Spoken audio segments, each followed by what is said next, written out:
Testing, 1, 2, testing.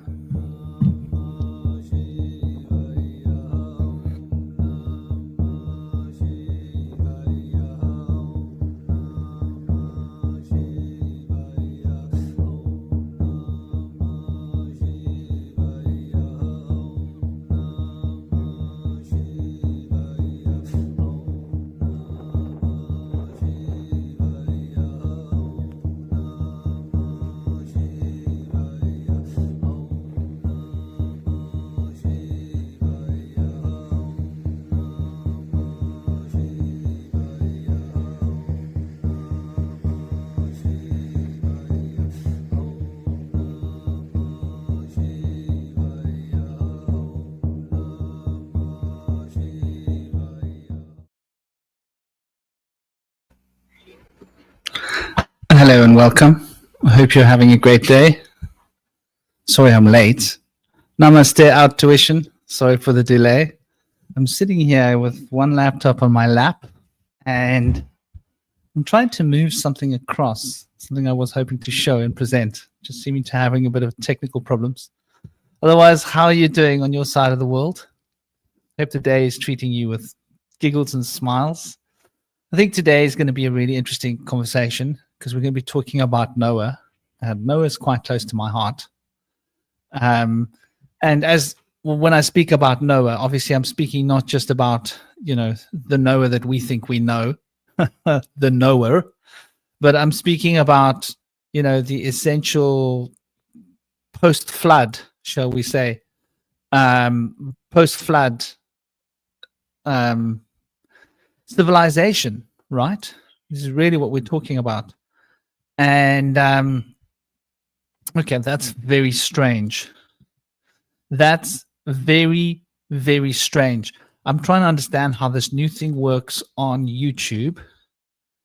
And it seems like I've got two of these things created because I'm trying to understand how this works. StreamYard's given me a little bit of a fickle because they've started a new thing where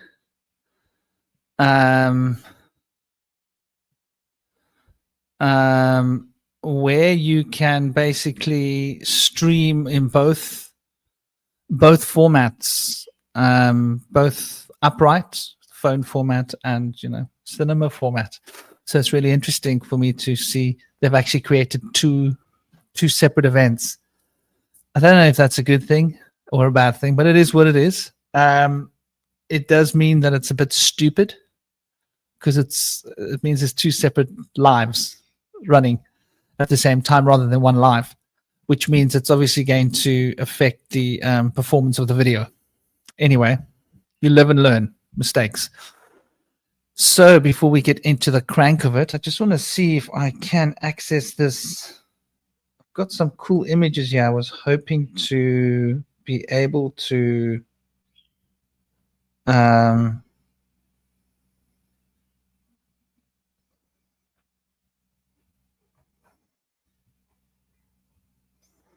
so this is a little bit annoying. Oh, I opened the wrong folder. Okay, that makes a lot more sense. Anthropology is what I'm really looking for here. Jewish history. There we go. Now, hopefully, I'll be able to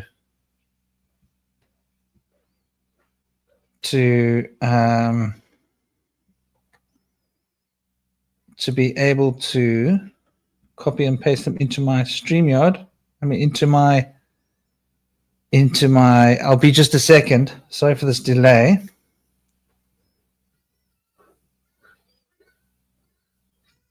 Don't group items and send.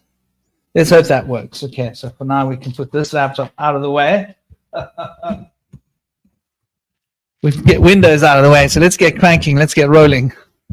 So this, I think, is probably one of the most interesting conversations around, because the flood story is one of the stories which is probably the story that we all know the best. It's been told over and over and over again, right? It's not even a new story, and a lot of people don't know that the actual story comes from um, it comes from various different cultures, right? We know the version that we've been sold, which is like it's part of the Jewish history, but like the Jews reappropriated it from post-Babylonian civilization of other Semite tribes, who reappropriated it from early Babylonian civilization. It came from the Akkadians, and the Akkadians reappropriated it from the Sumerians.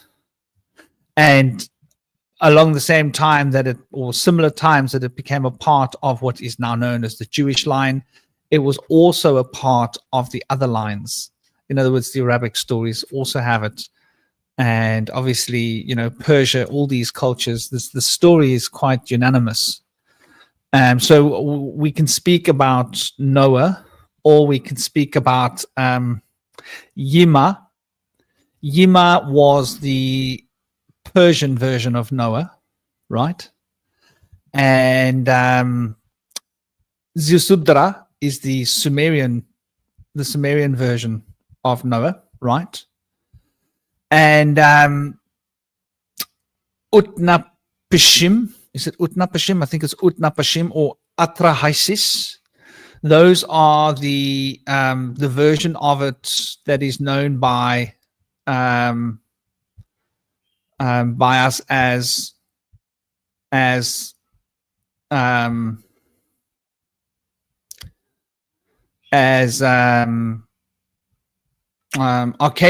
I believe. Both of those are Akkadian, different parts of the Akkadian story. And obviously the Utnapishtim is probably the one which has probably been mostly spoken about as alternative stories. But that's really just a remodeling of the Ziusudra story. And then we got the Yima story. And the Yima story, well, it's hard to say the age of the Yima story. It's probably similar to the Akkadian story because we're talking about the Aryan people, the early Aryan people. So as you can see, you know, this flood narrative is by no means a new story. It's been rocking for a long time. Namaste, dear Moonfeather. I hope you are good. Holy crap. It just occurred to me why no one's here. I'm so sorry, people. Oh my gosh. Oh, I'm so bad. I am so bad. Oh my gosh. Can't believe it. I didn't send out any invitations. Your son says I look like Noah. Well, I'll take that as a compliment. Tell him I say very much thank you.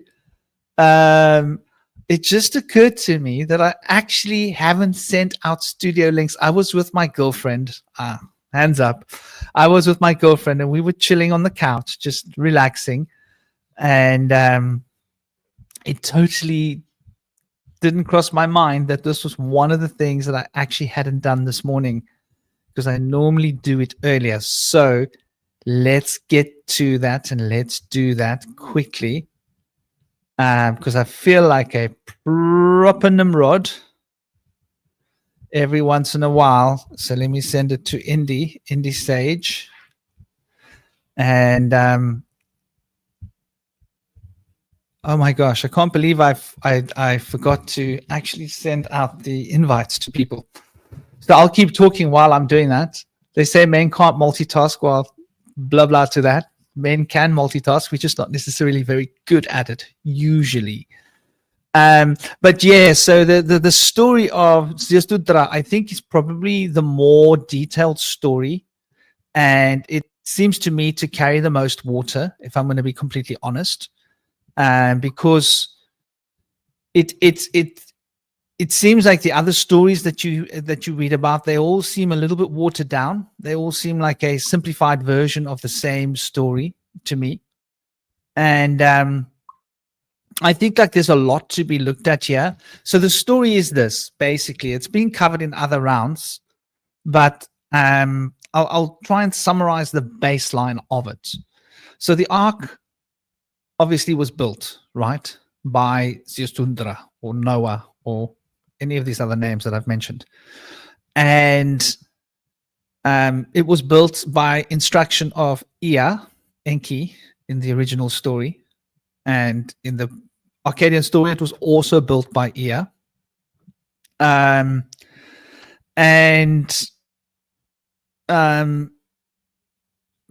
it gets to the point where there's a desperation. This thing needs to be built. There's a flood coming. The flood's going to wipe all the people out. There's been a meeting of the gods. It's been decided that humans are not going to be rescued. Humans are going to be done away with.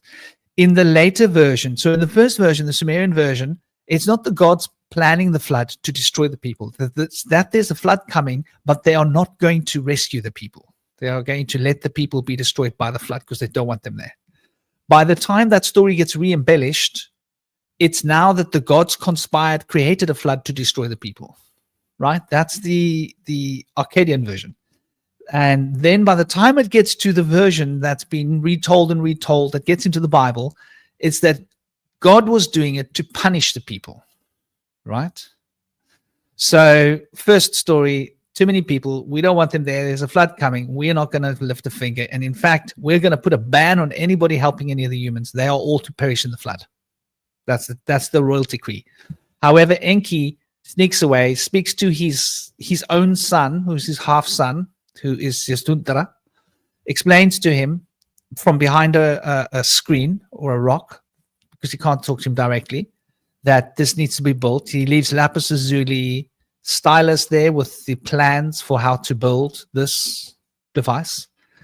And Yastundra starts building it, and he's told that he must only take certain people with him. He can't take a lot of people, and he needs to take the seeds of all the animals, and he does it. And in the other versions of the stories, it's very similar, only the reason for the flood is a little bit different. Flood happens. After the flood, this unanimous sort of decreed stories by most of the anthropologists and the historians is that the ark landed in the Caucasus Mountains. And I hope I sent invites to all the right people. I pray I did. And so the Caucasus Mountains is basically south of Turkey, between southern Turkey and what would have been Persia. And so this basically becomes the big deal, right? This is the big story. And it becomes quite a powerful little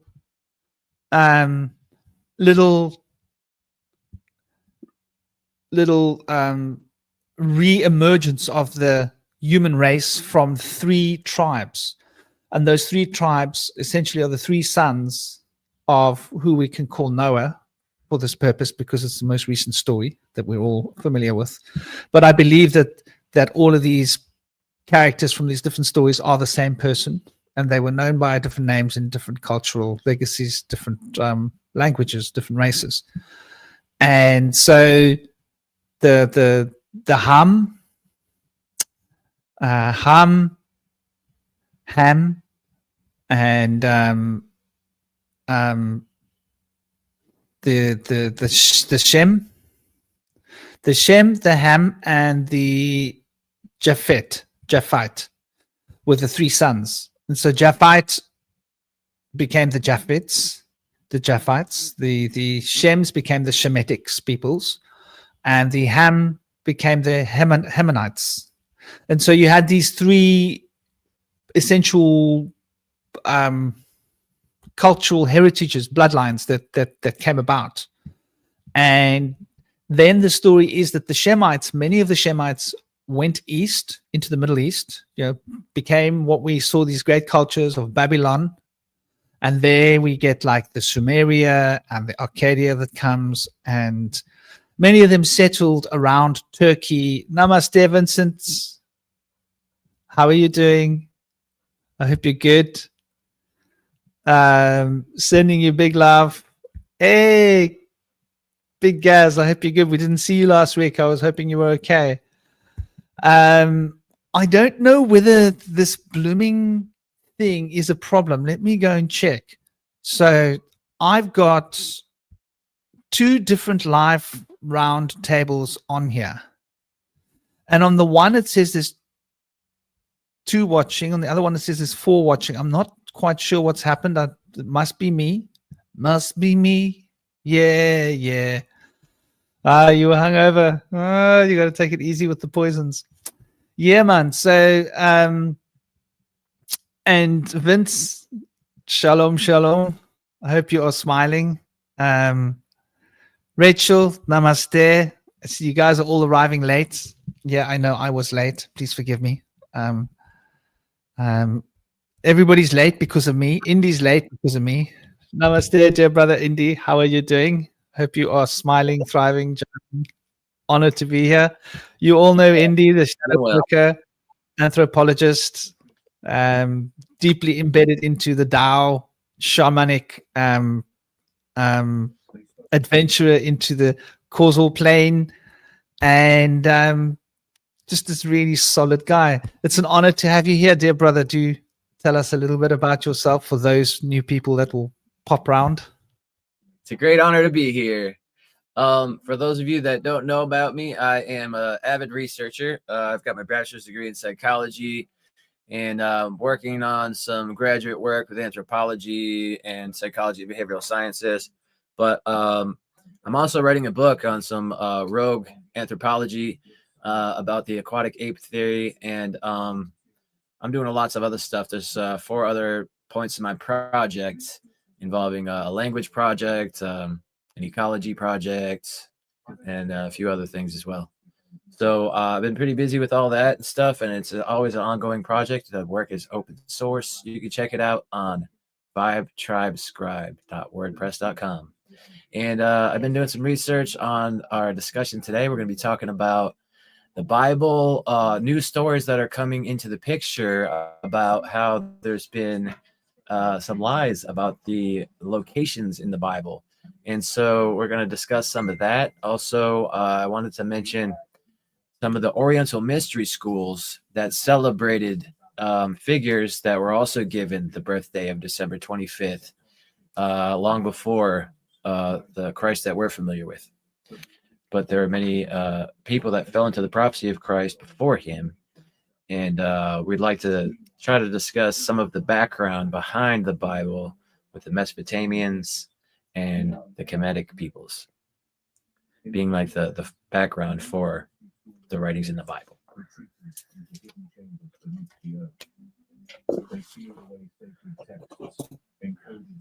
Crescent moon.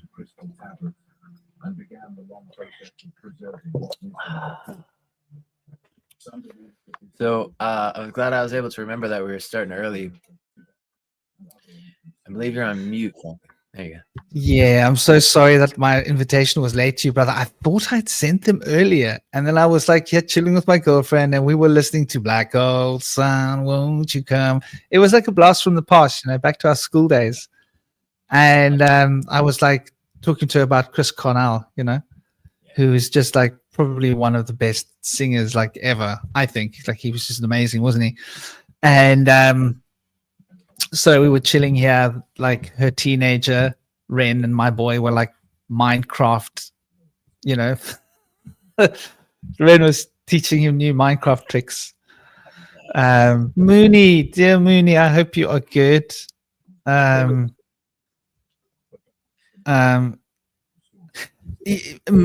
Mooney, there's if you go to my lives, there's 2 different ones. There is a this StreamYard did it. It's new updates for StreamYard.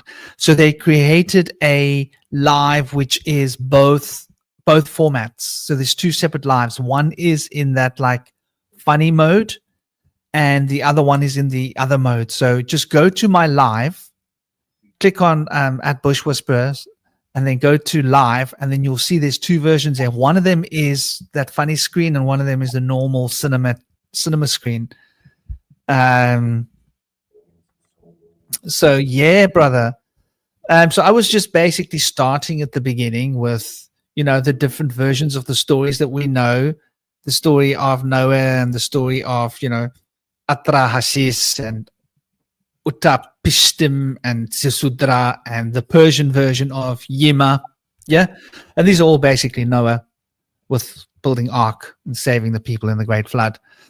just to give people like an insight into just how multicultural and how many sources this story had been in before it got to the Bible. Because people like to think of the Bible as being definitive. Well, there's nothing definitive about the Bible. Sorry. It's all just plagiarized from earlier civilizations. That's most of the stories, especially in the Old Testament. In fact, one even wonders about the New Testament. You know, how many of those stories were just reinvented, remodeled stories from older stories? Some of them. Not that it's all the case, but I think like a lot of it has got a creative license that's been used, particular narratives that have been pushed. And so yeah, the Shemitic people were the people that part of the Shemites tribes. They were speaking Paleo-Hebrew, Phoenician, which was basically an adaptation of Egyptian / Sumerian language that had been sort of, been changing, transforming. And that became Arabic and Aramic or languages like Arabic and Aramic, which became Aramic, which became Hebrew later down the lines. So all of these sort of groups came from the Shemites. And so we're talking about the Semitic people when we're talking about the story of the Old Testament. And those Old Testament stories, and I want to be clear on this, they are not about Jewish people. This is very important to recognize. And we need to shift our context and our understanding of the Old Testament from it being the story about the Jewish. No, it's a story about a group of people that at some later stage became Jewish. Really important to understand. The Kabbalah was a part of their ancient culture, and then later on the people became Jewish and they incorporated the old Kabbalah into their modern Jewish language, which we are now seeing as Jewish Kabbalah. But an older form of the Kabbalah is the Kemetic or Hamitic Kabbalah. The Hamitic Kabbalah was carried through Greece, and the Kemetic Kabbalah was Egypt. So the Hamitic Kabbalah is actually older than the Jewish Kabbalah, even though we've been brainwashed to believe that the Jewish Kabbalah is where the Hamitic Kabbalah came from. That is not the case. In fact, the oldest copies of the actual Torah that they have are about 1,000 years old, which in itself is quite mind-blowing. Namaste, dear Hollowbone Hawk. Lovely to see you. I'm glad you got home nicely and smoothly and easily and fast. It feels like I was just with you. So yeah, it's important to recognize that. So when we're talking about these old stories, we're not talking about Jewish people. And because people make that, you like the funny screen. Yeah, of course. Go on, Mooney. Have you switched screens back to your normal screen, by the way, Mooney? Have you been able to switch back? Have you been able to find the other listing? Because there are two. So let me go and take a look. Let me take a look here. Okay. So you need to go to the second one, right? So when you go to live, there are going to be two. Let me show you, Mooney. I shall show you. It might be easier. Share screen. Wadam. And volume off. And YouTube. And voila. Now, as you can see, I hope I'm sharing my screen here. You can see here's my screen. Now, when you come to Bush Whisperer, this is where you come. You land on this front page, right? And oh, they removed my other videos. Interesting. So now you see there's two versions of the story. And to make it easier, I don't know which one of which is here. Okay, let's take a look. Let's click on the top one. And the top one looks like this. Okay, so it's not the top one you want to go with, just to be clear. So you want to go with the bottom one. Oops. StreamYard, you're starting to wind me up. They never used to do that. They used to be able to close the thing and it would just stay open for you to see. So here we go. So you need to take as you can see, my thing, not the top one. This is when you come to my thing, the bottom one, the second one. And when you click the second one, thank you. Please put it somewhere safe for me. So I'm on a live now. The second one, if you open the second one, then it will look like this, right? So this is the normal one. Yeah. So I hope that helps. Hope that helps you guys more. And just to be clear, if you want to be extra, you just click the live at the top, then you'll see it as separate videos. It'll make it easier. You go to the one that was first shared, this one here where the cursor is over it, and you click on open in a new tab, and you will see that this is the one you're looking for, Mooney, right? So that is basically, that should help. Does that make sense? You see, there was a big problem, Indy. Mooney couldn't see you with your top off. Oh, shoot, man. She's missing out. Yeah, the girls, man. They're like, what am I doing? They're like, what are you doing? Like, we can barely see Indy. Like, oh, damn. Why do you think the girls are here, dude? I'm surprised your girlfriend lets you go on the round table. Not too happy about me that my shirt, but I keep telling her the same thing. I say, look, I never had health like this before. I was always a drinker and I was pudgy and I had hair loss problems and stuff. Ever since I've been like changing my diet and lifestyle, I've been getting younger with years. I'm looking at pictures of myself when I was younger and I look so old. And I'm like, oh my God, this is awesome. So I'm a youthing consultant. I can give you free consultation on youthing. You can get older with age, with diet and lifestyle changes. It's awesome. And something that really prompted me to get into this is the fact that in the Bible, before Noah and the flood, they all lived to about 900 years old. And so at first I assumed they must have been on the surface because, you know, we have a lot of fossil evidence of people being around here a lot longer before the biblical timeline. But recently it was kind of told to me that we might have been kicked out of the inner earth at our first inception on the surface, like around 200,000 to 300,000 years ago. And so after being exiled from the inner earth, it took a long time for them to come back along and then guide us in civilization about 6,000 years ago. That's an interesting theory that I've come across. I find that to be quite fascinating, and it would explain the anomaly of our loss from the fossil record after 300,000 years ago, which is quite anomalous. Yeah, I would say that is quite interesting. You know, just looking at it like from a perspective of there's also the hollow earth theory, which if you look at it is probably like the flat earth theory. I find that theory a little bit flat. I think it's a cover up for the hollow earth theory goes that we are actually in the inner earth. Oh, we're in the inner here. Yeah. And I'm like, well, that's plausible. Sky, you know, it's possible. Who knows? So, like, yeah, to me, when I look at that, I'm like, well, that's fascinating. There's definitely definitely a potential for this.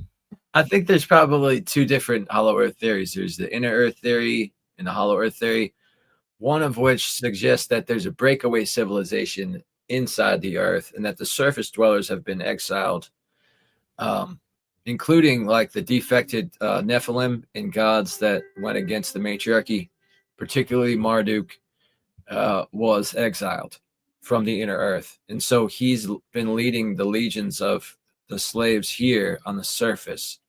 Whereas there's another inner earth theory suggesting that we are actually inside the inner earth here, and it's an illusion that we're on the surface outside of the orb. So both are equally fascinating. Okay, everybody, I tell you what I'm going to do. I'm going to make your lives easier. I see people complaining about this. I'm going to make everything way better. Are you ready? So please, everybody, would you all go? I'm going to delete one of the streams. I just want us to be clear about this. 5 things. And now I want to, this is really dangerous. If you see, if I delete the wrong stream, then because I noticed, like I try to explain to people how to, this StreamYard thinks it's making my life easier, but it's really not making my life easier.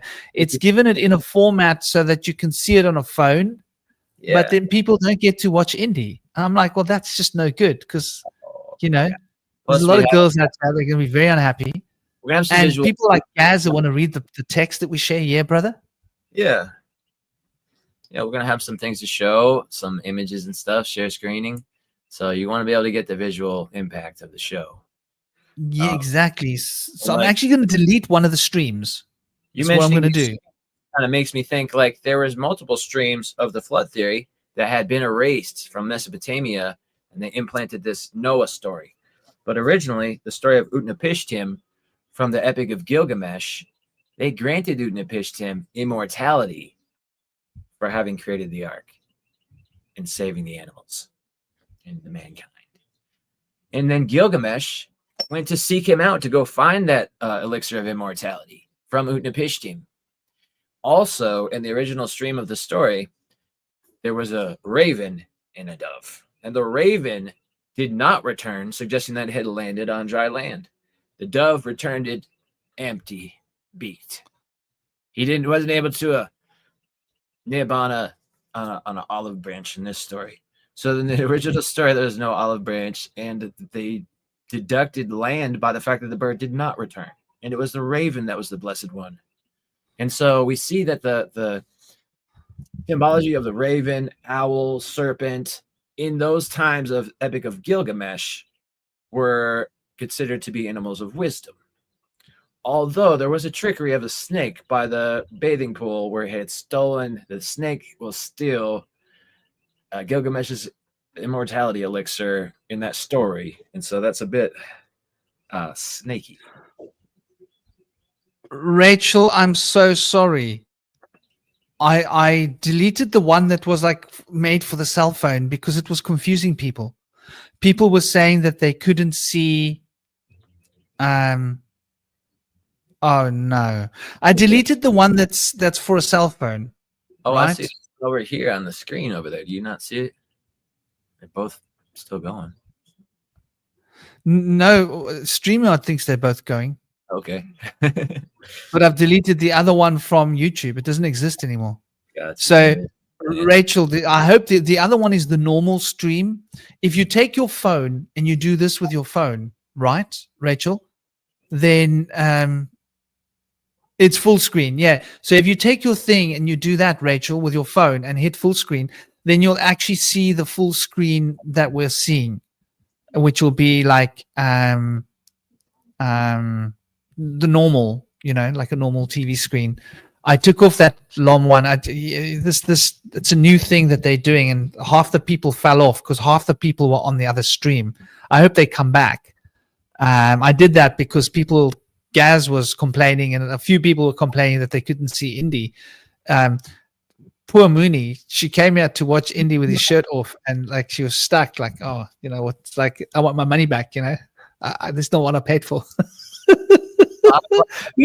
Morning interpreting a dream that Moni had about me that was like really symbolic. So she dreamt that I was on a roof, and I've been doing a lot of roofing and stuff. So I think this might be a premonition type of a dream. Yeah.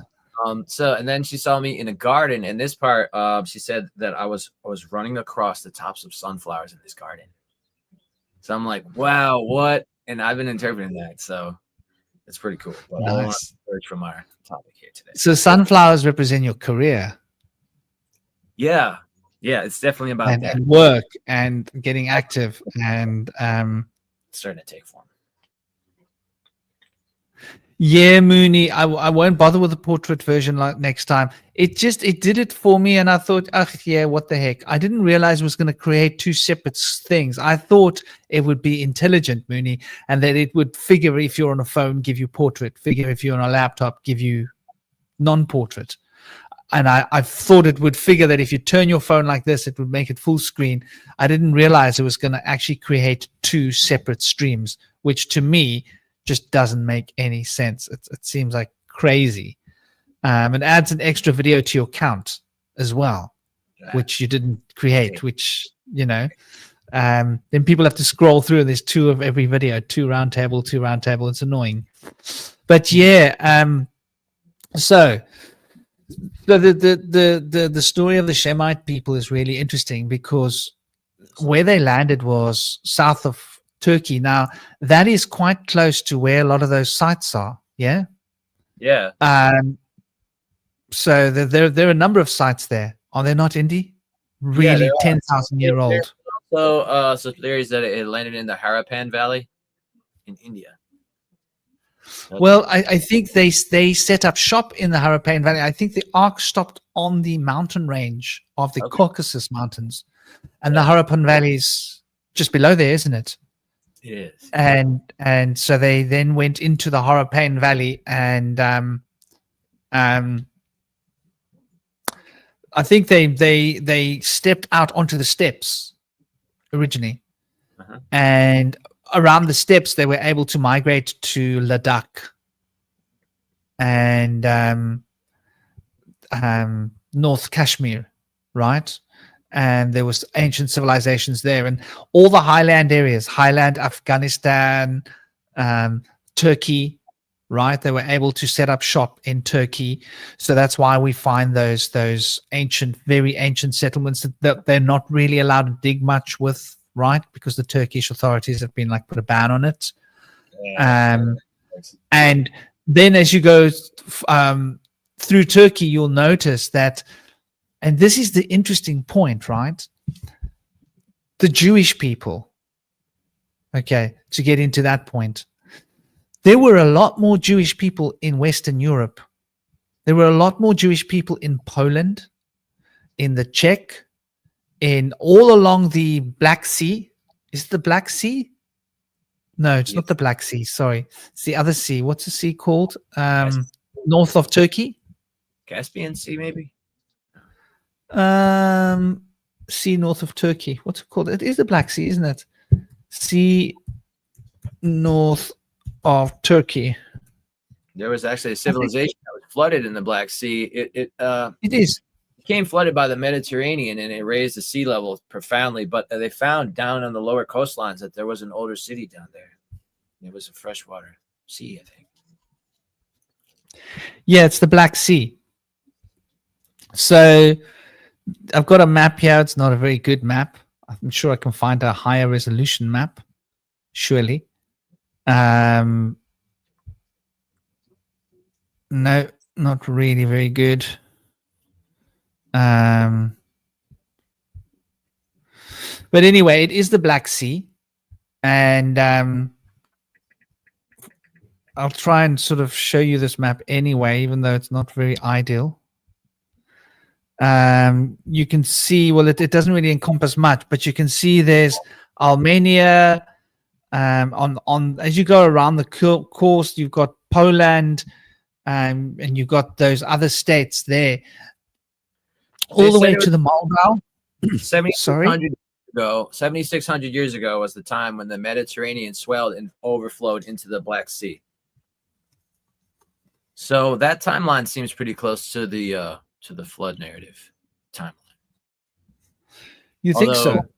I mean, there's the flood narrative of before the Younger Dryas, around 12,000, 11,600 years ago or so, around 9,600 BC. That was the flood that was a big one, yeah? Yeah. But I think potentially that the Noah's flood was a later flood that happened around the beginning of the patriarchal timeline, around 4,000 BC, where they put the beginning of Mesopotamia and Eridu and Sumer. I don't think they're right about that. I don't either. I think it's a bit off, really. but the They put Eridu to like 5,000. But here's the thing, right? yeah. They've got evidence of these. They're like coins, Sumerian coins, 10,000 years old. They found all the way up to Turkey. They're called tokens, Yeah. Sumerian tokens, Are they and even they've metal? got like no, they are like kind of clay. I think they were used for money. Oh, yeah. Sumerian tokens. Let me try and find an Tokens. image. Sometimes like a jug. They were shaped like the things they would trade, and that's how they used them to keep count of their trades. They would have like mock items to trade on a table, and then they would actually trade a real item. Yeah. So this is the precursor to Sumerian writing. And this is what the anthropologists say. Well, first as well. Though, let me give you like an image so we can see some of these images. And these tokens go back to 9,000 years old. Some of these tokens are actually dated to being older than 9,000 years old. 9,500 years old. Oh, wow. So these are incredibly old. And so it stands more to reason, if you think about it, that, so let's get good quality picture of this. What do you think? Do you think that after the flood that they started civilization right up, or did it take a couple thousand years to get things going again? I think they had technology with them. Okay. Yeah. I think they managed. I think they jumped out and they just kept going. I think they had some seeds because they were growing grapevines and making wine like right off the bat. So they must have had some seeds. In the original story, Inanna was the one that provided the seeds to Utnapishtim, I believe, because she had a seed bank to prepare for this because she knew it was coming. So she gathered the seeds before the flood. And that story was lost by the usurpers, the Semitic peoples. Oh, those are interesting. So these little ornaments here are a representation of different trade goods, I believe. Yeah. So if you were trading, you had civilization, right? Yeah. Because in order to trade means that I've got something you want, you've got something I want, I'll give you this, you give me that. It means that you're organized, right? Yeah. You're organized enough to trade. It's not like I'm going to come with my axe and I'm going to take what I want from you. It's like a more civilized way of dealing with each other. A civilized civilization. So we've got evidence of civilization, Sumerian civilization of 9,000 years old. Plus, some of them 9,500. And these are only the ones we found. Now, if we look at that flood narrative of 11,000 years, that makes a lot more sense, doesn't it? Because these are clay. These would have melted or washed away in a great flood, wouldn't they? Yeah. It would have been buried and like lost. Because the clay would basically change in water, wouldn't it? Salt water. Yeah. Would you say that the Mesopotamian people were more likely to be Shemites, where the Kemetic people were more likely to be Hamites? The historic records suggest that, but I feel like yes. The Sumerian name for hold on, what is the Jewish name? There's actually evidence in this in the name. Jewish name for ancient Egypt, and that is the name of, I think, the grandson of Ham, Mizraim. Right? So Mizraim is the Hebrew name for now. Mizraim. Oh.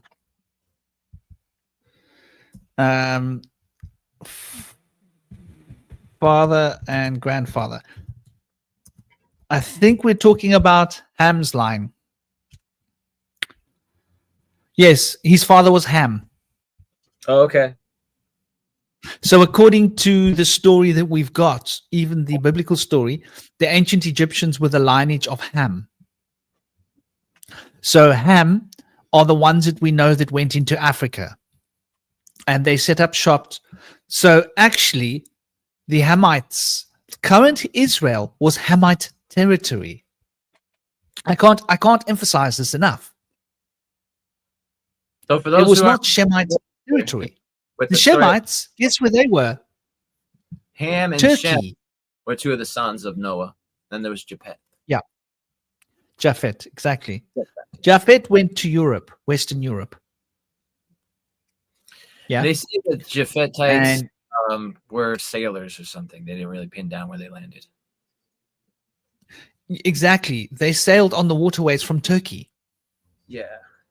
They built their Maybe that- boats, sailed on the waterways from Turkey, went to France and all those places, England, Ireland, all those places. I think some of the Hamites also sailed into Western Europe as well. And the Shemites also, some of them went into Western Europe. But the Hamites, most of them ended up going that way first. And then I think the Hamites and the Shemites were trading. The Shemites were based in Turkey, Sumeria, Iran, Persia, and Eastern Europe, and Russia. There were a lot of Shemites in Russia. People don't know this. I think a third of all of the Shemites were in Russia. Wow. So a third of all the Jewish lineage was in Russia, as were they in Poland. What country's next to Poland? I think Ukraine's below it. Yes, Ukraine.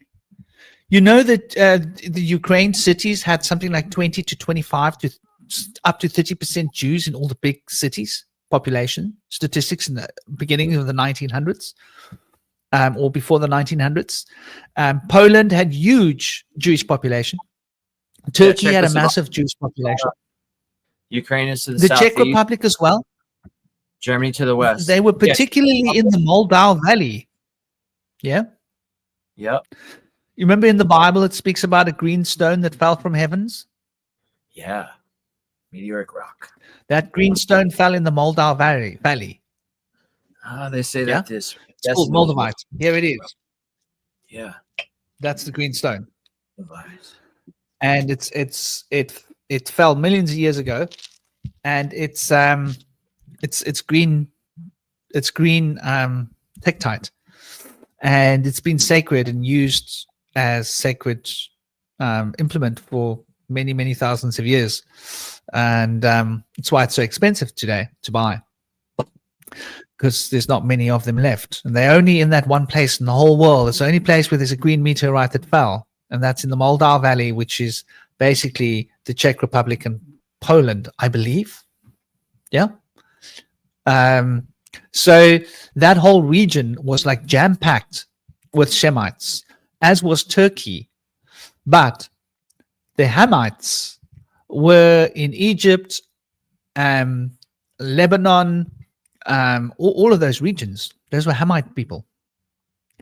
And so the Hamite people ended up also moving down into Africa. So Ethiopia would have been a contingent of Hamites, and I think at a later stage some of the Shemites obviously went global as well, or I use the word global loosely. So as we look at this, we start to see there was like mass migrations of people. But where it gets really interesting is the story of Jerusalem. And I've actually got a history of Jerusalem that I thought I might share with you guys. Yeah? What do you guys say? Let's see if I can get it. Media assets.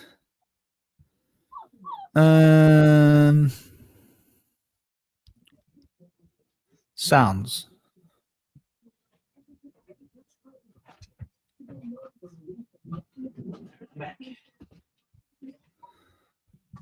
So let's try and take a look and see if I can get to it. I actually made a recording which is about 17 minutes long, where I run through the history. While I was researching, I was making a recording. I thought it was the easiest way to keep track of all the specifics, the data, the dates, the names of the entire history of Jerusalem as it's documented, the sort of so-called official history. And I thought it'd be like really interesting to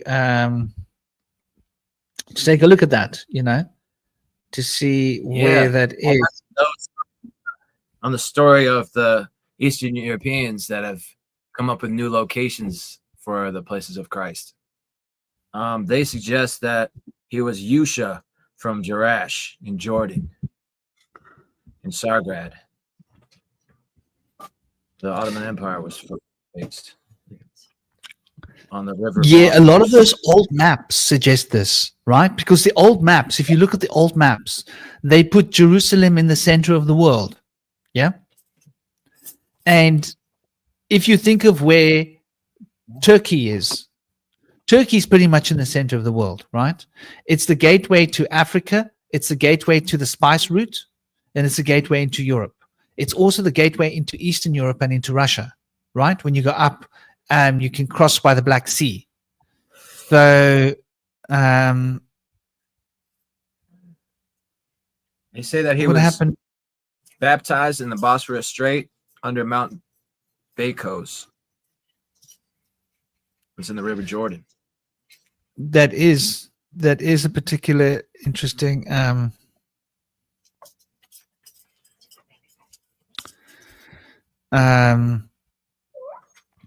Now this is really annoying because I'm getting like all sorts of weird kinds of nonsense here with my StreamYard.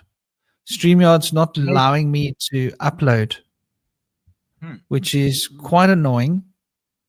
For your images? No, an audio clip. Oh, I see. It's a sound. I should be able to upload it. Oh, there we go. There we go. Okay, so I'm going to hit play. If we could all mute our mics.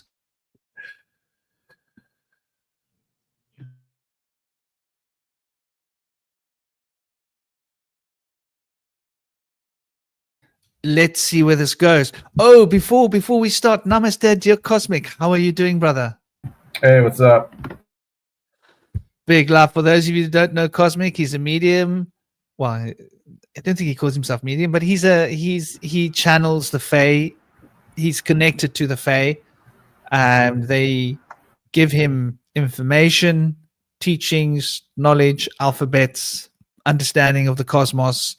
He's got an intimate relationship with many of these beings that he's had for several years now, and he's developing an entire system. Would you say a few words before I crank up that audio, dear brother? Hey, what's up? Yes, so I've been cranking out this system, like Franklin says, for several years now. And the thing about this system is that it also gives me kind of perspectives on old systems. So the way it kind of like works out is it's basically kind of like this extra dimensional mapping system. And so it's like you kind of see how all these sort of belief systems kind of exist in the astral plane, and they're sort of like little contained isolated bubble worlds. You can kind of see how they relate to other belief systems around that. So yeah, I think like it's obviously like learning about other belief systems kind of like helps me sort of figure out, like map out like where our sort of metaphysical space is, and then use that information to see what exists outside of it and around it. So I'll see what this conversation goes today. Cool. I think it's a brilliant system just to like map where the mind can go and like how people relate to each other in whole space. Pretty cool. Definitely needed. I don't think there's other systems that really map that territory. So good thing you're doing that work. Okay, so let me crank this up. I'm going to, if we all mute our mics, tell me if there's a problem with the audio, yeah? So just butt in if there's a problem with the audio.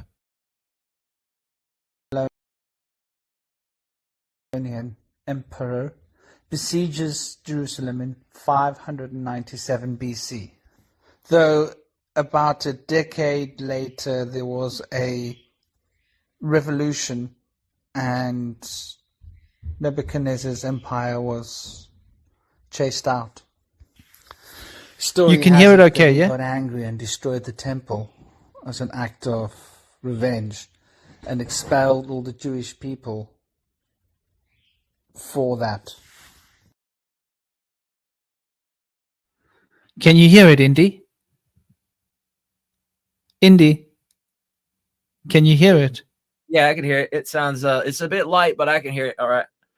But I think you're Okay. referring to when those two men were thrown into the furnace, and then after that, what result?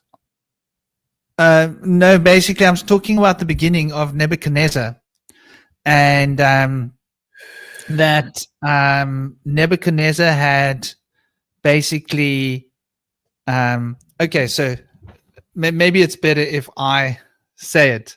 Are you So the familiar Neo. with the two? Sorry, yeah. Familiar with the two men that were thrown in the furnace in the story of Nebuchadnezzar? Yeah, I mean, I think that happens as well. That was part of that was something that happened. Okay. It's more like looking at the timeline. Like the timeline is 600 BC. So Nebuchadnezzar basically comes in, and he was the Neo-Babylonian emperor, and he basically came in and Drawing your shirt. basically took charge of everybody, right? And he invaded 600 BC, and in the process of invading, basically caused a whole big story.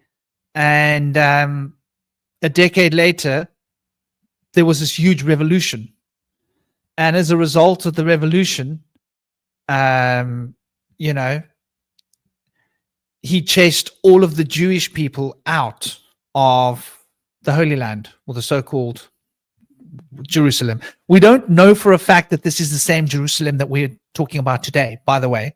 We have to take this on. And I just want to point out something to people, that this is important, right? You know that we are told that Golgotha was where Emmanuel was crucified, right? Do you know where that information comes from? And this is really important to understand. Constantine, they did not know in Constantine's time where the so-called crucifixion happened. I find that incredible. Don't you? Don't you guys find it amazing? Like Constantine was when was Constantine? Constantine was 200 years later, right? Am I right? Yeah. Constantine came later. There was Nebuchadnezzar the first, second, third, I think. So the reason I'm pointing this out was he was 3 centuries later. So over those 3 centuries, right, they had forgotten where the crucifixion took place. I find that suspicious, right? Because they had all these followers of Emmanuel there. So Constantine actually sent his mother, right?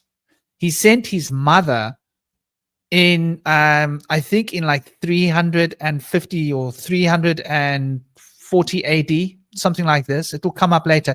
He actually sent his mother. And when he sent his mother, she designated where the crucifixion had happened, because they didn't know. And at that time, it's also important to realize that there weren't really Jewish people in the modern day Israel, modern day Jerusalem. So it seems like there's been some kind of historical fixing, some kind of historical mixing that's happened. And when you listen to the whole story of the Jerusalem, and we've got to sort of suspend our belief that this is about the place that we know as Jerusalem now, because we'll notice that it was destroyed 3 times from the ground up, right? And rebuilt. So was it rebuilt in the same place? We don't know. But the fact that 300 AD, 350 AD, that the emperor of Rome had no idea where the crucifixion had taken place. That they had books, they had scribes, they had history, right? I don't believe that the emperor of Rome didn't know where it had happened, but they were trying to designate a new place that they could say where it had happened, a place that they could control for money, because there was so much money in this tour, in this trade, right? So they were like people who were wanting to go to the Holy Land, and whoever controlled the piece of land where the Holy Land was could collect taxes, right? And that would become a significant tax financial earning for whoever controlled that region. So this is just important for us to keep in the back of our heads. if one's going to ask, why would they have created a second Holy Land? Namaste, Kobe 2.0. I hope you're well. Big love to you. Big blessings. So anyway, this is quite interesting, I think. Absolutely. I will try again to put this recording on and see. Hopefully, it can run. Maybe people in the chat, if this recording isn't any good, let me know if it's not good enough. I think the guys in the chat should be able to tell me. So if we could all put off our mics, I'll put it on, and let's hope for the best. Yeah, let's hope that it works. Attempt to break away from his empire. They were supposedly sent to the Middle East. Then Jerusalem remained part of that empire until about 550 BC, where it was absorbed into the Achaemenid Empire. Cyrus the Great was the emperor, and he allowed the Jews to return to Jerusalem and to rebuild the city as well as rebuild the temple. That was the new temple of Jerusalem, the New Jerusalem. Jerusalem was then again acquired by Alexander the Great in 332 BC, when, as a part of his war against the Persian Empire, he had claimed that territory. After his death, that region was divided up his empire was divided up into 5 regions, and Jerusalem fell into the Ptolemaic kingdom, which was one of his generals. The region was racked by war, and by around about 200 BC, Seleucids had taken control of that region. Greek culture started to become a big part of the Holy Land, the Jerusalem, and in about 160 BC, the Maccabees then fronted a rebellion, and Jerusalem then was able to restore traditional Jewish worship at the temple. Today, that is the Jewish festival of Hanukkah. This was called the Maccabean Revolt. After being the capital of a semi-independent zone within the Seleucid Empire, Jerusalem became the Hasmonean Kingdom. This was at about 140 BC.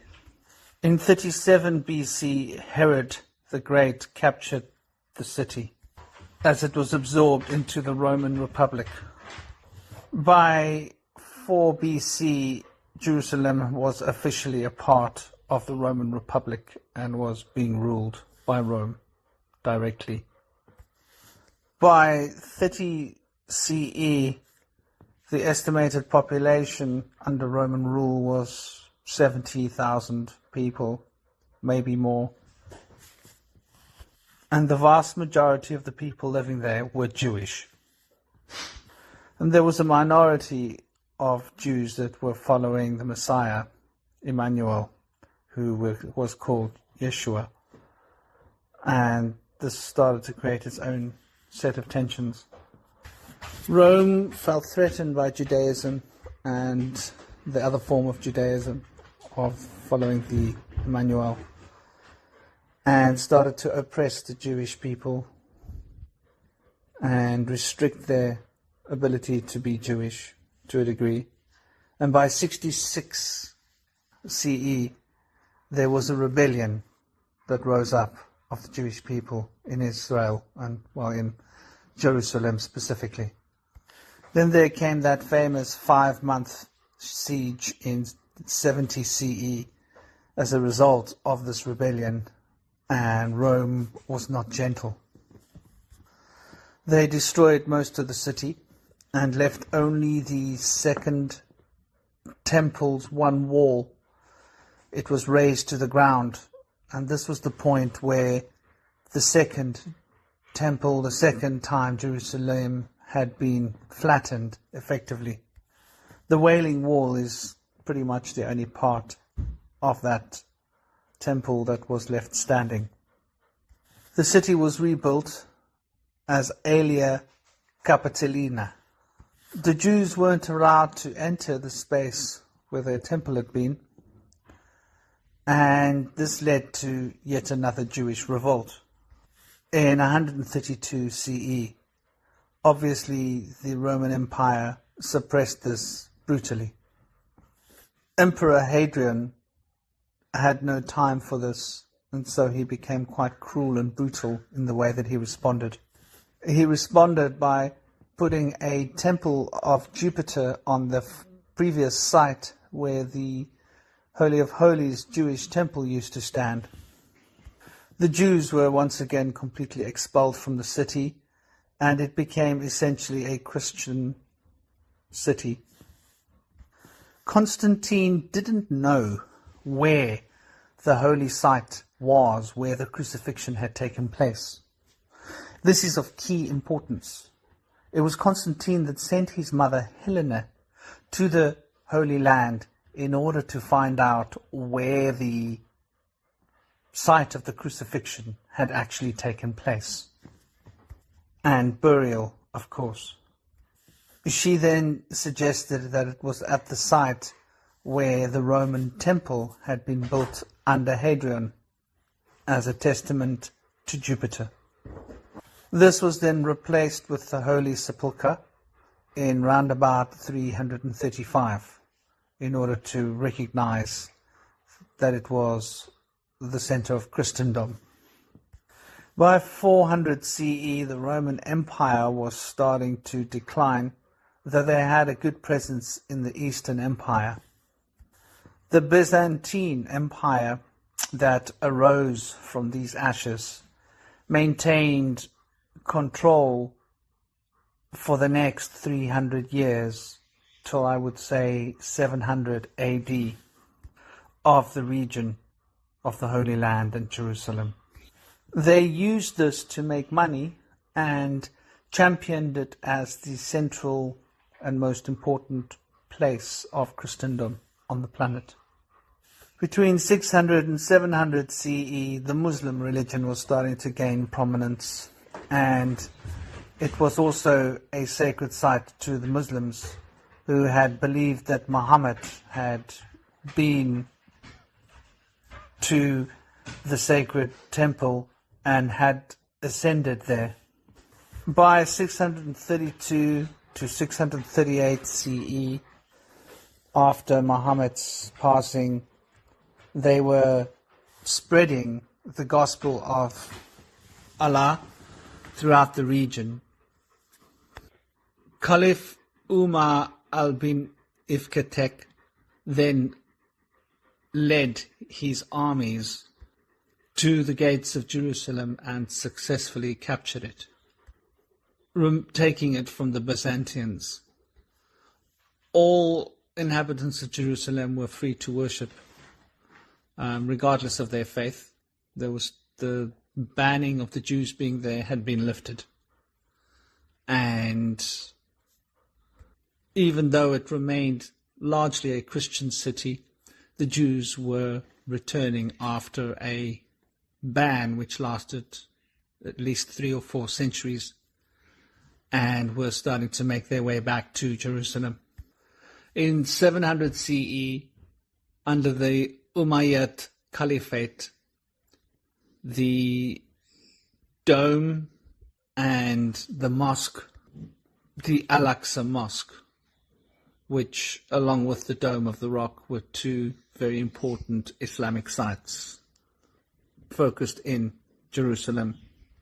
At this point, there were effectively 3 important religions that were all focused and centered in Jerusalem on the Temple Mount.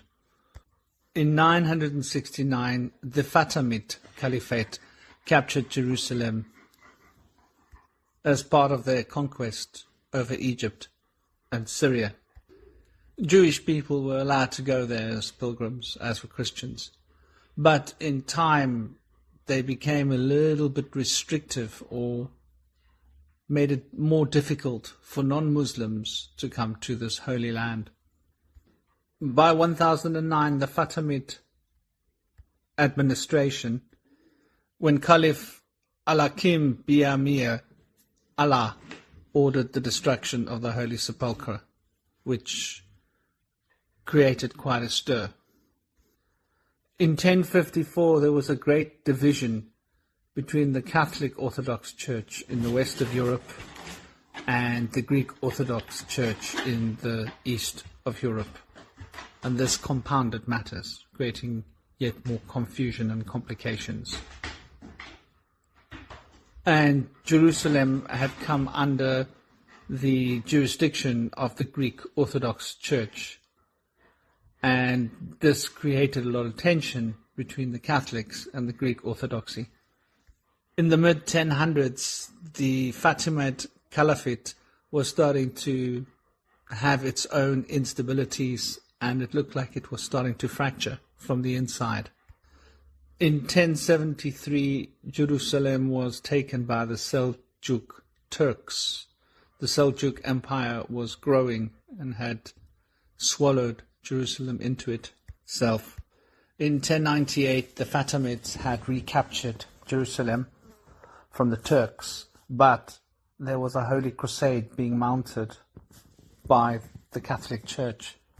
And by 1099, the first great siege of Jerusalem took place, with a great army on its borders, the beginning of the Crusades.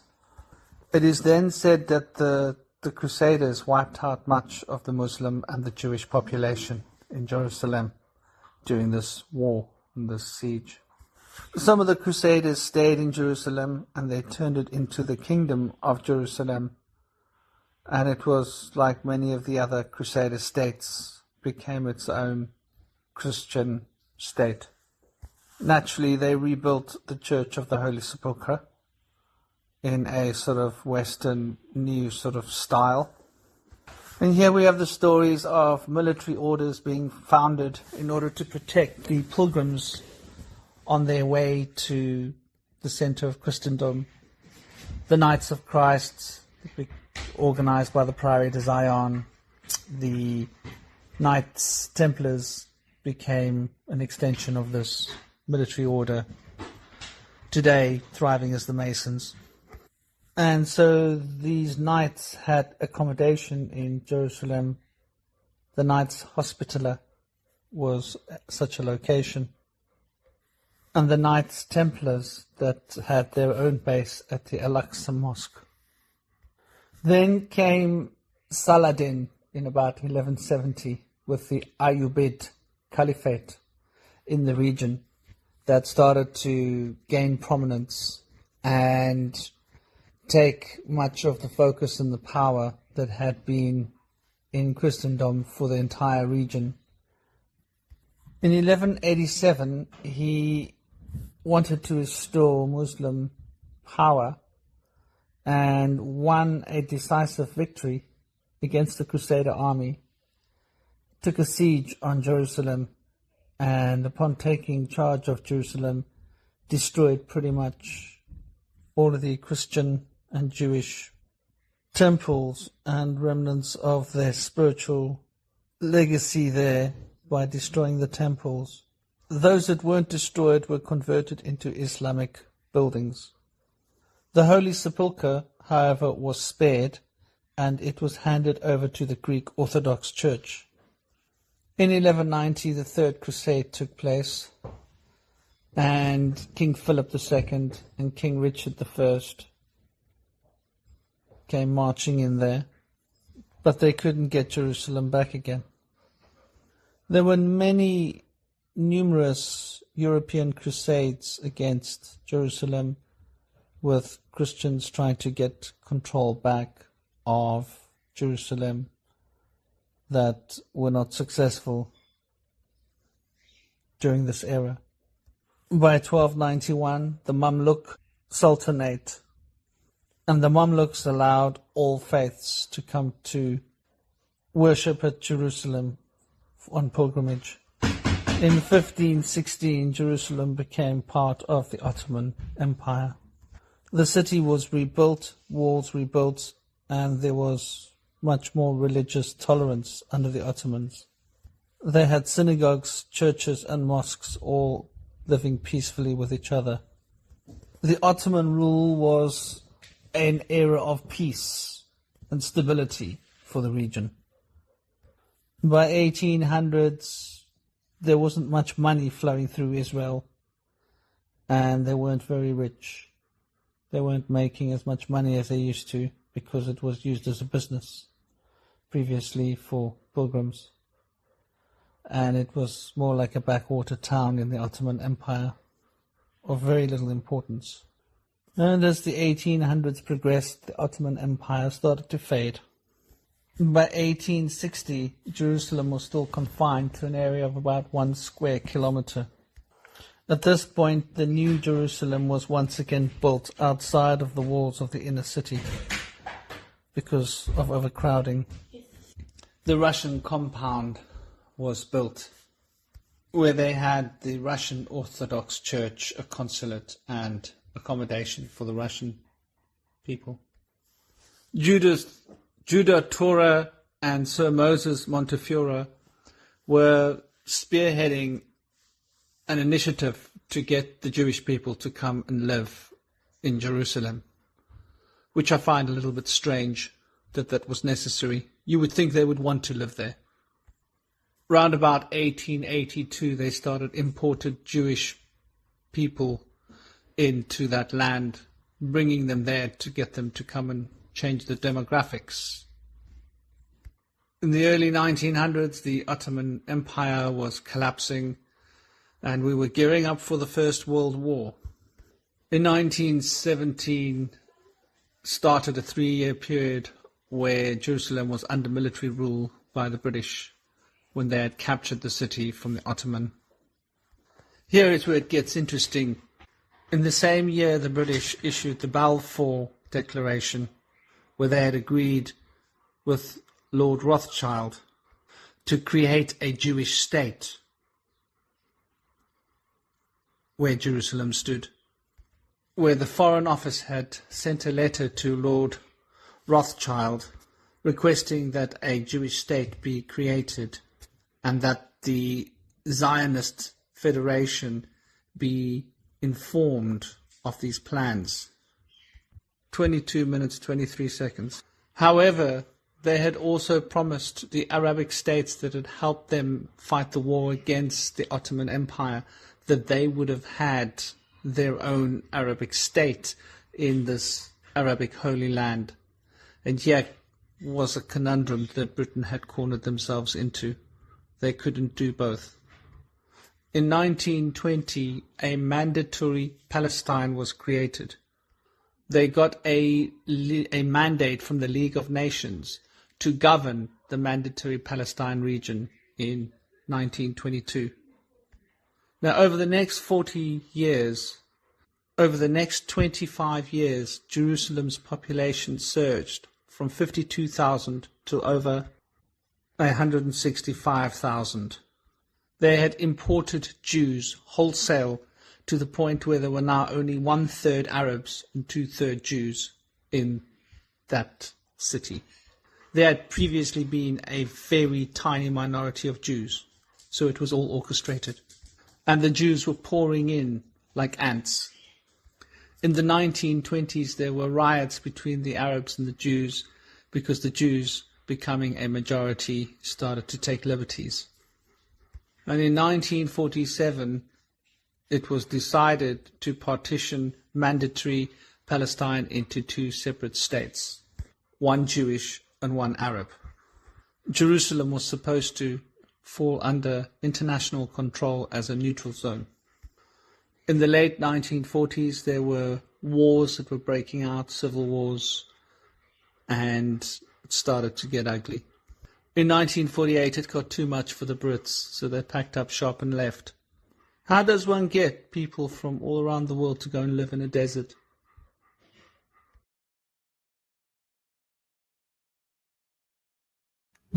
Well, there you go. That's a fairly concise, condensed. I literally sat making. I thought it's easier than writing it down to just record and just hit record, pause, record, pause, record, pause with my phone while I'm doing my research. Namaste. Take a little trip. How you doing? I hope you're good. Namaste, Kobe 2.0. Namaste, Howard. Hope you guys are all thriving, not drinking or driving. Keep your eyes on the road. What a day. So, and who was it that mentioned Kobe 2.0? You picked up on that letter, huh? I'll try and find a copy of that letter. What was the letter called again? Did you write it down, Indy? The letter that was sent to Dr. Rothschild by the British consulate. It was basically informing the consulate of the plans to enact a state of Israel.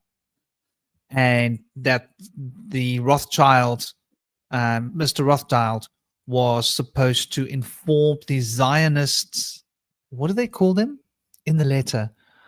I'll try and find that letter. It's really, really interesting. I should have actually copied the letter and saved it for you guys.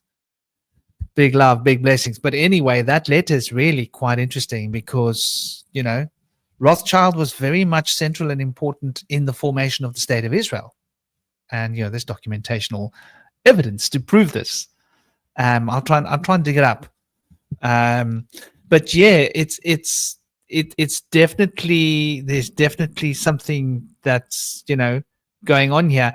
Another thing you might have noticed was what really got me was the fact that Constantine had no idea where the crucifixion site was. I don't know, maybe that's a good place to start, right?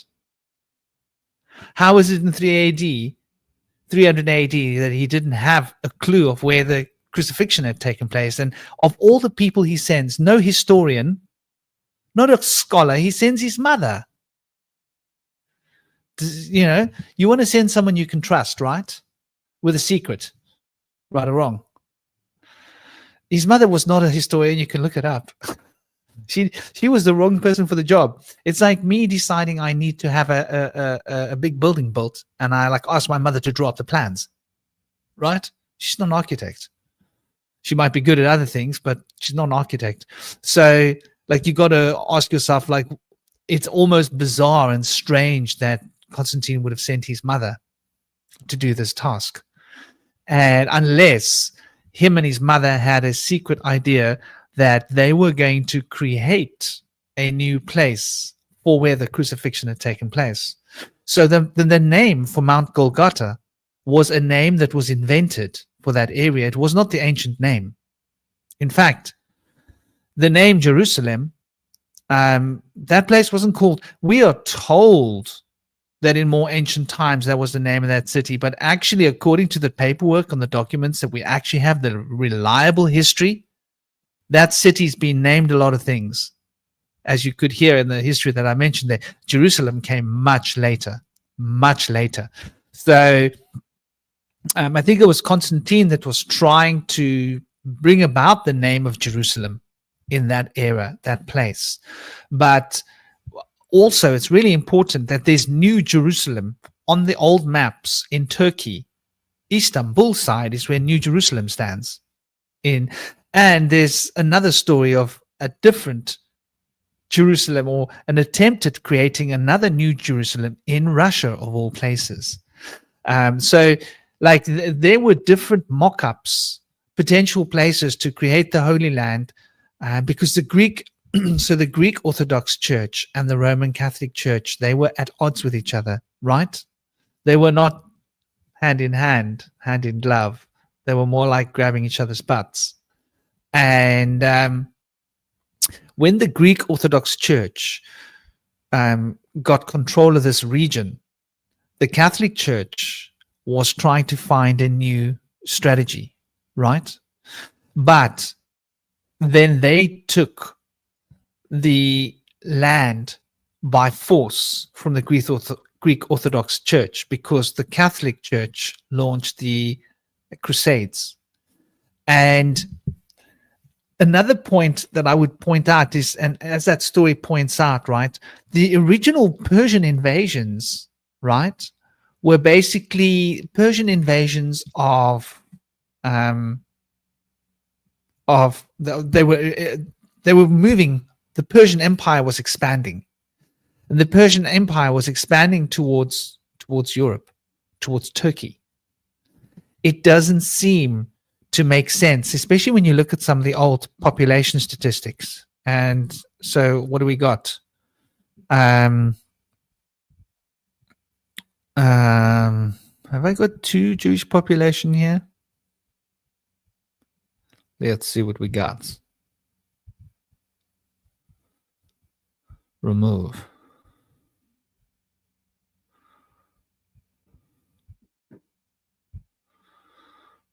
There we go.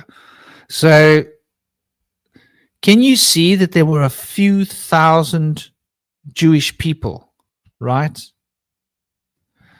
In the 1600s, this is according to our official numbers, there were a few thousand Jewish people in Palestine, right? And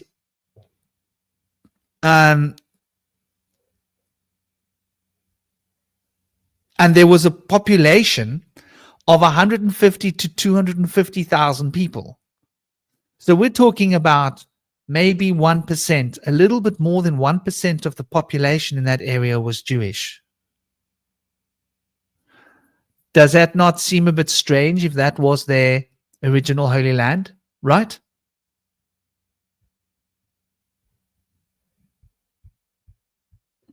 Sure does. It's very strange. A bit fishy. Like you would have thought that more people would have lived around that region, right? Because your grandparents, people in those days didn't just pack up shop and leave. If this was where your legacy was, where your great-grandparents were buried, why would you leave?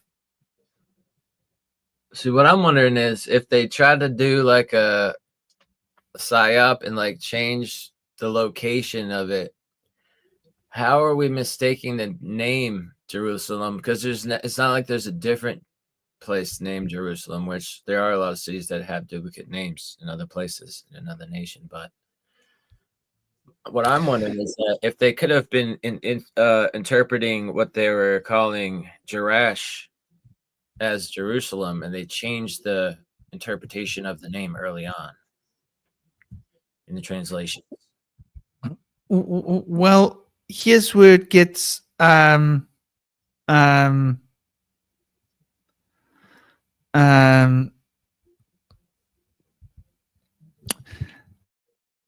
places on old maps.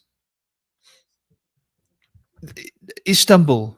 Let me just go and find this. Was named New Jerusalem. Is it Istanbul or near on some ancient maps? You see this I think as we look deeper into this, let me share this here. Constantinople was not named New Jerusalem, but was symbolically considered a New Jerusalem in religious texts and imagery from around the 5th century onward.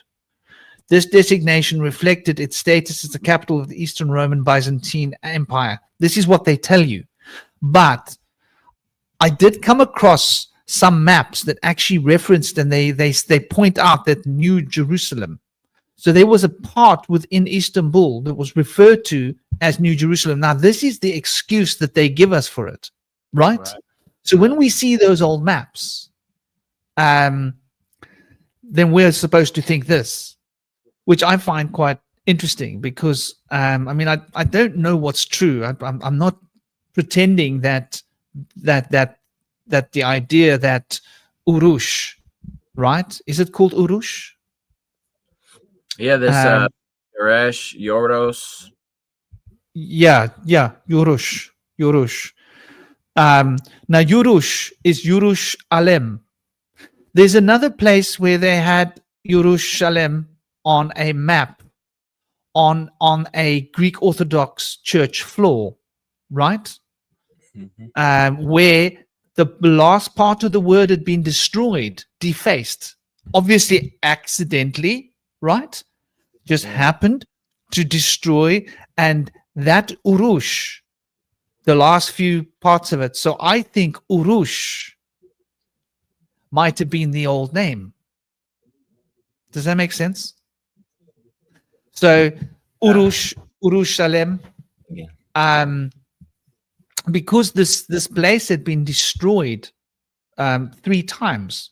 3 times it had been totally flattened, and it is quite interesting because there is this story as well of before we get into that, I just wanted to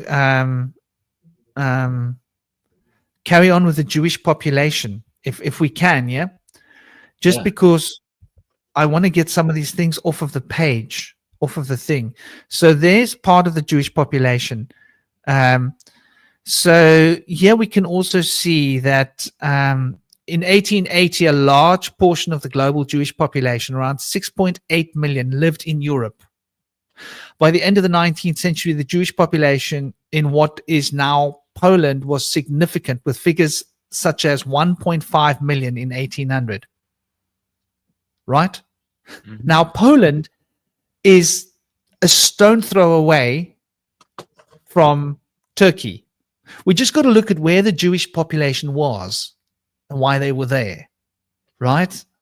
They all seem to be around the Black Sea, a lot of them, and in Western Europe, which is Greece and next door to Greece, right? That whole region. So there's one other thing to consider when we're looking at the population.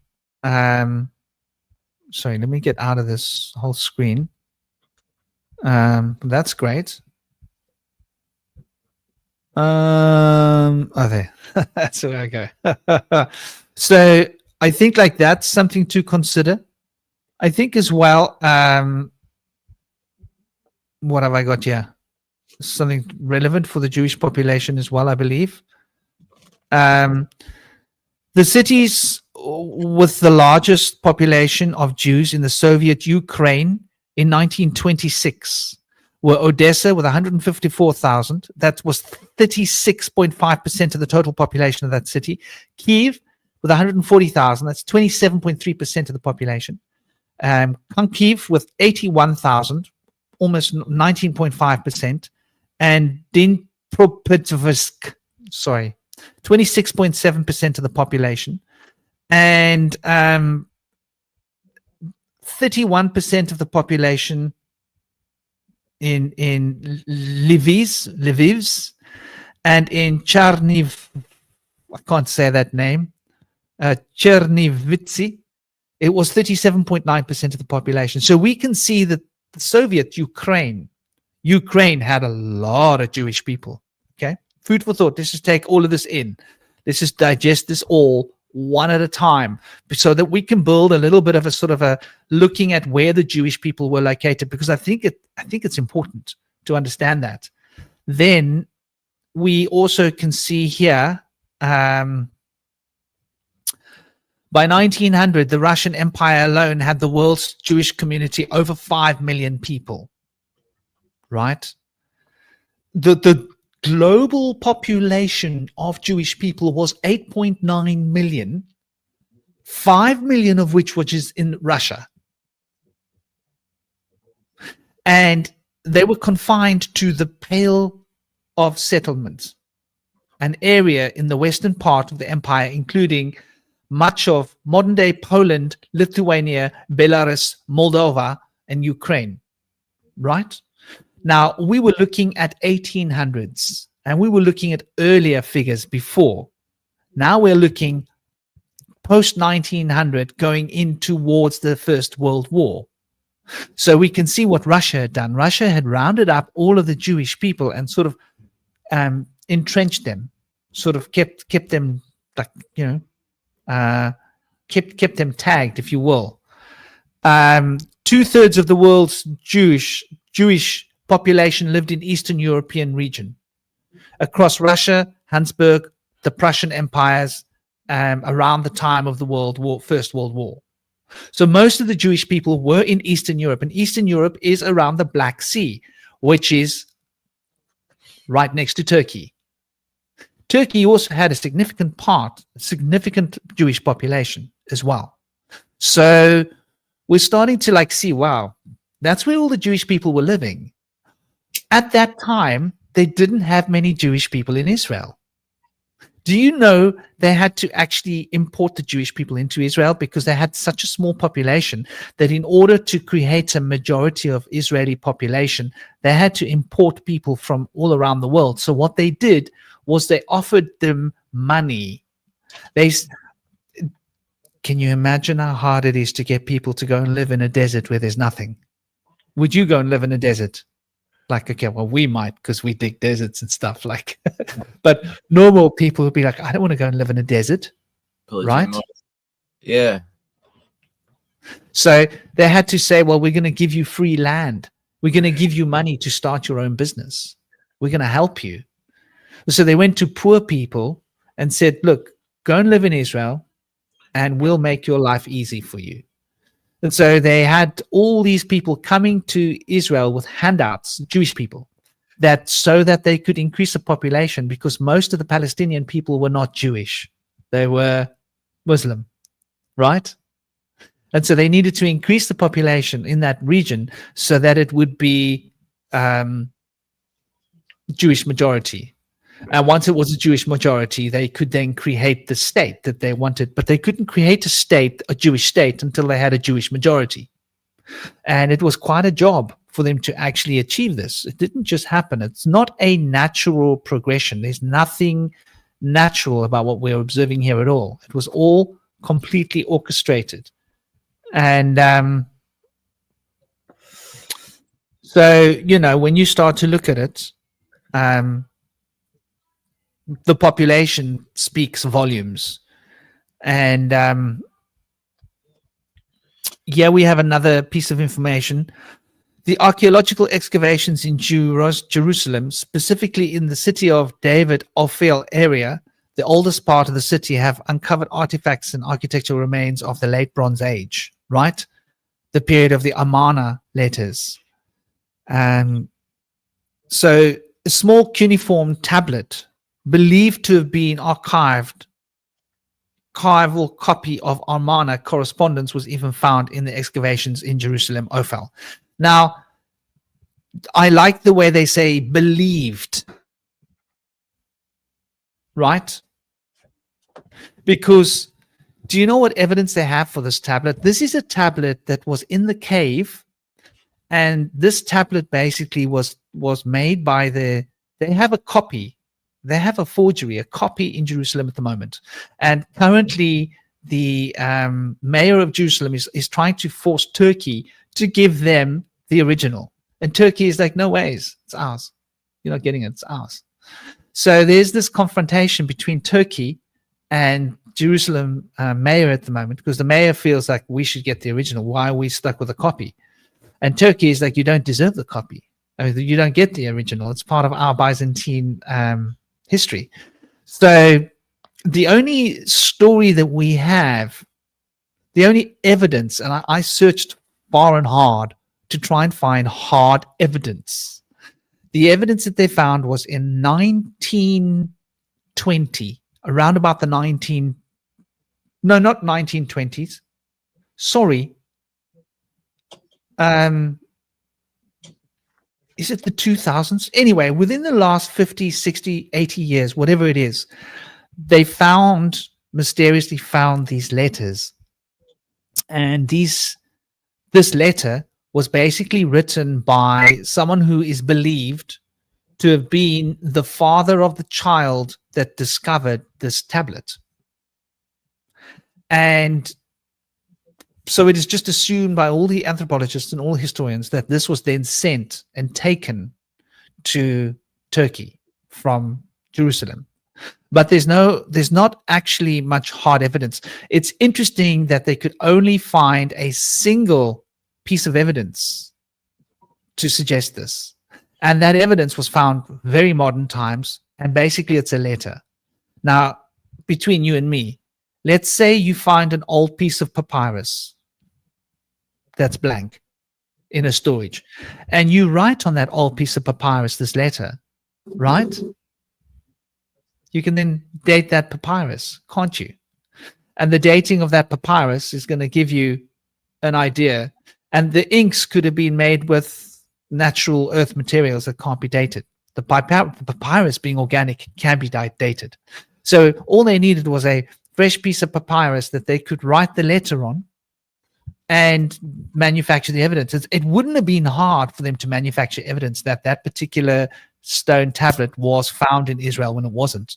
Because the reason is that if this tablet has been known to be a tablet which is of Jerusalem, why are they now trying to get it back?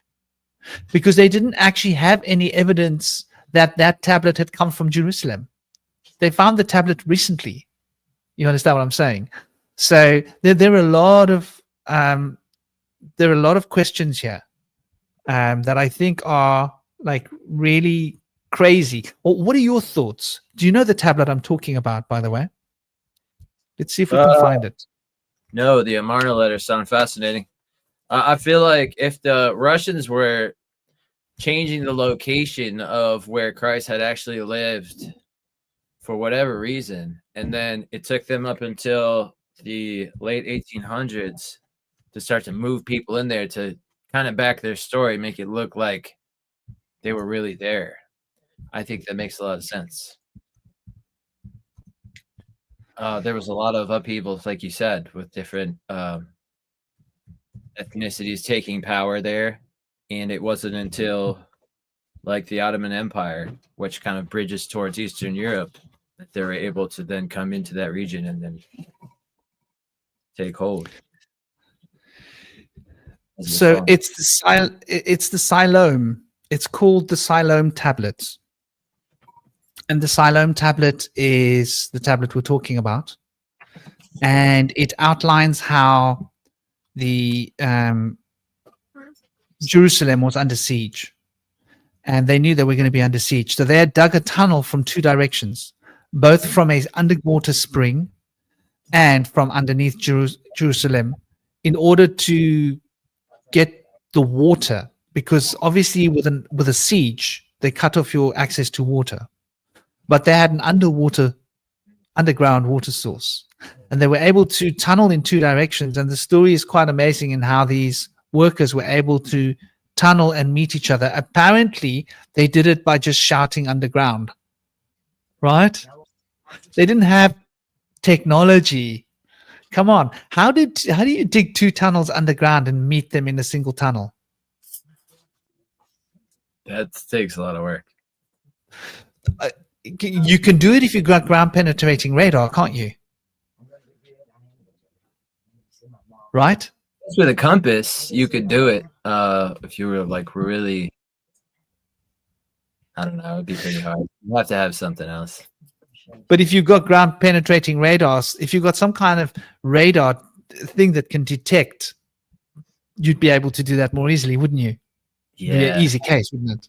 So it's just some of the feats that they did. It makes you wonder whether they were using technology that we know that there was ancient technology. We just don't know the extent of it.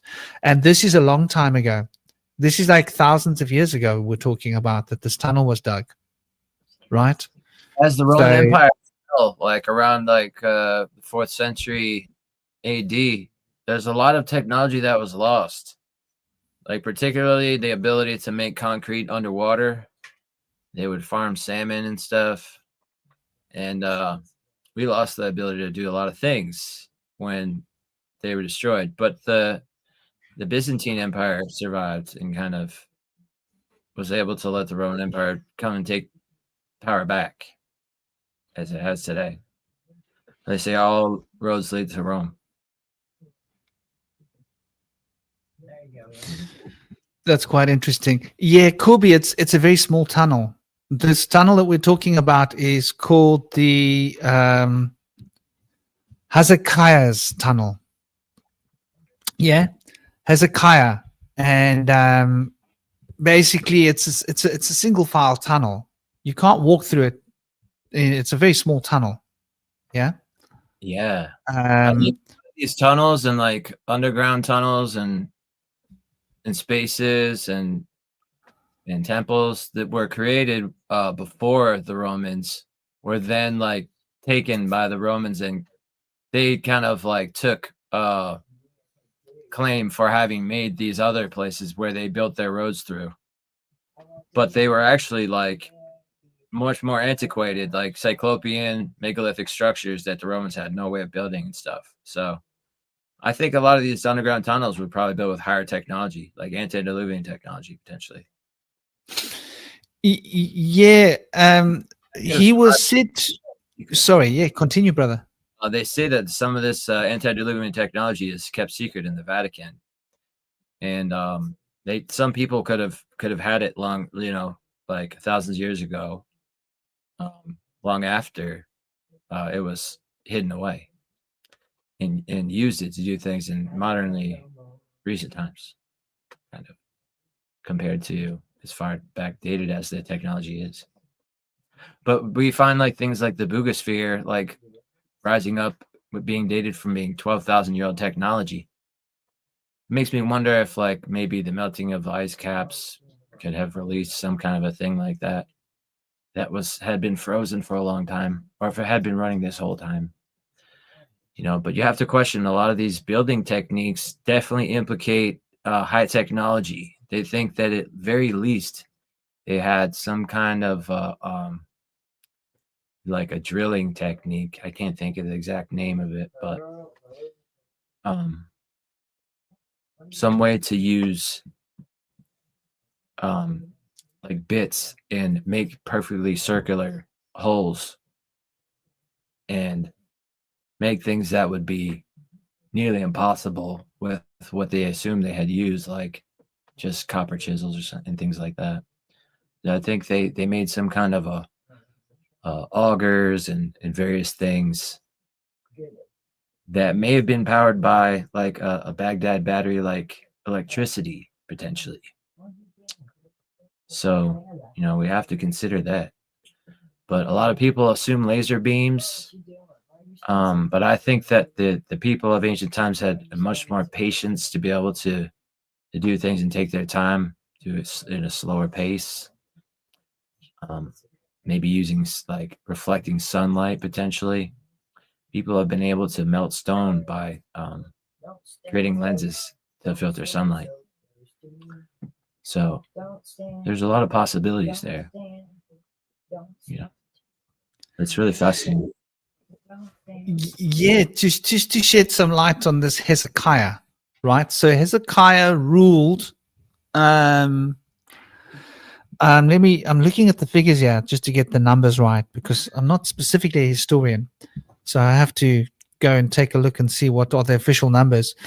The so-called official numbers are that Hezekiah was born 741 BC, and 716, 715 he ruled, and he ruled up until 687.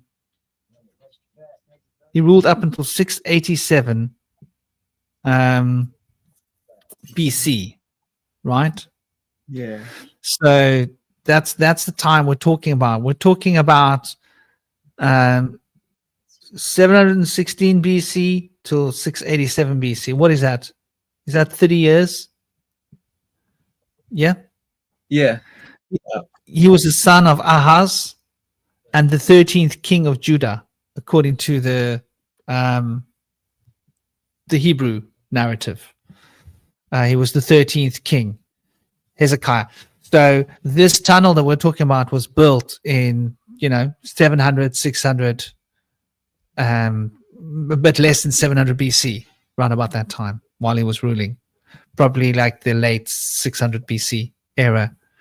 And so anyway, they've got this original in Turkey. And the narrative for how it got to Turkey, well, we're just going to have to take it in good faith from the anthropologists, because they found this letter. They only found the letter in modern times because there was no evidence in the older times, which to me is a bit strange, right? Yeah. Because you would think that it would have been well documented in a lot of different places, right? You think that Hezekiah... What's the tablet that it refers to? What's the name of it? It's called the, I mentioned it just now, it's called the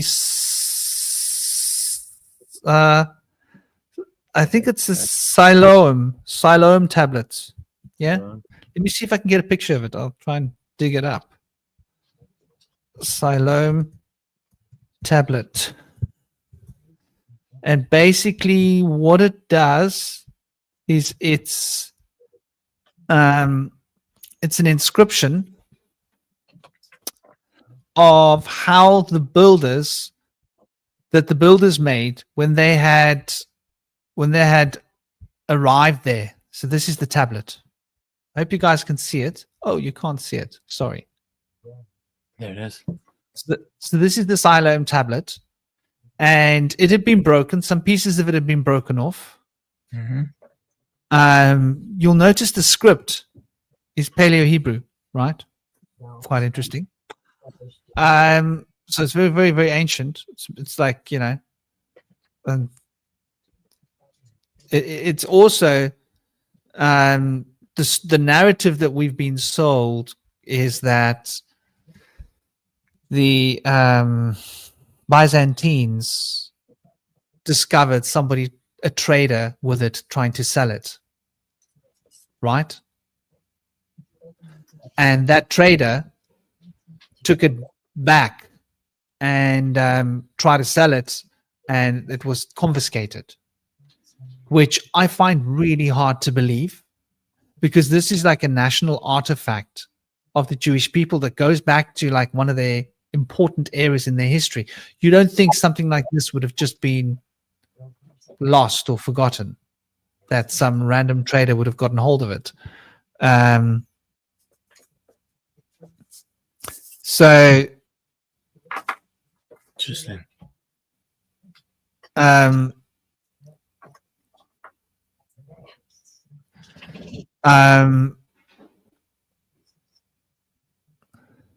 wonder if maybe there's intel that they were going to sell it to somebody who was going to try to hide it and change some records, and they decided to confiscate it and keep it around just for their own knowledge. I think there seems to be a lot of a changing of history and timelines going on with this whistleblowing evidence here, of how things aren't really lining up where the Jews were said to have been, but it seems like it's pretty obvious where they actually were. And so it brings a lot of other things to light. Like what else have they been brushing under the rug? Well, yeah, I mean, the population seems like incredible, doesn't it? Yeah. When you get right down to it, to me, it seems like quite a total mind-blowing story. And also, the fact that we're supposed to believe, right? What was the story with the USSR and the Bolshevik Revolution? And this story that was with the Russian people wanting to basically get rid of all of the Jewish people, using them in concentration camps and slavery, and getting them to work for them, and basically, doing the naughties, basically. Oh, one thing I wanted to get back to was we were talking about the sons, right?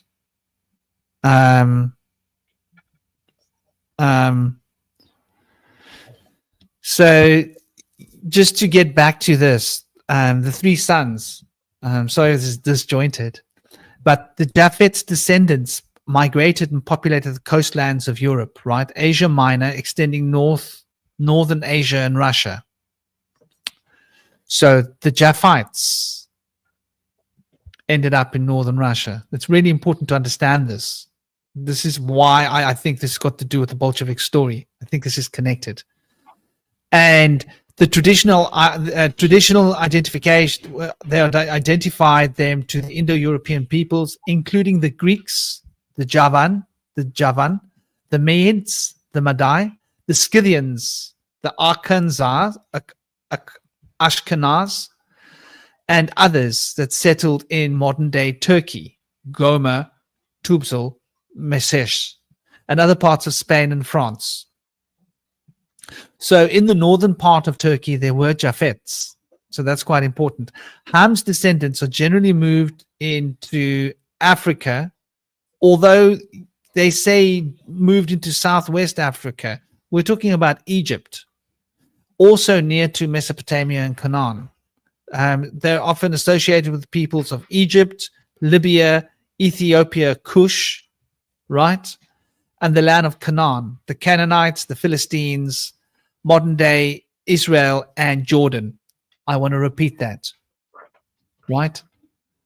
The Hams, the sons of Hams, were in modern day Israel and Jordan. This is why there were no Jews there, because the Jews are Shem.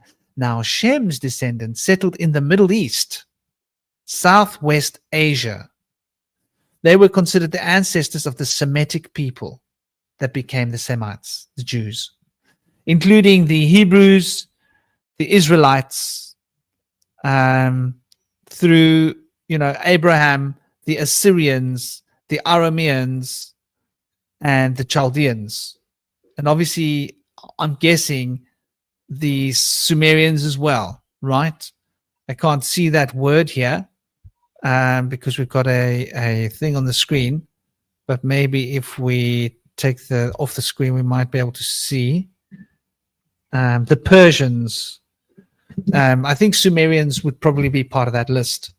So that was just a little more information of what we were talking about with the genealogies. But so there were no Shemite people that went to settle in Israel in ancient times, right? This is in the archaeological record. So there are a lot of conflicting pieces of information here.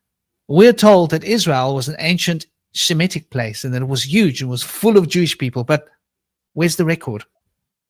It contradicts what the anthropologists and archaeologists have dug up in terms of actual evidence.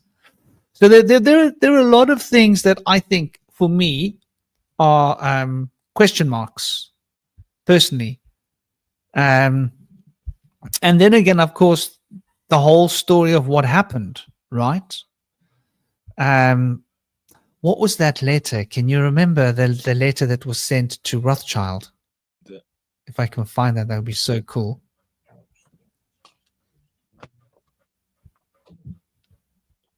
Yeah? I didn't get the name of the letter. I don't suppose you know, do you? Yeah. I thought it was written to him, and that was part of the founding of the Jewish state. Well, yeah, exactly. There's another very interesting thing that I want us to get into, but before I get into that, it's called the what is it called? It's called the Gospel of Barnabas. I found an audiobook, which is a 9-hour and 10-minute audiobook. Unfortunately, I haven't had time to listen to it, of the Barnabas Gospels. But the Barnabas Gospels also are a smoking gun. I don't know. Have any of you guys in the chat come across the Barnabas Gospels? Not now. Josh, not now.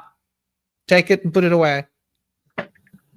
He's trying to get in here with his tablet because he wants to plug in his tablet to charge it. And I specifically gave him a small amount of battery so that he couldn't. Right after supper, he only had like 30 minutes gaming time. This is how you control your boys, people. You control that battery. You keep the charger. So there's only as much gaming time for Minecraft as what the battery allows, and then it's done. It's done. There's no more gaming time. He's not bringing that tablet in here and plugging it in. Daddy's ahead of him. He's clever because he'll try and smuggle out the cable. This is what he does. He's 9 years old. He's clever. He'll smuggle out one of the charging cables when I'm not watching and plug it into his mom's charger. He doesn't know that his mom's charger is the same cable plug because I've kept that like, control the information. He's going to figure it out soon enough. He'll be going behind my back and charging that tablet.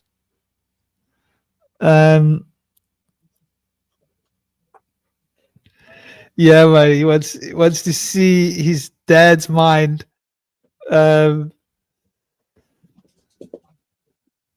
So did the well, you talk about the dinosaurs. That's quite interesting. Who knows? Who knows? I have a theory about the dinosaurs not being on Earth. What we call dinosaurs, I think they were like different creatures. I think like we're a lot of anthropologists have probably done their best to try and explain what they're seeing in context of the ones that explained it before them. And so they all got it a bit wrong, I think. But to me, it makes more sense that that comes from a bigger planet, a bigger oceanic planet, not this planet. Yeah, I think dragons is probably the old word for these big creatures, but they didn't want to use the word dragons because dragons had been turned into fables and children's stories, right?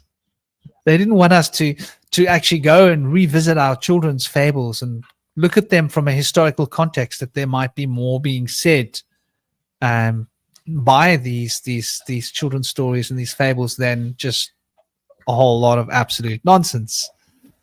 So I think it's probably a good time to maybe we should take a moment with the Barnabas. Have any of you come across the Barnabas Gospels? Yeah, Yeah, the Gospel of Barnabas. thought to have originated in the 14th to 16th centuries because due to some anachronisms that are in there that don't line up with first century, it seems to have references to things that came later, suggesting that it was made during the medieval times as somewhat of a forgery. But in Judaism, they have things that were made in medieval times that they've kind of added on to the Torah. So in Christianity, they don't really tend to do that. Just not as much of an openness.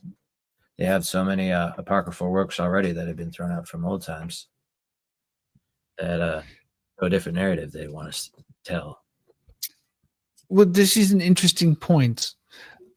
Could also some of the things that we think happened later have happened in an earlier time? I often question a lot of the historical narratives that we've been sold, right? Like about what happened, how it happened, when it happened, and because we make assumptions. I think a lot of history is based upon a lot of assumptions. So, I mean, I don't know, but it's interesting. One of the interesting points about, and you're right, they would have probably retranslated those gospels and they would have added to it as time went forward. But it's a fairly comprehensive gospel. And do you know who Barnabas was? Yeah, the one that was being tried against Jesus and they had to choose.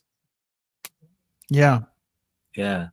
And it said that when Paul rewrote the story of everything, and it was all kind of put together like a century later, that actually what he changed about the story was the question, and that when they were shouting, when the crowd was shouting, Jesus, Jesus, Jesus, they were not saying, who should we crucify? They were saying, who should we free? And that they actually freed Jesus, and he might have had a mock crucifixion and death under the tutelage of Mary Magdalene. That's a ritual ceremony carried on by the Knights Templar today, as the Freemasons carry that on. So potentially Jesus was able to then move to Kashmir, where he was the king of the lost tribe of Israelites there. And he was buried in Rose Ball in the shrine there, where he has the book of Isa that was translated by Thomas Edison in exchange for a gramophone decades ago. And it's not Where is this? In Rose Ball in Kashmir, India. There's a shrine of Isa, and the doctrine of Isa is there. And he's buried alone there in the shrine. And it said that Mary Magdalene then went to France there. That's quite interesting. from Orange, France. Because what I've noticed is whenever you have a challenging document, you're always going to have these quick, let's debunk it, let's twist the facts, let's twist this, let's shift things, to be able to make it sort of fit. If you wait, I'll open the door in a minute. I'm busy talking now. So sorry, that's my son's mother. She's very rude and she's very aggressive and she doesn't know her place. We're not together, we're not in a relationship, so her place is not in my place. She's got her place on that side of the house. When I'm busy, I'm busy. But through Mount Nimru, but what might really be the case is maybe that they were actually up in Anatolia, and instead of going through there from Jerusalem, maybe that's where they were departing from to go to Kashmir. And so it's said that I think his mother Mary was buried there at Mount Nimru in Turkey, where Moses and King Solomon are also said to have been buried, which to me was always suspect. Why would they bury Moses and King Solomon not in Jerusalem, but in Turkey? So that goes to kind of stand with this Russian assertion that there's actually a flawed story of the actual locations.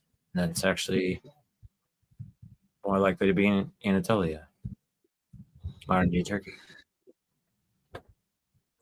Yeah, that's very interesting. You know, the Greeks had a big thing about Anatolia, didn't they? And Yeah. you know, to me, like when I look at this story, right?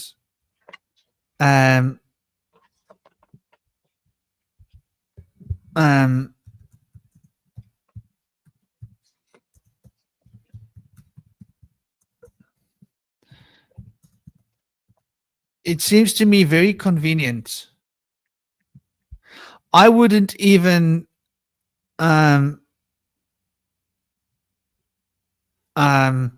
they say that the Barnabas, most scholars agree. So all scholars don't actually agree with this whole Barnabas story. It's quite interesting. And you'll find that the information is going to be the same narrative of, you know, the current Gospel of Barnabas is a later work, an earlier distinct apocryphal work with the title Gospel according to Barnabas was mentioned and condemned as non-canonical in ancient decrees such as the Celestian Decree of 496 AD and the Decree of the Western Churches in 382 AD. Now, how the hell do you explain that? They tell us that the Barnabas Gospels was written in the 1400s, but we've got references in the 382 AD of the church banning the Gospels according to Barnabas. Right? Do you smell a fish? Yeah, I see. Do you smell a fish? You see, they cannot remove all of the evidence. They can smear their version of the truth across. So probably what happened was that Barnabas Gospels was probably taken and added to with other things by later followers.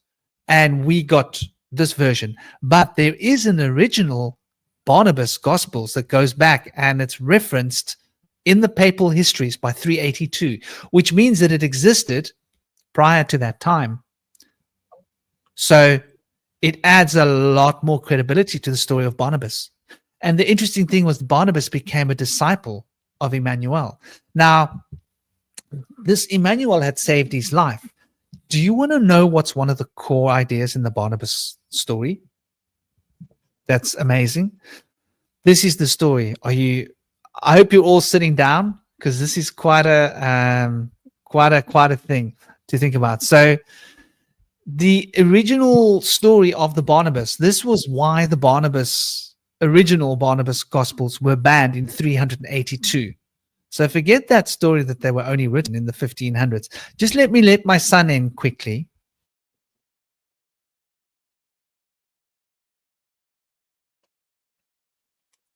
So they're more likely to have been written like around the time of the 4th and 5th or 3rd and 4th centuries AD, potentially, which I think a lot of the books from the Bible were actually put together in a much later time than the time of Christ. Particularly, it's thought that because the crucifixions were done during the time of Christ on a crucifix that was an X, whereas like 100 years later, they started to use the cross when things were started to be put together in the modern day Bible books.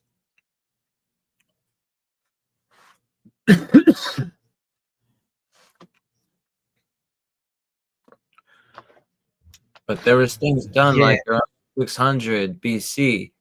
Isaiah translated the Bible to take out all the different names of God and put in only one name of God, being Yahweh. But they basically took out all the different names of the other gods, leaving in there only sometimes Elohim, which has been found to represent a plural name of a pantheon of gods and goddesses, being a name that has male and female aspects to it. I believe it has a male prefix and female suffix, plural.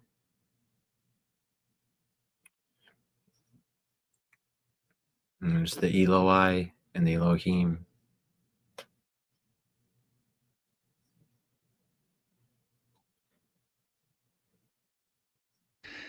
Yeah, brother. There's been a lot there, a lot to look at. This is such information that's accessible. Even Google's got it, but Google will smear you that the Barnabas Gospels are fake and that they were made in the 1600s, 1500s, right? But there are decrees that have been recorded in the Western churches in 382. Now, the uncertainty is whether this is the same reference, because obviously the Gospels according to Barnabas and the Barnabas Gospels, what are the chances of them being remotely similar?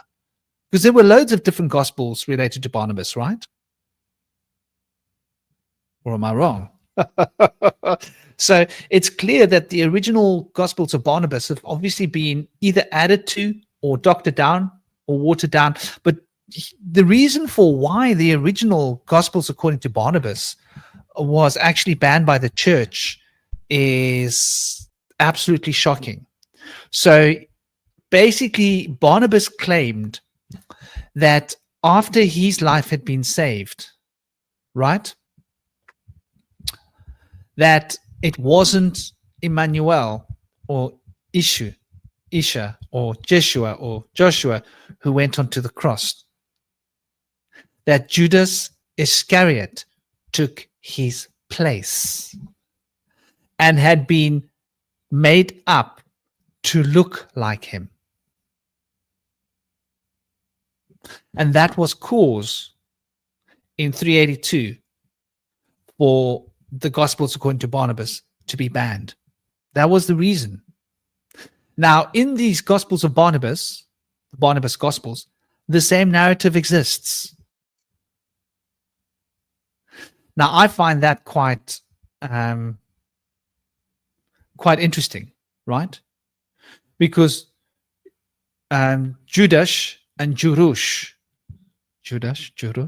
right? Mount Jurush, where the crucifixion happened according to the story in Turkey. Another name for that mountain, by the way, is Hercules. It was referred to in some old maps as the Mount of Hercules, right? So there's some really interesting associations there. And there's a temple up there. Now, do you remember with the history of Jerusalem what was mentioned in the story of that, right? That there was a temple of Zeus dedicated on the Temple Mount, right? Mm-hmm. And I believe there's a castle there as well. So when you start looking at the Gospels according to Barnabas, right, and why it was banned, it was really like suggesting some fairly powerful, powerful information that was going very much contrary to the popular narrative that we've been fed. And so yeah, this story and this name Jesus that's been thrown at us, I mean, they didn't even have J's in those days, right? The J was invented much later. Right. So, Yes, you are. yeah, why have they done this? Why have they played with the name? Why have they tried to change the name so much? Have you heard that they changed his name to Yehoshua, or some people use that to refer to the sacred oil, DMT, dimethyltryptamine? Yeah, makes a lot of sense. Like Abraham was born as Abram and then later became Abraham, possibly after joining the Melchizedek order of high priests. But it's also thought that Jesus had his name changed to Yehoshua from Yeshua. And when he returned, he was Yehoshua, after having been named that by the lost tribe of Israelites. But they seem to add a syllable when they become risen. Yeah, that's quite interesting. And there you can see a map of the region. I think it's important to take a look. You see the Black Sea there. You see Turkey. And then you can see up along there, there's Moldova. There's all of those places, Poland. These are all along the top there. Eastern Europe. That's where all the Jewish people were found. So Turkey going up, this imagine an inverted C here, and Greece and some of these European states, and then along the water's edge here, probably the tribe of the Japhites would have settled there, and the Shemites would have been trading with the Japhites, and they would have probably gone there and also made small settlements along this. But the majority were around this Black Sea region, and which I think is quite an important piece of the puzzle for us to look at. But yeah, so the gospel according to Barnabas takes quite a stick, and when you look at like Jurush Hill, Mount near Castle, Jurush. Is Jerash or Jarash? I think it's spelled Jaarash. Urush. It's not a Jurush, it's Urush. Sorry. Yeah. Near Sargrad.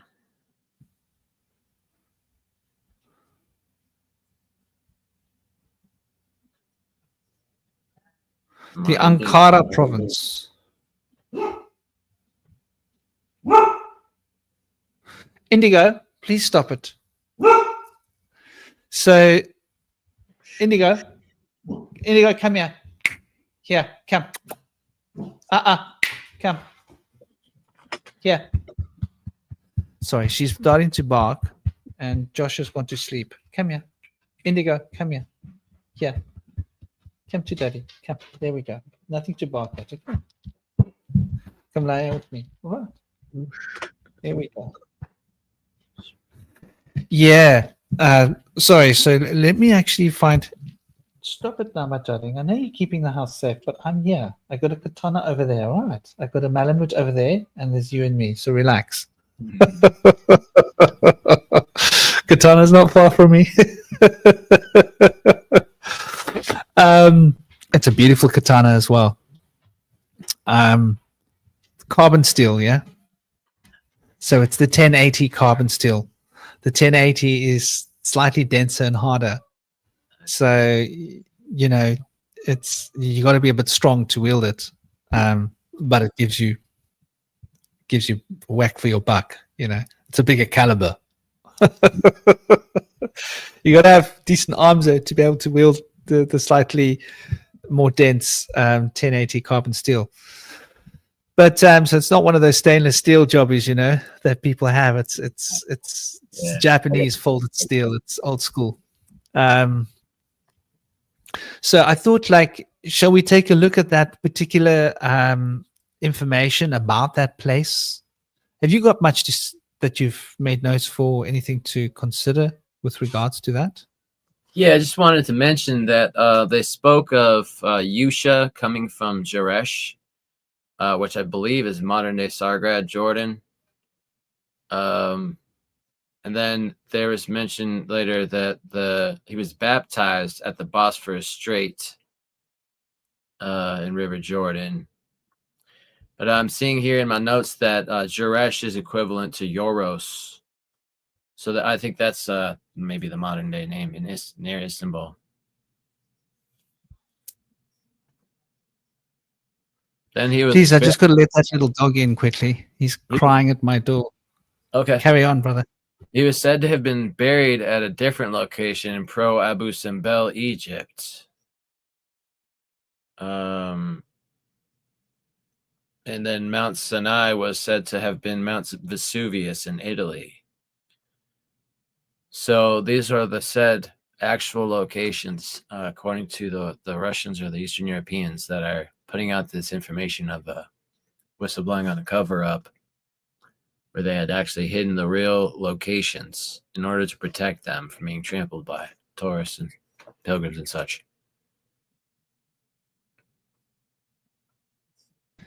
Yeah, there's also a story that that suggests that the ruling castes wanted to keep the regions for themselves. Mm-hmm. So, you know, certain circles of people got to know the truth, but for the masses, it was this, which is something that we see today, and it seems to have been part of the history. I mean, the Greek language and the language of Greek and the language of Latin is basically that, right? Give the Latin to the masses and keep the Greek for the rulers. And all the rulers spoke Greek, but they ruled over the Latin people. So it seems like there's this pattern that's been perpetuating. And we see it today with, you know, legalese speech, for example, where most people don't understand what's being said. But the higher echelons, they understand the law quite well, don't they? That's how they become billionaires. Yeah. Funny how that works. They just get richer and the poor just get poorer. I wanted to mention that there's really not much documentation of the Torah in Jerusalem either. And the only thing that they found, I mean, they have found things, as Franklin mentioned, like less than 1,000 years ago, like as early as 1155 AD, or as late as 1225. Is the first actual full complete Torah that we've found archaeologically. But there's actual fragments of the Torah that were found at a much earlier time. They were found like around the 4th century, said to be 1,700 years old. They're called the En-Gedi scrolls. And they're identical to current Masoretic texts, and the ones that are found like early on. Are identical, and it's 2 chapters of Leviticus, the first 2 chapters that were found in fragments, like sometime around the 4th century is when they're from. So that's the earliest documentation that we have of the Torah in Jerusalem, and so, or like in Israel. So if we consider the fact that that's not really where he was from, it starts to make sense. But without that understanding, I think Jordan Maxwell came to the understanding that the Judaic religion came 1,000 years after it was said to have been created, because there's really no evidence of it having been there. So maybe he was onto something, but he just hadn't really stumbled across it yet. But I think this explanation could really reconcile the fact that it was that old, but it was in a different place. Yeah, I think that's quite interesting. You know, there's a lot here that we can sort of look at it, and there's a lot of, you know, we look here, the seals of Byzantine officials have been found dating to the 7th and 9th and 10th. The Ottoman finds, excavations have unearthed underground structures, everyday items from soldiers' lives, and stone, bronze cannonballs from the Ottoman period. Yeah? Yeah. Archaeological work continues on the site. So Yoros Castle. So Yoros Castle is what we're talking about here. Now, there is a reference in Jerusalem, there's a reference in the Torah that you could see the place of crucifixion from the castle, right? Yep. So what was the distance of Yoros Castle to the, I think it's like, as a crow flies, it's like 1 or 2 kilometers, right? Mm. And from an elevated place, 1 or 2 kilometers is not so far away. With a telescopic sight, you can hit a sniper could hit a target at that distance, right? A good military sniper could hit someone at that distance, right? Mm-hmm. It's not unheard of. So, you know, if you can get to that accuracy with a bullet, then imagine like you can pretty much see across that distance if you're on high altitude. Like when I'm on the mountain here, right, and I'm a number of kilometers away, I can actually see my house, and I can point out my house to people. Can see where it is. So if there was a mound where something had happened, you'd be able to see that mound quite clearly from an elevated place. You'd have to go that high up. Once you get a bit of distance, it changes perspective of viewing. So it's quite interesting. They found temples dedicated to Dios. Dios is Zeus, right?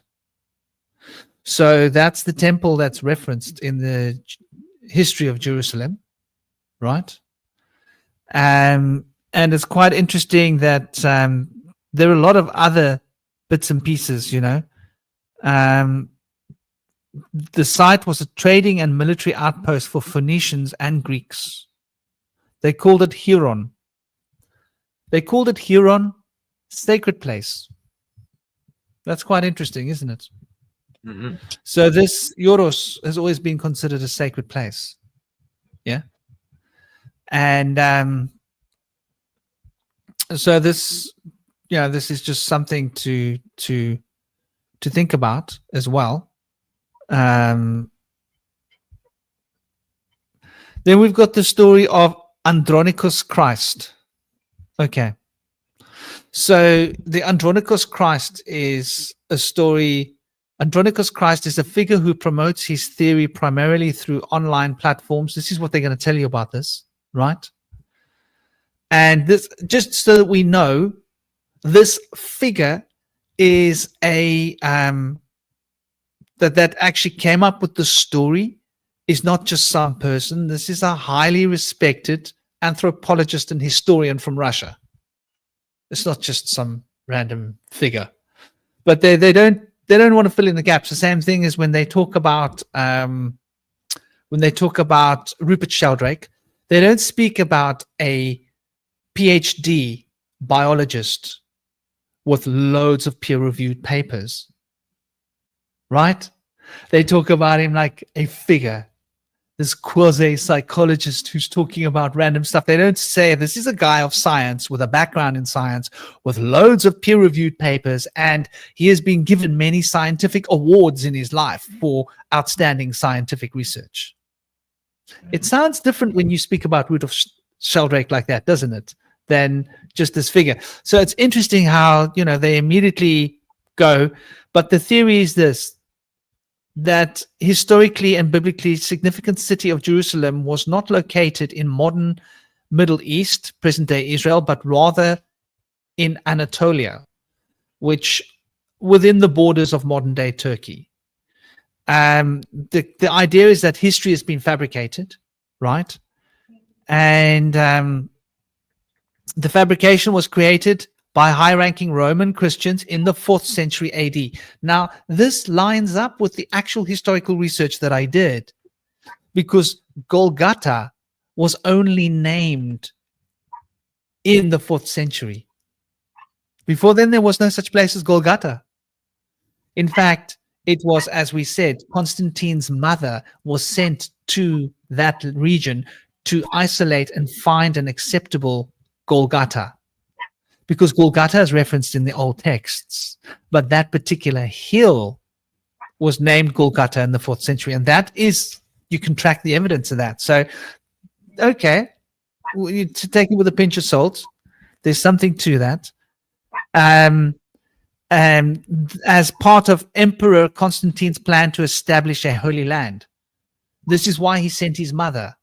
That's historically documented, that he sent his mother there to find out where the Golgotha is. That's not fringe, that's accepted history within the accepted anthropological community. So when you look at that, it's like, that's interesting.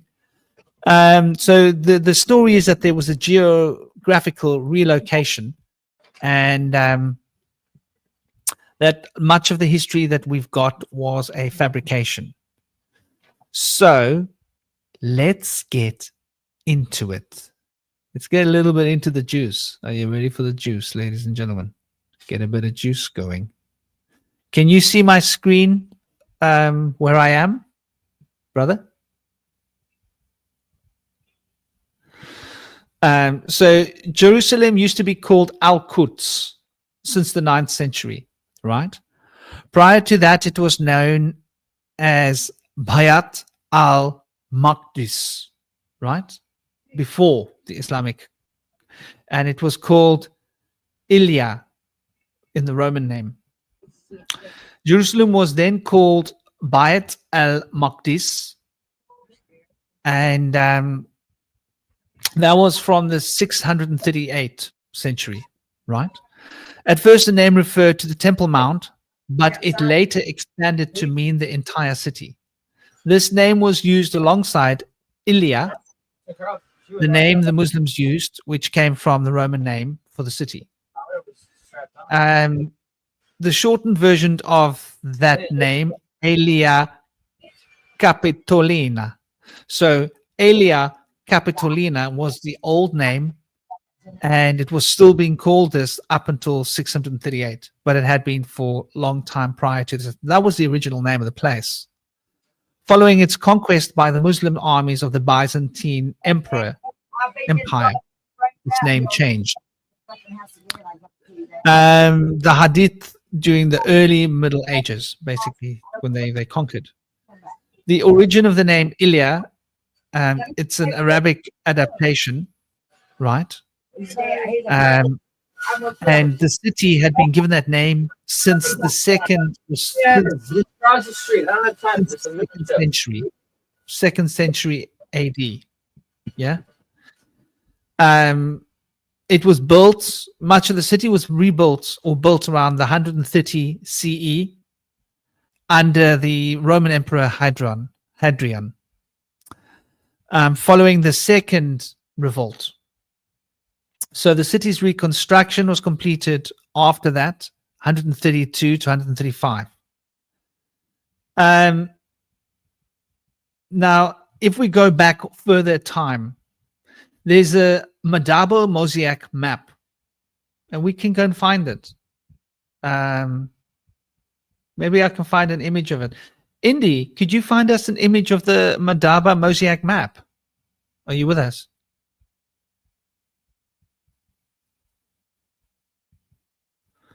Is Indy in the house? Hey, brother, are you with us? if you could find us a copy of that, that would be cool. So yeah, the Madaba mosaic map, and that map is about at least 1,500 years old. They're dating it to 6th century AD. It was created for the early Byzantine church and is the oldest surviving original map of the Holy Land, depicting the locations from Lebanon to the Nile Delta. It was apparently created 542 to 570 AD during the reign of Emperor Justinian the Great. It was uncovered in 1884 when the mosaic floor of the Byzantine Church of St. George's in Madaba, Jordan, was being restored. So that, I think, is an interesting map to look at. Then there's Yusha Kabri, which is 2 kilometers as the crow flies from Yoros Castle. There's surrounding evidence of what used to be a town around that place. There used to be more settlement. Yoros Kabri. Yusa Kabri, which is quite interesting. Yusa could be Usha. Sounds like Isha. Sounds very much like the name in Afghanistan and up in northern Kashmir used for Emmanuel, or who we call Yeshua or Jesus. It's 2 kilometers as the crow flies from Yoros Castle and in clear line of sight. That place is also called Joshua's Hill. Turkish Yusha Tepesi or Hazareti Yusha Tepesi in the Turkish. It's on the Anatolian shore of the Bosporus River. And so this Bosporus River comes up a lot in this other version of where they say that the histories have been meddled with. Joshua Hill is also on some maps and in some other references referred to as the hill of Hercules, which is quite interesting. Holy Hill. And there's a shrine which has a mosque and a tomb dedicated to Yusha. Turkish Hazareti Yusha. Sounds very much like Yeshua. Yusha. Isha. Isha was what he was known as, right? Isha was the name that they called him by in India and Afghanistan. If we're going to acknowledge that they have, am I right, Indy? Does this really like add a lot of like flavor to the story? Indy's not here, but the story that Indy brought up before, that they have, and I can attest to this because I've been there. It's in Ladakh. I've been to the place. I've traveled through there. It's a very beautiful place. They have a shrine of Isha. They have a burial place of Isha, and like Indy Sage said, they had writings of Isha, his own gospel, which very similar to the New Testament gospel, by the way, the way it's read. And they claim that he came there and he had a school there and he was teaching people, spirituality. And he lived there until he ascended. And he ascended from that place. And so they've got his burial place there. And there's also a story in Afghanistan where his mother Mary passed away while they were en route to this place, which is in northern Kashmir. What I was saying, that this isn't that incredible? Doesn't it line up so well, Indy, with the story of the name that they've got a shrine there for Yusha, right? Yeah. Yusha. It sounds Well, very much like the story from Kashmir, doesn't it? Yeah. And it said that he had many flocks. of many sheep from many places. So it's possible that he was in all three places, you know. But I really like their idea. It seems to line up, like you said, with what really is like the evidence of the heritage of the people there, and how they kind of fudged it like in the late 1800s, but doesn't really seem to line up that they're actually from that region. But in this region we're talking about, they said that Jesus was born in Crimea and then baptized in the Bosphorus Strait, crucified in Euros at Sargrad, and then buried at what was then Mount Heracles, apparently. Mount Nemrut. Yeah. And that's the shrine that we were talking about. That shrine is Mount Heracles, is also called Usha Tepesi. Yeah? Usha Tepesi. Or in English, it's called Joshua Hill, because Joshua is the English real name of Yeshua. And Yusha Kabri is its more common name. Yeah. And Yusha Kabri is 2 kilometers from the castle. Now, I know from my research, and I'll pull it up for you guys. Did you find that map, by the way, brother? Yes, I got the map here. Before presenting the screen, remember other media. There we go. Oh, sorry, brother. There it is. Nice. And it looks like it's written in Greek. And the top right part of the map is missing. This seems to represent this circle, this ovular city center here. It's got that road right down the middle. Probably where they would have their... oh, there's another road above as well. Possibly where they'd have their market. Yeah. Or a royal path travel. Seems to go from the castle out through the town. This map happens to line up quite well with the narrative from the descriptions of Jerusalem. Yeah, and there's a second castle up above. And then there's like a castle wall all down below. Remember, there were extensions made. The place was destroyed and was ransacked a few times. Now, here's the other interesting point. There were massive sieges. This place was a military bastion. You couldn't just get in there, right? Yeah, the moat. That tiny little place, Jerusalem, right? Mm. In Israel, man, they would go and kick those walls down in 3 or 4 days. Yeah. Do you understand what I'm saying? That's not a castle. No. How could you have a huge army on your doorstep and they can't get into that tiny little proverbial hovel? Right. You know? But a castle like this, there would be long sieges and great and terrible wars. So, you know, when you listen to the story, the history of Jerusalem that we went through earlier, right? There were big sieges and big wars there. And they went on for a long time. And water was always the key. And now, according to the story, is they got access to water from this castle. So where was that tablet that we were talking about earlier discovered? Was that tablet really from Israel? From this great long siege when they would be sieged for so long? Have you been to Jerusalem? I mean, it would not be hard to breach those walls. Yeah? Yeah. I was excited. I was going to go, but I wasn't able to make it. I found out that I had Jewish heritage, but I wasn't certain where it was from. It turned out to be from the patriarch, so it didn't work out. But my friend's a rabbi in Jerusalem, and he was going to fly me in for my birthright trip and everything.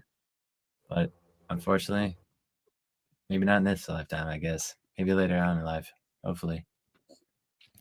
I'd love to go. Well, you know, you win some, you lose some. Maybe you're better off now with where you're at. Well, I got a friend out there. I figure if you're gonna go somewhere, bring a friend, have somebody to tell stories with, and remember the trip, or go out and have somebody you can meet out there and show you around. But going on a trip alone to me never really sparked my interest too much, without knowing the language or any of the people there or having anyone to talk to. You couldn't find the whole map, man. There's a more part of them. on here. Let me see. There's more options on this page I was looking at here. Yeah. It's a Wikipedia. They have a few different maps. I think there's a. I just find it interesting that they hid the you know, Oh, this is the full map that- here. crank it up, brother. Crank it Go up. earlier right there. And so there's parts missing from the full map, but there's a much bigger context here of the sea up above.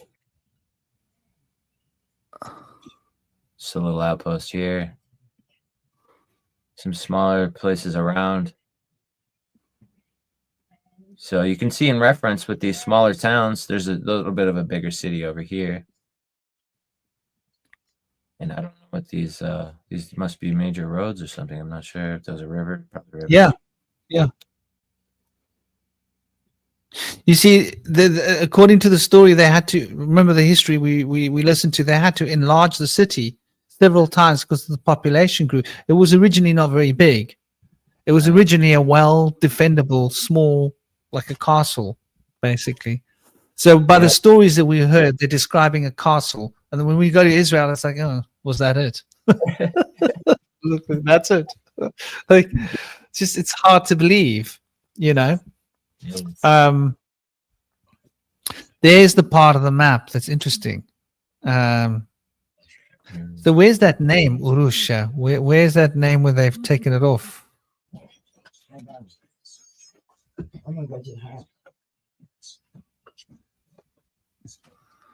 You know, very interesting. Very, very interesting. And that design looks like the design that is described, right? In the story.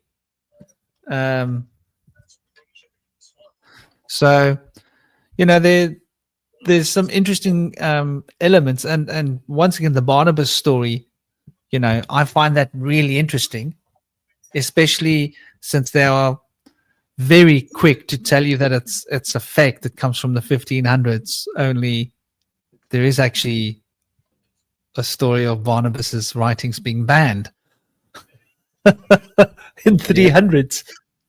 So, and that's in the official record. They can't hide that.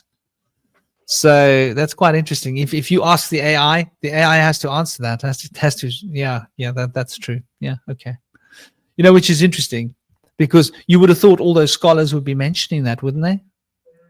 Yeah. As part of their, like, if you're going to debunk something, then you need to debunk it. You need to mention that, but they rather not mention it because, well, it makes it very hard, doesn't it? Because then the question you're going to ask, well, which part of that has been added later and which part of it is the original text? And I bet that if you study the documents, you are able to easily see which texts were the original text and which texts were added because they will be contextually very different, right or wrong. Yeah. And they would probably have a different style to the writing. And any proper linguist that's actually a proper historian that's studying it should be able to say, well, this piece looks like it was added later. That piece looks like it was added. The bones of the original text must be this. But they're not doing that. They're not doing due diligence, which in my mind is already like a bit like suspicious. I wouldn't call it a smoking gun, but I would say it's you know, causes me to want to start asking questions. And what was that letter? Wow, what do you got here, brother? This is the actual map as it is. I guess it's a black and white footage of an image where they've uncovered it beneath those tiles. It makes me wonder how they got this other side underneath these steps here. Maybe they put those in later after they uncovered it. I'm not sure, but that's some footage of the real site.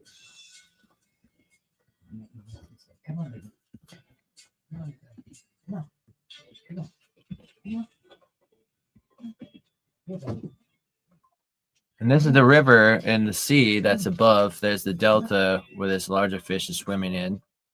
And so to me, it's interesting they have this sea that's like right above that castle, which would, to me, kind of line up the story of how he was a fisherman and he was right there. And, on like the mountainside by the sea, this would probably be the site where they would come up from the road from the city. Or maybe that's the actual a rivulet that they made to irrigate water out of there, potentially.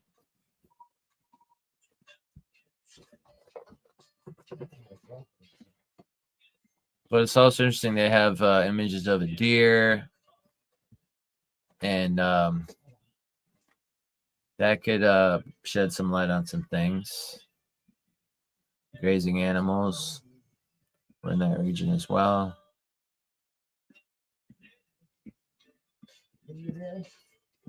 I guess that's all the pictures we had. Now this close-up, do we see Euros written anywhere here? One thing that interests me about these names here is this one right here. It looks like it says Benjamin,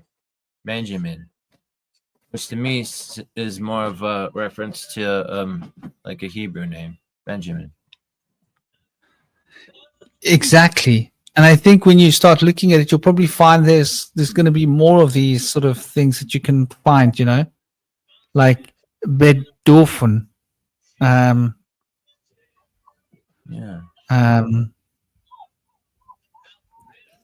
Suppose if you could, you are. Look there at the top, right at the top of the map, right? That says Iowa. Yeah? Iowa. It's almost Aya, right? It looks like it's like a name, sacred name, Paleo Hebrew name. Yeah. Coming from the roots of Iya. Is that Yesha? You see right at the top there, yeah? Running across. Just above that on the left. Over here? Over here? Yeah, that one. Iboha. Ibioha. Is that a B? I don't know. Yeah, B. Abioa. Is it how the Greek is pronounced? Sometimes it's not what it looks like. Because I know Right. P is more R.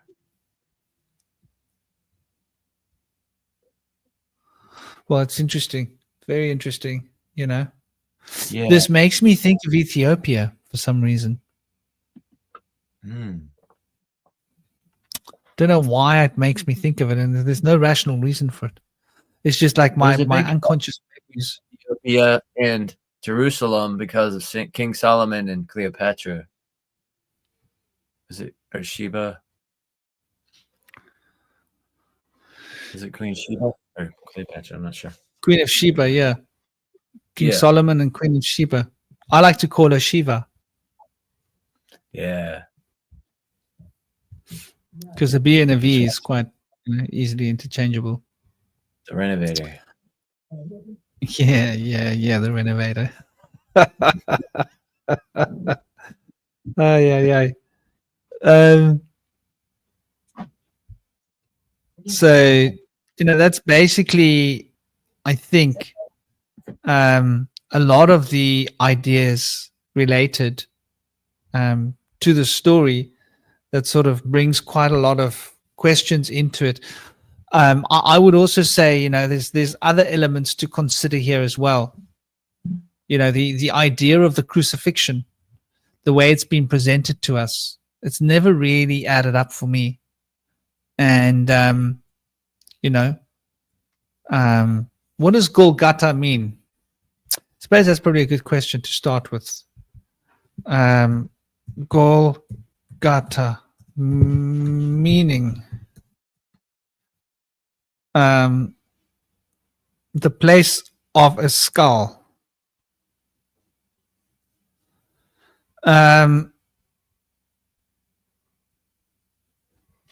It's known in English as Calvary.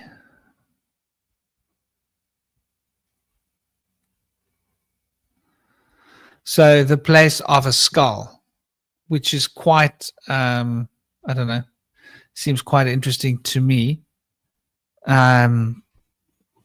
because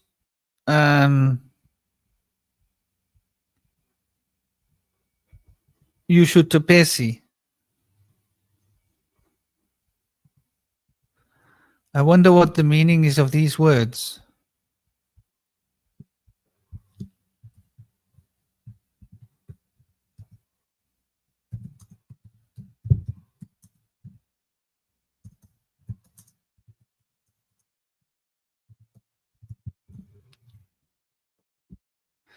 So you look at the Hazreti,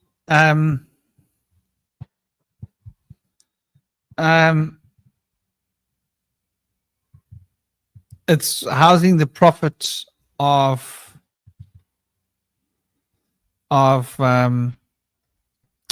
Joshua, right? And meaning.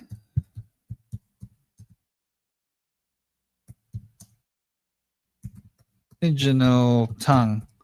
I think sometimes when you just look at the meanings of words, that can be quite, oh no man, why did it do that? Okay, let's do this. Let's do this one at a time. Etymology meaning. Etymology meaning. I'm not used to typing on this keyboard, so I usually use my other laptop, although this keyboard is better. Okay, so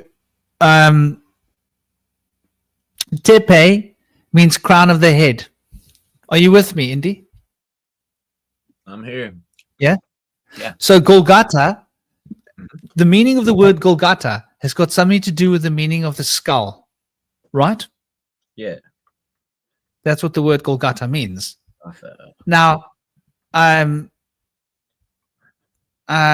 when you look at the word tepesi etymology, it is hill, peak, top, summit, crown of the head. Tepesi is a possessive form meaning it's hill, the top of. The term common in Turkey. That's why we call it Gobekli Tepe, right?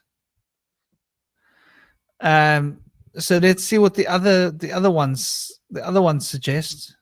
But the fact that it's not Tepe but Tepesi is interesting. Let's see what. Yeah, Golgotha means the place of the skull. Yes. Hazreti, to be present or to attend, which is itself quite interesting. And so they use Golgotha is usually referred to as just the skull where he was crucified, referring to like the top of the head, the top of the skull. And it's the Arabic form of the Hebrew name Yeshua, right? Mm. And it means God is salvation. Isn't that interesting? Yeah. So the name of this hill, the first part of the name etymologically, it's not Tepe, it's Tepesi, which means that it also means related to the top of the head. So it means it's the root for the root for the word of hill, but it also relates to the top of the head, as in the skull. And then it says in attendance of Yeshua. So the top of the hill, the skull, in attendance of Yeshua, because that, according to the story, is where Yeshua was.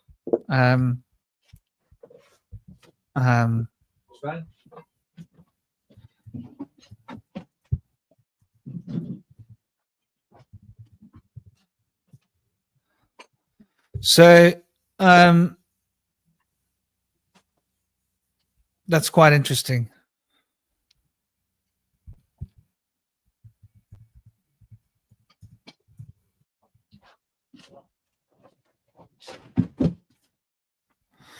So that's like something to consider. But yeah, I think like that's pretty much me. What I've got to say mostly. I mean, are there any other bits that we've not really said much of? Have we forgotten bits? We probably have. Or what else have you got that's sort of Well, we could talk of about the flood myths. I mean, that's a huge thing for me, you know. The story of like Noah himself and like what his story comes from. Well, that is interesting. You know, that's the beginning. We'll be working our way. We'll be backtracking. Yeah. And that is quite interesting. Although that will probably need an entire round table.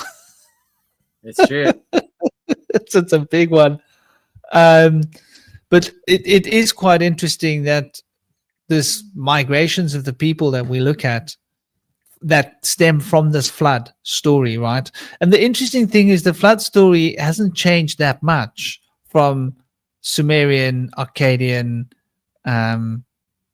Persian, Jewish.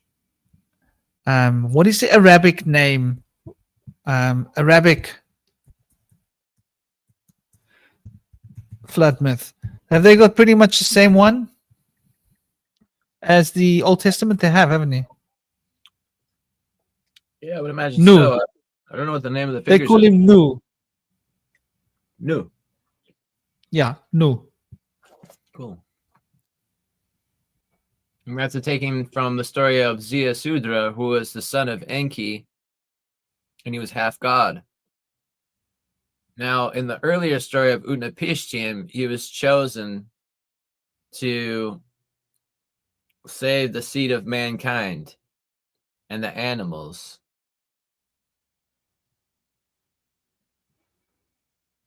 And he was later sought out, as I mentioned earlier, by Gilgamesh to get that elixir of immortality for himself. She was not able to actually achieve. He got the elixir, it was taken by a snake. I think he learned about it from Utnapishtim. The story of Inanna has associations with the Hulapu tree. But I've heard stories that she had gathered a pouch of seeds in preparation and was able to reseed after the flood. That's part of the story, possibly, of the Epic of Gilgamesh that came earlier before Ziasudra. But they're saying that the Ziasudra's Sumerian version, and then Utnapishtim is the Akkadian Babylonian version that came after that. Okay. So Yeah, the Sumerian version is the older version Mhm. because the languages were older. Yeah, Yeah. the Sumerian cuneiform was used quite a long time. Like we're talking 1,000 to 2,000 years before, according to the narrative. I think it's the narrative is. I think they've shaved off a lot of years. Like when you ask me about the Sumerian, I would say the Sumerian could be 7,000 or 8,000 years old. Yeah. With those coins going back to as far as 10,000 years, 9,000 BC, right? Yeah. 9,000, 10,000 years, or is it 9,000, 8,000? Anyway, 9,500, however long, those coins going back, it sort of makes you think that they were doing that and then they weren't communicating. They were trading and they weren't writing down receipts for their trades. Hello? Yeah. Like, come on. Like, You learned the hard way. yeah. Like the kings were collecting taxes. How do they know what taxes to collect if they weren't writing? So it makes me think that we've got evidence of trade with money. There must have been receipts for taxes and all of this for the kings and all of that to collect. So it stands to reason that those tax receipts that we're looking at that they say are 5,000 years or 6,000 years old, I would say are probably more like 8,000 or 9,000 years old. And then we have to do the same for the Akkadian, because they've shaved off years of the Sumerian. They've probably shaved off years of the Akkadian as well, right? So the Akkadian is probably older than what they say the Sumerian is, and the Sumerian is way older than that. And it stands to reason because, um, they can't deny the fact that those coins have been dated, right? That trading emblems that they found, all of those little what they call tokens, those things have been dated, many of them in various different labs, and they all come up with sort of similar kind of dates. So that's why the dates are not questioned, that they're older than 9,000 years old. Made some of them, not all of them. They're from different times. Some of them are 5,000 years old, some of them are 6, 7, some of them are 8, but some of them go back to 9,000 years, 9,500. So, but anyway, so I would say that this flood story goes right back to that kind of time. And I think that the flood must have happened with the big flood that we know about in 11,000.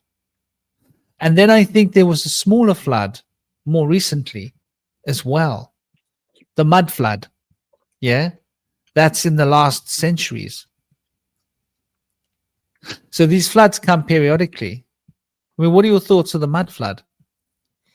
I think it's like the vapor canopy, like things happen like every so often, they keep happening again and again in a cycle. And I think it's probably related to our orientation to the planets and the stars, potentially. Maybe a wobble, or a precession of the equinoxes. It could be a lot of different things, but I feel like it's something that does reoccur. And we know that it occurred to wipe out a great civilization around 9,600 BC, which is concurrent with the comet impact in Greenland that spread nanodiamonds. And then we know there was a later flood, like around 7,600, that flooded the Black Sea from the Mediterranean and changed the waters to brackish and salt. And then there was also potentially a later one. That's the story of Noah, unless the dates were just pushed back. But there's a leaked document in the CIA. I think it's called the Adam and Eve document, in which they suggest that there were several floods that came long before the Atlantean flood. He said that there was a Jerusalem. Shiva that came like tens of thousands of years before that, and then after that there was the flood of Adam and Eve, which also came thousands of years before the later floods of Atlantis and things. Well, the flood of Adam and Eve came after the flood of Atlantis, but that was probably like around the time of 7,600. It was sometime in between 11,600 years ago and 5,000 or 6,000 years ago, where they placed the beginning of Mesopotamia. So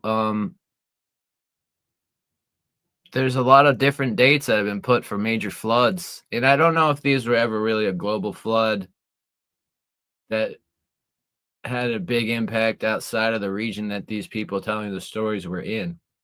We do see that there's been floods all around the world, whether they were concurrent, same event simultaneously, or whether they happened at different times and places, to be determined.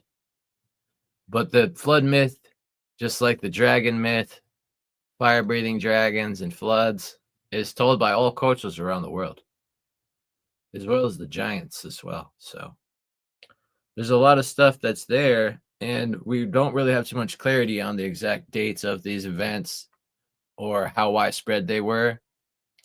But it's amazing that we do have some testimony of the survivors of these events.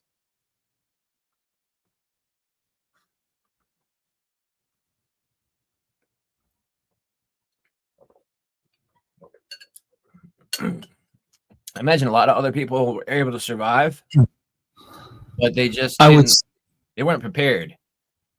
You know, like Noah was given a mission to prepare for this and restart. But I would imagine that everybody else kind of just was caught by surprise and was not really able to gather things together to re-begin civilization. But to me, the places like Göbekli Tepe and Karahan Tepe, they seem to be places to me of like we're a gathering of refugees where it's coming together with different peoples in the same place. And then for some reason they had those places buried. Arahantep seemed to have been somewhat destroyed before it was buried as well. So they say maybe it was decommissioned and then hidden away. Maybe it was buried to protect it after the Great Flood. They thought that it was such a great work of art that they wanted to protect it from being damaged by a flood, had it buried by sand and earth. But there's definitely something going on there. And it's interesting that they've been able to expand the archaeological record back to 10,000 years ago. Now with the Boogosphere, they're really going back to antediluvian technologies from like 12,000 years ago, but that seemed to be of higher technology, and things are starting to really unfold. After 2010, they discovered orichalcum. Still don't know how to recreate it, but they figured out the composition of it. That's a legendary Atlantean gold discovered off the coast of Greece in a shipwreck. And so now we have actual functioning technology that was taken down by electrical wires in Buga, Colombia. And this sphere seems to have fiber optics inside and potential radio transmission from the copper dots.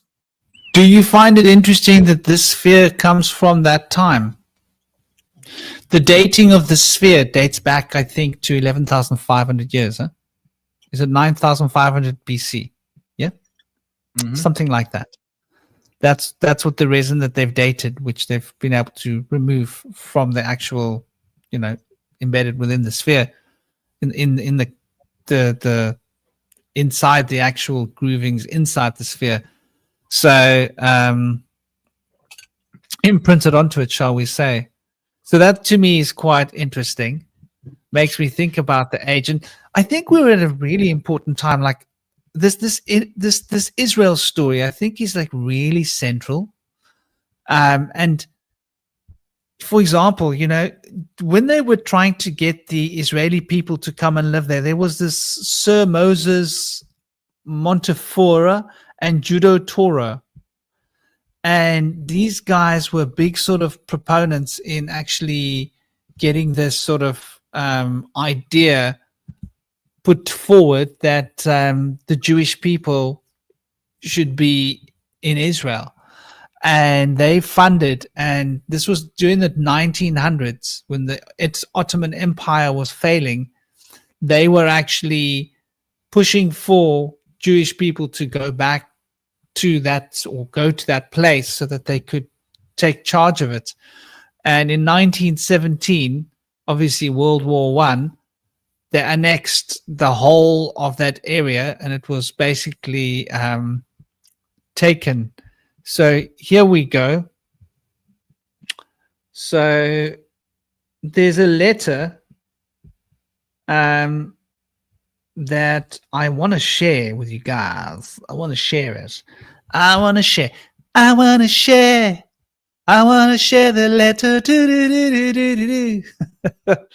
So let's take a look at this letter. And this is a letter from Rothschild, or to the Rothschild. And maybe we can even read it, because I think like it says, it gives us quite a stop screen. Sorry, let me stop screen. And let me present and share. Share screen. Ta-da. And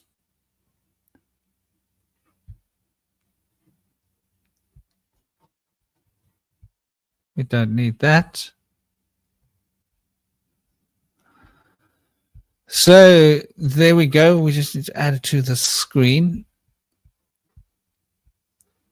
So this is the letter, and it was 1917. It was written by the Foreign Office, November the 2nd, 1917. Dear Lord Rothschild, I have much pleasure in conveying to you, on behalf of His Majesty's government, the following declaration of sympathy with Jewish Zionist aspirations, which has been submitted to and approved by the cabinet. And so this was 1917 they were planning this, right? Took a long time. They achieved it in the 40s. By the 60s, they had sort of had it higgledy-piggledy. With such favor that the establishment in Palestine of a national home for the Jewish people, and will use their best endeavor to facilitate the achievement of this object, it being clearly understood that nothing shall be done that may prejudice the civil or religious rights of existing non-Jewish communities in Palestine, right? Or the rights of political status enjoyed by the Jews in any other country. I should be grateful if you would bring this declaration to the knowledge of the Zionist Federation. And there, so that is that's the original letter, right? And yeah, Systematic Zoo, I'm not going to disagree with you on that. So that's the letter that was actually sent. And, to me, it's a little bit of a smoking gun. Now, leading up to this point, they had designated the land of, what do they call it? What did they do? What did they state they did? They had basically annexed the whole piece of land, right? And they had turned it into, they had basically annexed the whole of Palestine, and they kept it annexed for like 5 decades. It doesn't actually make sense, right?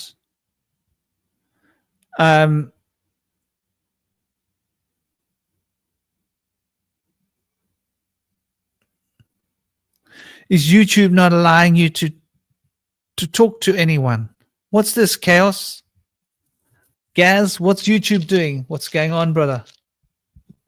YouTube being cheeky. YouTube's always cheeky, dude. You should know that. YouTube's like the belly of the beast. So that letter is quite like interesting. Like I think that a big part of the engineering of our ancient history, and this is something I wanted to say to you, Indy, I think that a big part of the re-engineering of our ancient history has got to do with the re-engineering of our modern history. And that this Israel story is central to controlling the story, because they've taken this Jewish version of history and supplanted it to rub out everything else. And anything that contradicts that story gets pushed away and changed. The dates get changed. All of the dates of Sumeria have been moved to be in accordance with the dates we see in the Old Testament, right or wrong. Yeah. Even though there's some evidence that suggests otherwise. But the anthropologists, they all come from a Christian background, so they don't want to contradict the Bible too much, do they? Because their friends are Christians, their families are Christians, right? Yep, that makes sense. So, and anybody that wants to say that the Rothschilds were not responsible for the creation of the state of Israel, come back, watch this video, read that letter, go and find that letter, right? You can find it. It will be in the archives. You can take a look, find it online. That's not the Amarna letter, is it? No, it's the letter that I showed online just a little while ago, right? Yeah, I can't think of the name of it. Sorry, still trying to figure it out. No, it doesn't have a name. It's just a letter that was sent by the cabinet, the British cabinet. And they had basically made a decision, and they were sending that letter to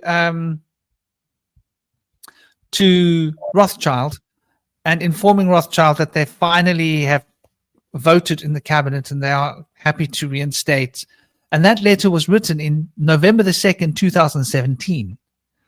So it's an official political letter written to the Rothschild family from the cabinet of England, pointing out that the king is in agreement, that the cabinet have voted, they're in agreement, everybody's happy, go ahead, we're going to create the state of Israel.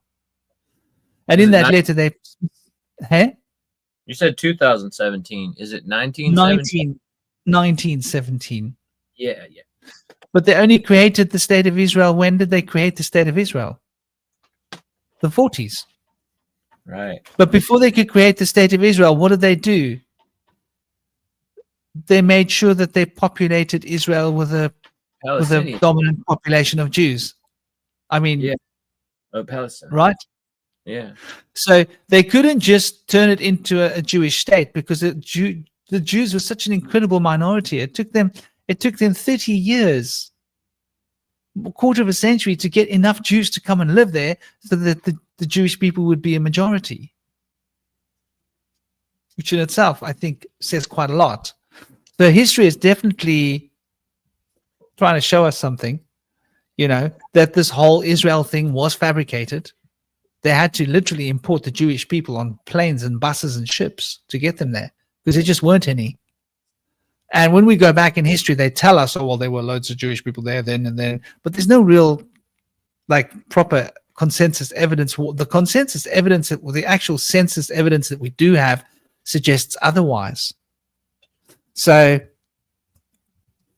yeah, what we see happening in the state of Israel today, I think, is quite relevant. Let's not call it Israel, because I think we can choose whether we acknowledge Israel existing or not. And as far as I'm concerned, there's Palestine, right? Mm-hmm. And Palestine was invaded by the British in 1917. I think Palestine was invaded by the British in 1914, something like that. Yeah, after the Ottoman Empire was collapsing, and they annexed the land. And so they created a state which wasn't actually created. A state is supposed to be created by the people. But before they could create a state, they had to bring in foreigners. So the original Palestinian people were there.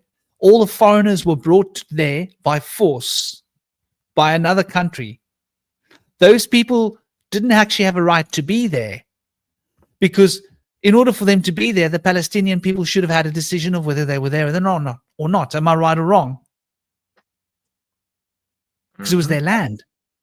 So these foreigners were forced in there, brought in there in mass, so that they could outvote the locals and create a new environment. And then, once the civil wars were starting, in between the 1920s and the 1930s, England just washed their hands and packed up shop and went away and went, well, we've left the Jewish contingency that we planted there in charge. They've got all the weapons, they've got all the money. We'll leave it like that. And this war has been waging for the last, how long? What are we talking about? It's like closer to a century now, right? Yeah. Well, one war after another. So what's happening in that part of the world, in Palestine, let's call it what it is, Palestine. The Palestinian invasion is still running strong, and it has been running strong for the last 120 years.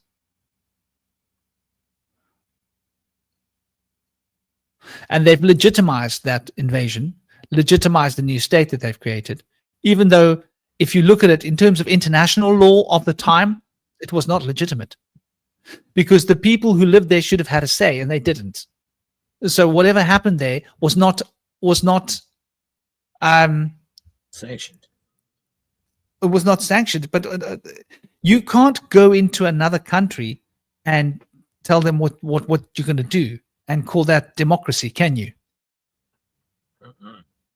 So the so-called British democracy went in there, took charge, and did something anti-democratic, right? So what happened in Palestine was not democratic. There was no democracy involved. The Palestinians were not partisan. So whatever happened there was decided by foreigners in their country that had no right to be there other than military occupation. And they had no reason for military occupation because there was no war being waged with Palestine. The reason they occupied militarily was under the guise to protect Palestine from invasion. But there was no invasion coming to Palestine. So they actually had no reason to be there. So this whole story is really quite simple. There is no state called Israel. It doesn't exist. It only exists on paper and is being created by international breaches of law. Whether they try to legitimize the breach of law, they invaded a state of Palestine without cause, took their land, did what they wanted, marginalized the people, and now the people are being harmed, and they've had their homes taken away. And this is what's going on. It's quite sad. It's very, very sad. And, I think it says a lot about where we're at as a society in this modern day and age, that it can be such a discussion, that there can be a proverbial argument about something which is clearly started off with you can't steal somebody's thing and then argue later that it's now yours legitimately, can you? Because when you stealed it to begin with, it was stolen. So you're only in possession of stolen property, right or wrong.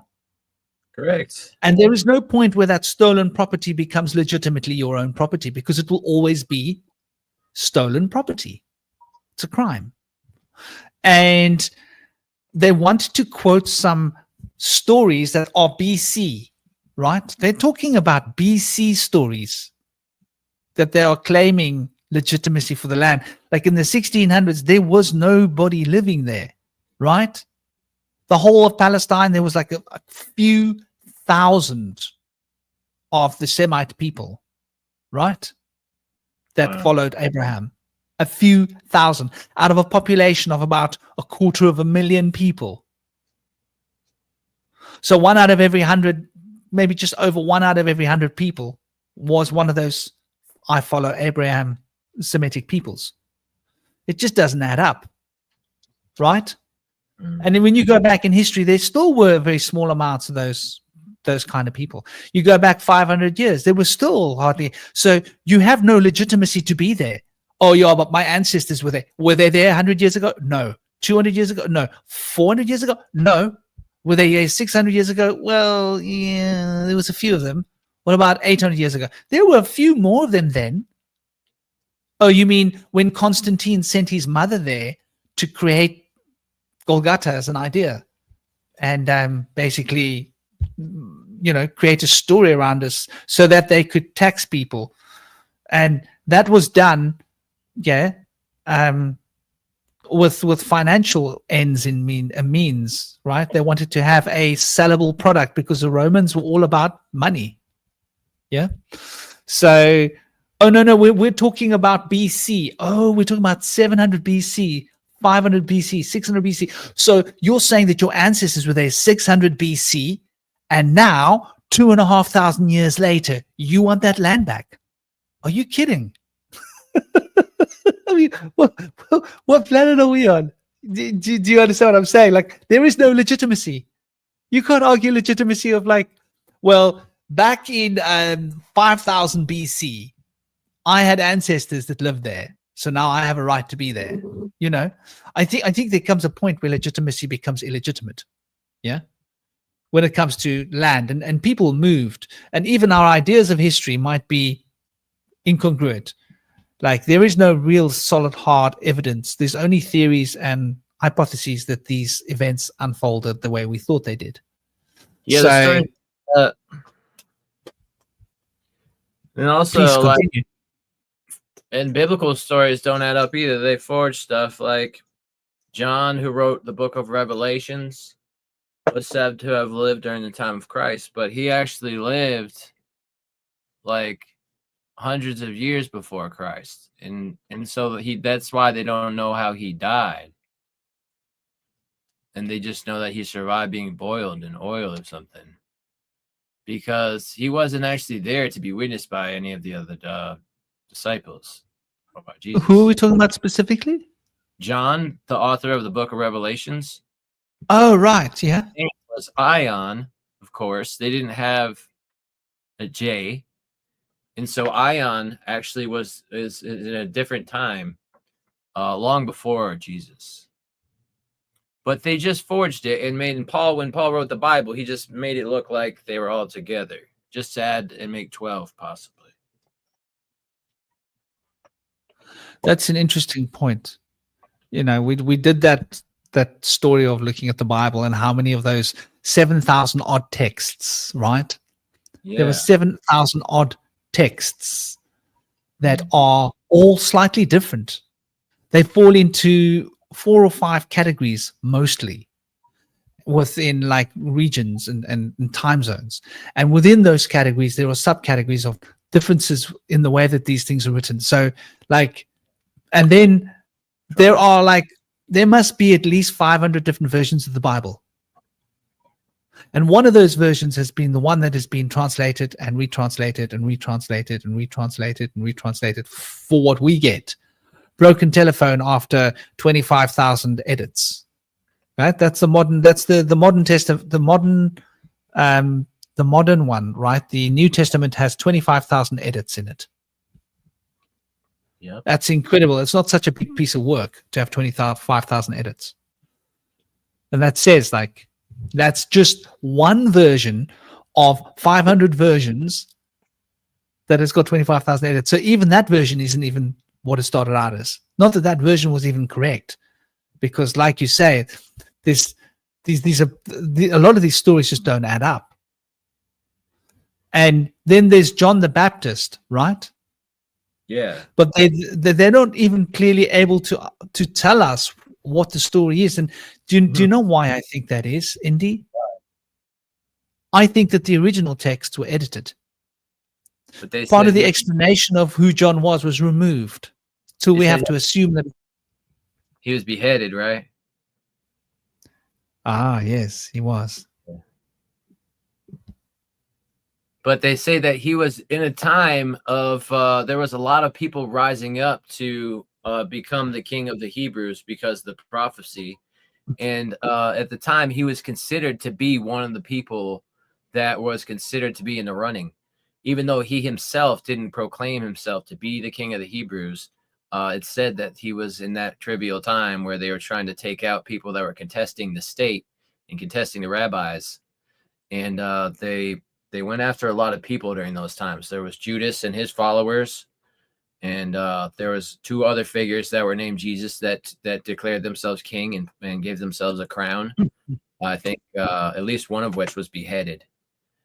So, but none of the other figures fell into the prophecy as much as Jesus supposedly. So, but that's kind of why they were contesting and crucifying and executing a lot of these people during this time, because there was a lot of zealots that were rising up, declaring themselves king. It's all good, Gaz. You must have called me Mike because I got a brother, Mike.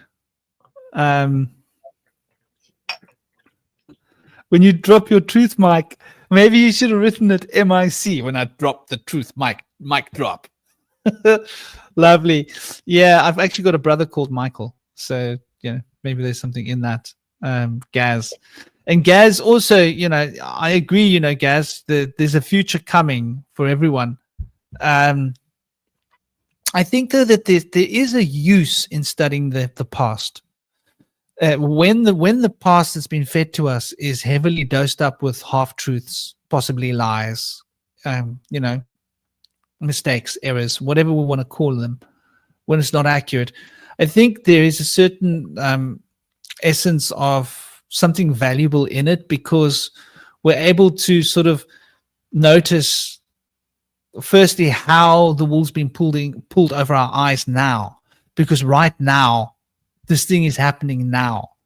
And history does tend to, you're hoping my name was Mike. No, my name's Franklin. Patrick is my second name. When I'm working, I'm Patrick. When I'm not working, I'm Franklin. But it's old school, it's old fashioned things. Second name is what we use for our. Hey? Is it actually your name, or is the name you give yourself, or your friends gave you? What? Franklin. Yeah, I was born. It's on my birth certificate. So Franklin. So Patrick's your nickname? Patrick's my second name. It's also on my birth certificate. Okay. Got you. So I'm Franklin Patrick the second. Yeah. Franklin Patrick II, literally, which is quite funny. Like, I call myself Franklin Patrick II. I'm of the Williams line. So they got the Patrick in there because, like, it's just something all Irish people have to have the name Patrick. I think it's a rule. Well, Yep. it's pretty much a rule in our Shanahan family, which is a very old Irish family, that all the boys had to have the name Patrick in there, right? Because Saint Patrick's like a big saint in our family line. So,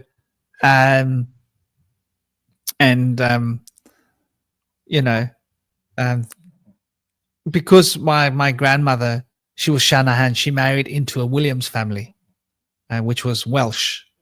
So a Welshman, my grandfather was a Welshman, and my grandmother was Irish. And they came over here when they were young and had my father. And then I became Franklin Patrick. And my brother, Michael Patrick, the first. Got it.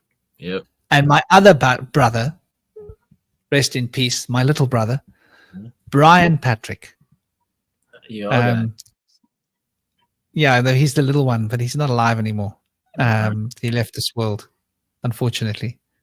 Well, unfortunately, it's fate, Yeah. the universe does what it does. Get a higher calling upstairs, maybe. So yeah, what there was something on my mind. There was something I was going to say. Yeah, about what we were talking about. I think as well.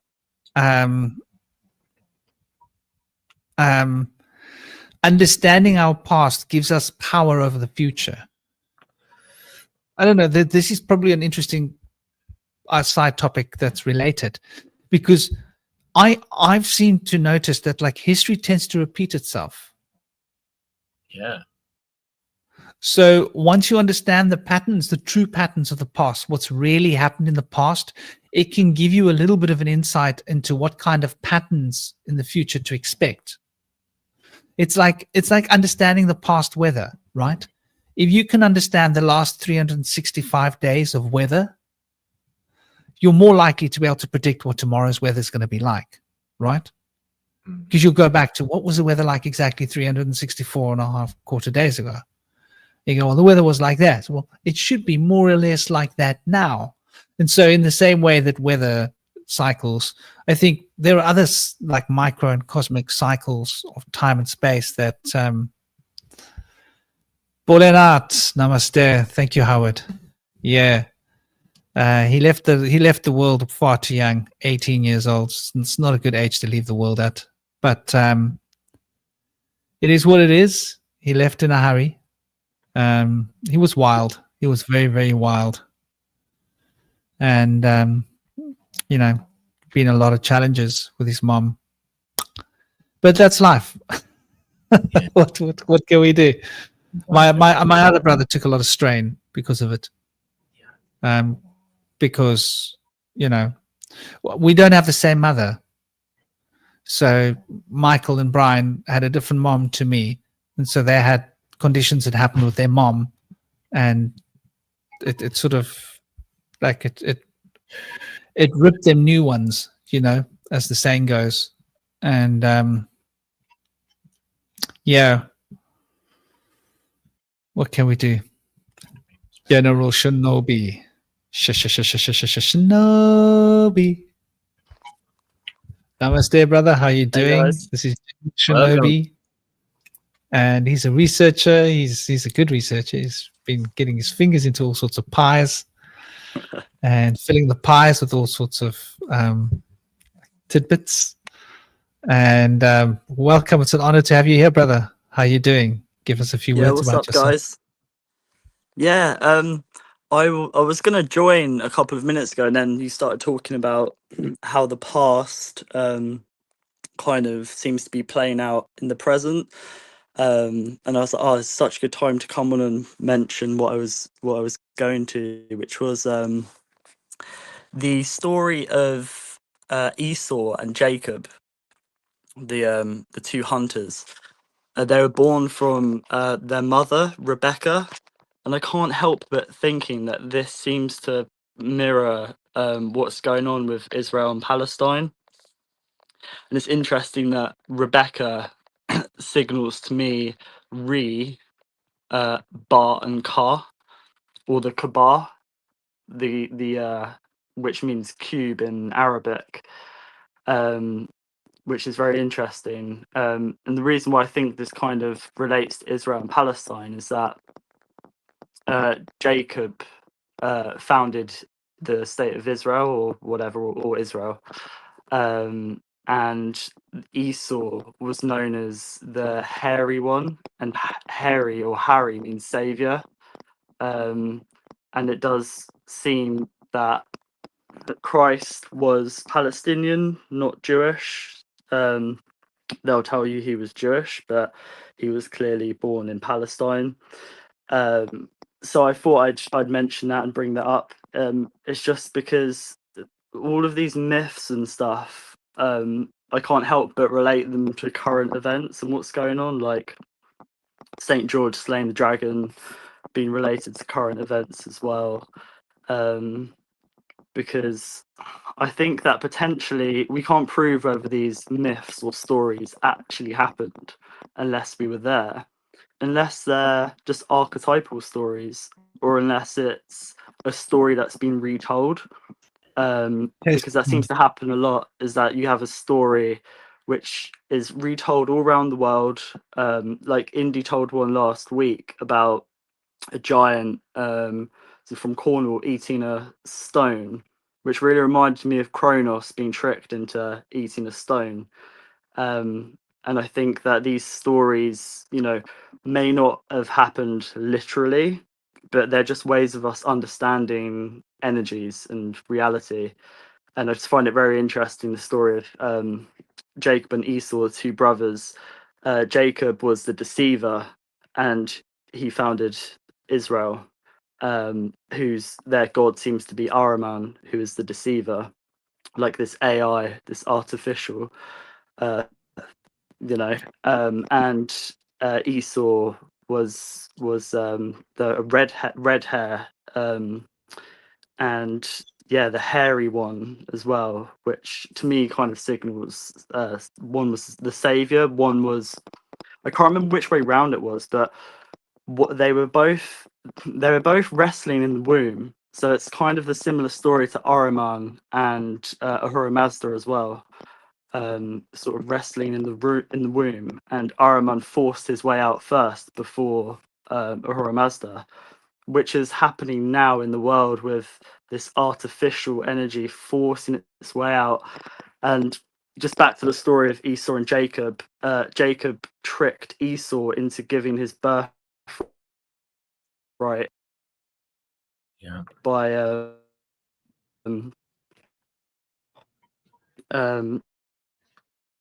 how did The cloak.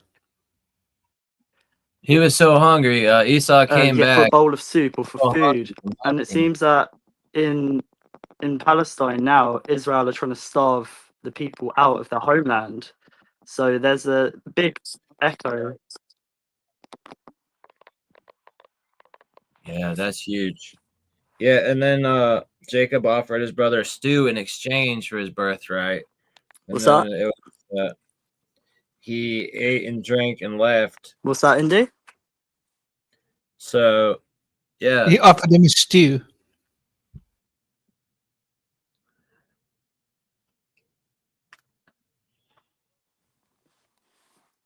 I think part of it had something to do with his I've seen that he was like rejecting. So he wanted to get the birthright, not only to found Israel, but like to get this woman involved, who turned out to be infertile, I think. But I think they might have had like one kid. I'm not sure. Do you know how that played out? I'm not too sure how that played out, but is it interesting regarding the women not being able to bear children, because Israel are creating artificial wombs as well as part of their Ahrimanic agenda. you know, they push a lot of this artificial. Most CEOs of all these tech companies are Jewish, like whether they're actually Jewish or not, you know, they clearly belong to Israel, whether they're actually Jews or not, you know, that's just a that's just a cover to sort of hide behind, really. So people start hating Jews, then people start hating Muslims for other reasons. It's all to divide, but they do certainly belong to the state of Israel, because there's a clear agenda for this the artificial energy to sort of take over the world. It's not just Palestine, it's the whole world, because this energy ripples out. It's not just happening over there, it's also happening here. And also it's like a kind of a reflection. It's like if this is allowed to happen, it's just going to trickle out. How's this for an idea? We say that word backwards. Let's talk about wedges, giving the Palestinians wedgies.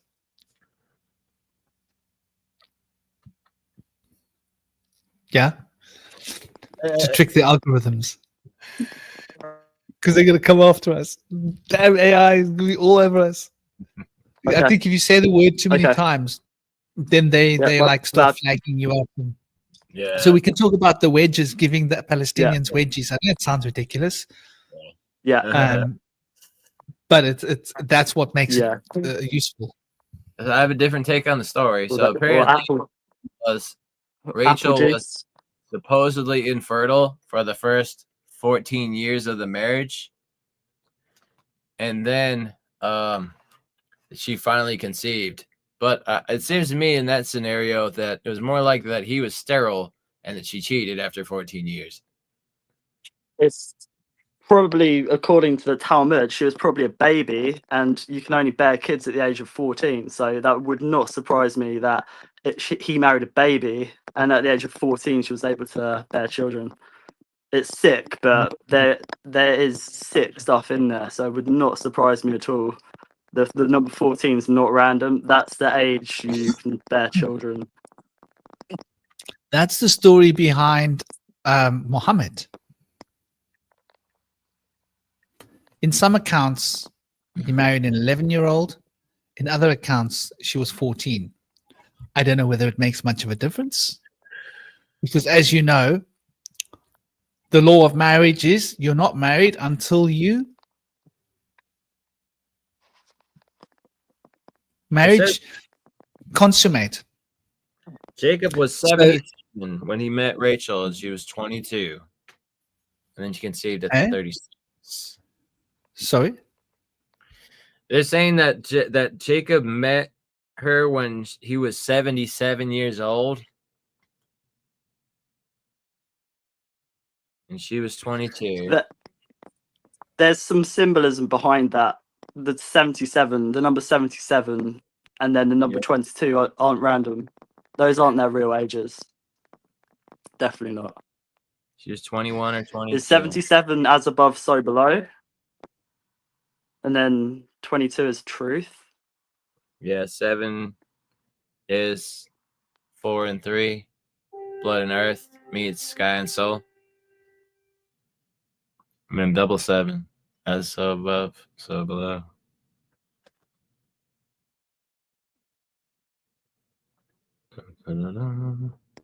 You Franklin, you were. I didn't really manage to catch it because it was as I was joining. But you were talking about the past being connected to the present. I think that's really is poignant, the right word, or like key. I think to understanding what's going on now, we have to look at the past, because obviously the past, the future, and the present are all connected. And I think that, like, stories, which, you know, the universe is made of stories, not atoms. And I think stories are so important to understanding human nature and where we've made mistakes in the past. And I definitely think that we're kind of replaying the collective story now, whether it's what happened in Atlantis or there's definitely like a sort of a replay or a repeat that is happening right now, because there's too much stuff in mythology which ties into where we're at right now.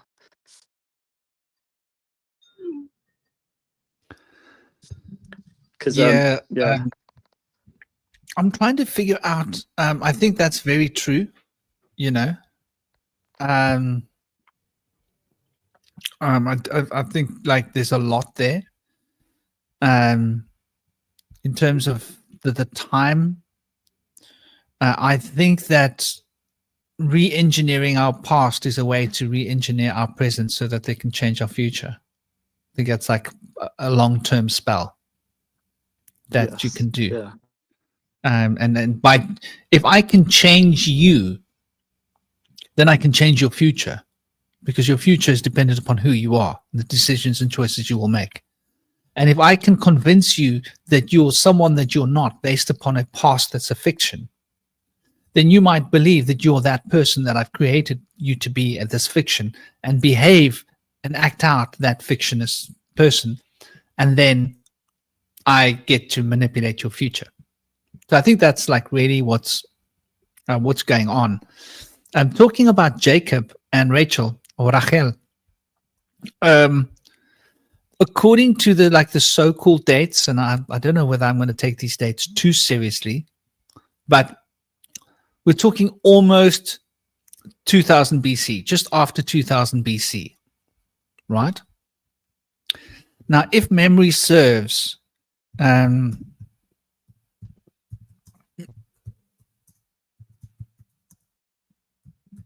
around 2000 lived very long lives. Yeah.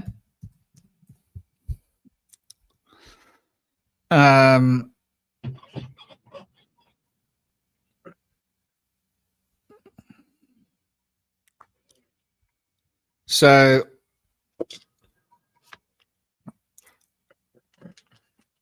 Adam is said to have lived for 930 years.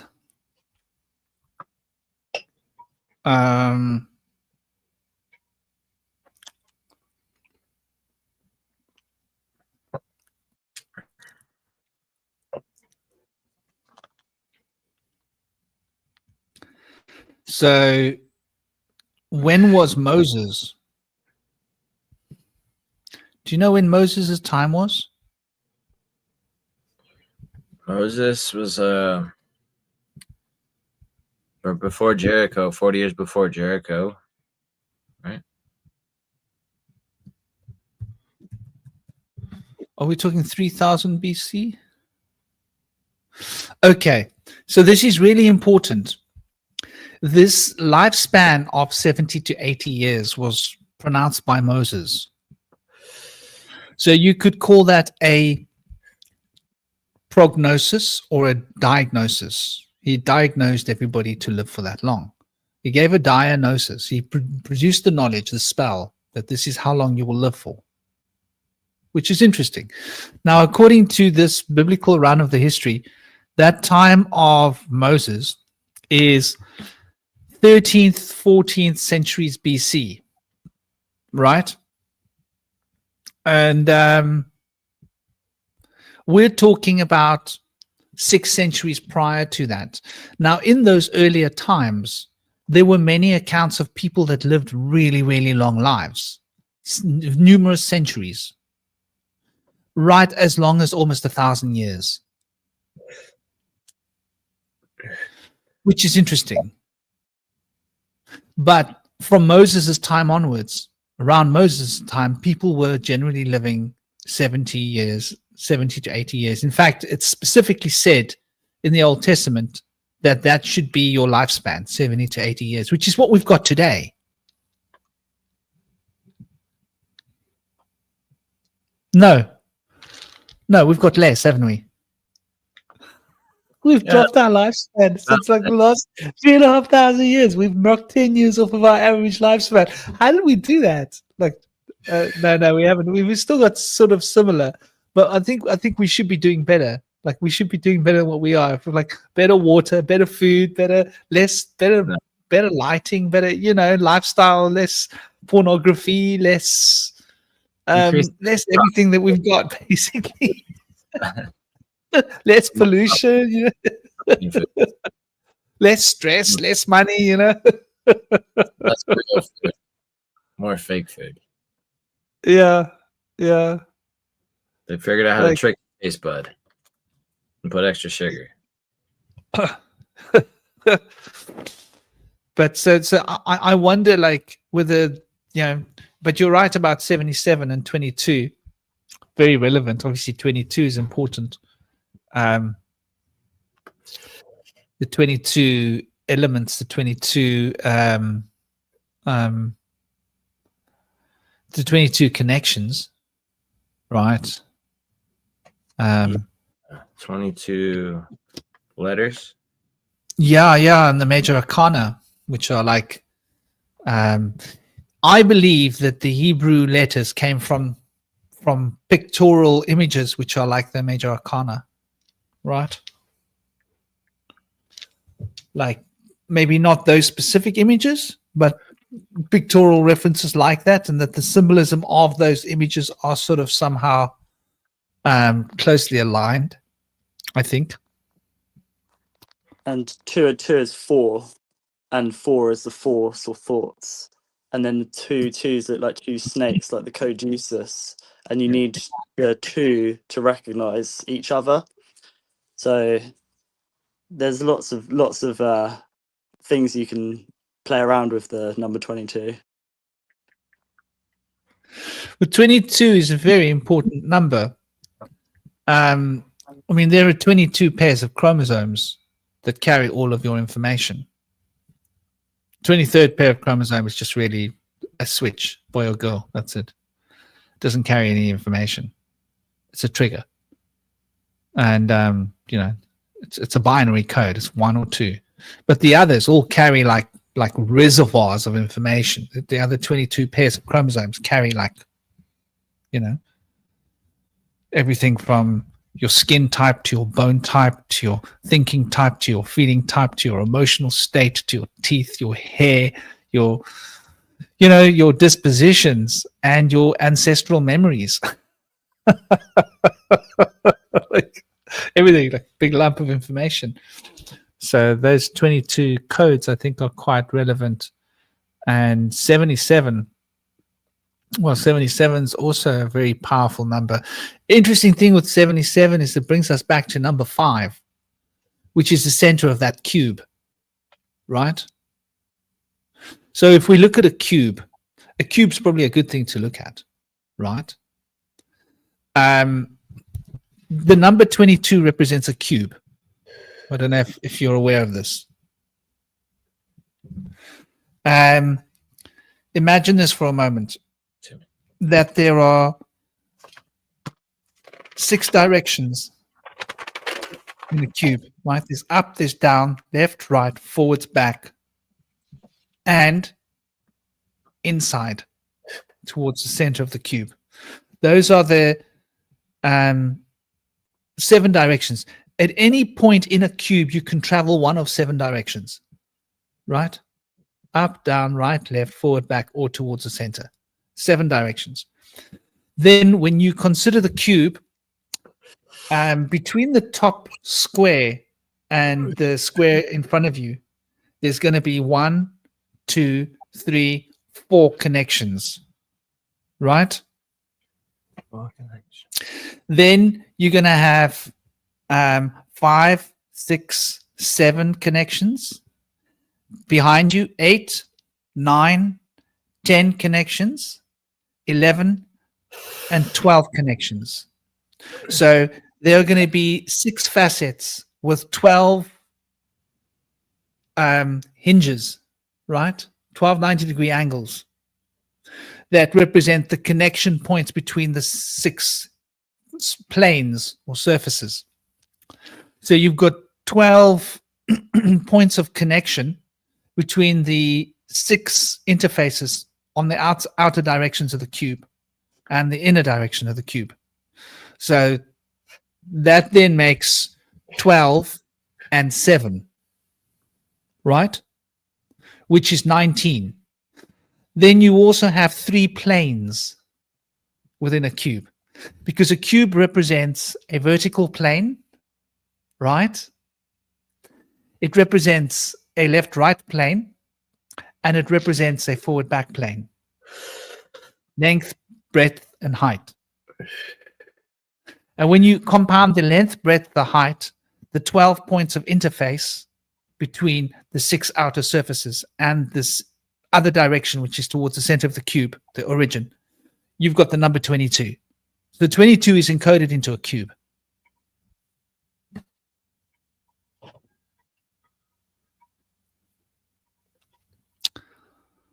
And that's a recipe that you can use, by the way. Just heads up. That's not just an idea. That's a recipe that you can use. It's a sacred meditation that you can do to seal your cube of space. And you would sit and you would create your cube of space around yourself, and you will seal all of these directions and all of these interfaces with particular Hebrew letters. And contemplate certain tarot trumps, right? And chant certain names and seal the cube of space for yourself. So that where do you 22 in the cube, sorry? You get 12, 6, and 4, and it makes 22. Is that right? Or No, I get 6 directions on the outer face going outwards, and 1 direction going inwards. yeah, Right? Uh-huh. So that's 7. Then I get 12 connections between the outer faces, And you get which makes 3. it 19. And then I Yeah. get length, breadth, and depth. Oh. Yeah. Yep. So then there's a plane that goes forward, back, right, left. So there's 3 planes, which is what gives us the 3 dimensions of a cube, which is why the cube represents 3 dimensions, because there's 3 planes within a cube. So when you take all of those into account, so the 3 planes would represent the 3 mother letters, right? So that would be the Aleph, the Shin, and the Mem. So those 3 planes represent planes of consciousness. So if we want to get into it, the 3 worlds of the shaman are represented in the cube. Yeah? Because it originated and it came from shamanism. So those 3 phases of dream time are coded in, the fool, the hanged man, and the final judgment. Those represent the 3 planes. And then the direction towards the center is the world. And then, you've got the other tarot cards that would be, what we're talking, like we're talking about the emperor, we're talking about the empress, talking about the high priestess, we're talking about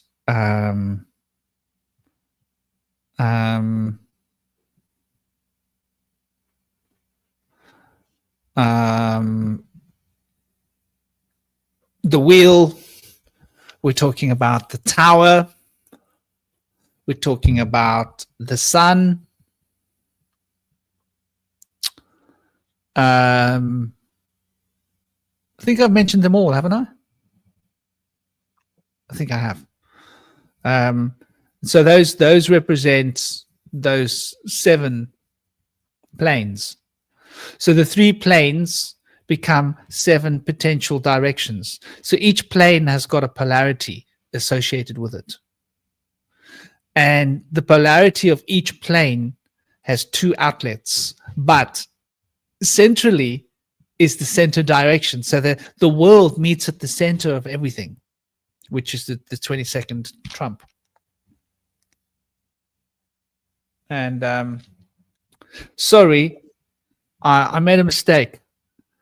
I mixed them up. Sorry, I mixed them up. I was talking about the emperor.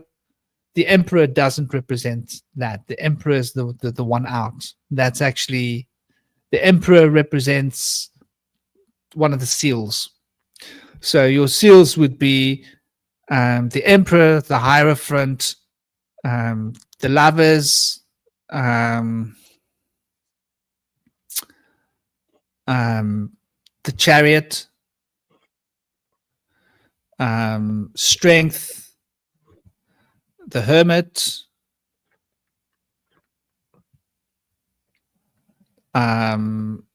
Justice, Transformation, Death,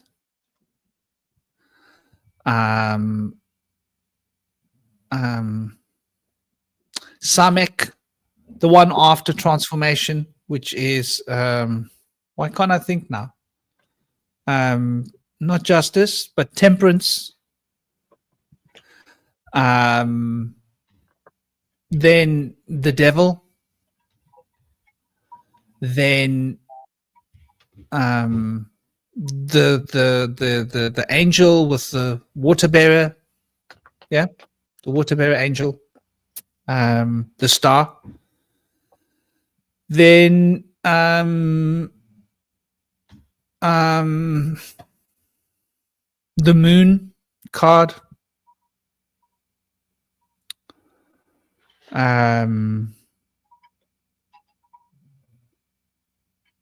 Yeah, the moon represents Pisces, and the emperor represents Aries.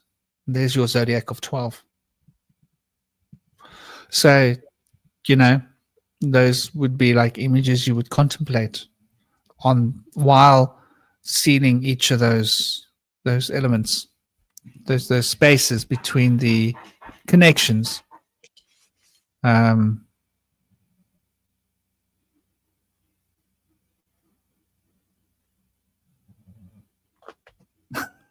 Do you know why there's only three mother elements: air, fire, and water, and why not earth?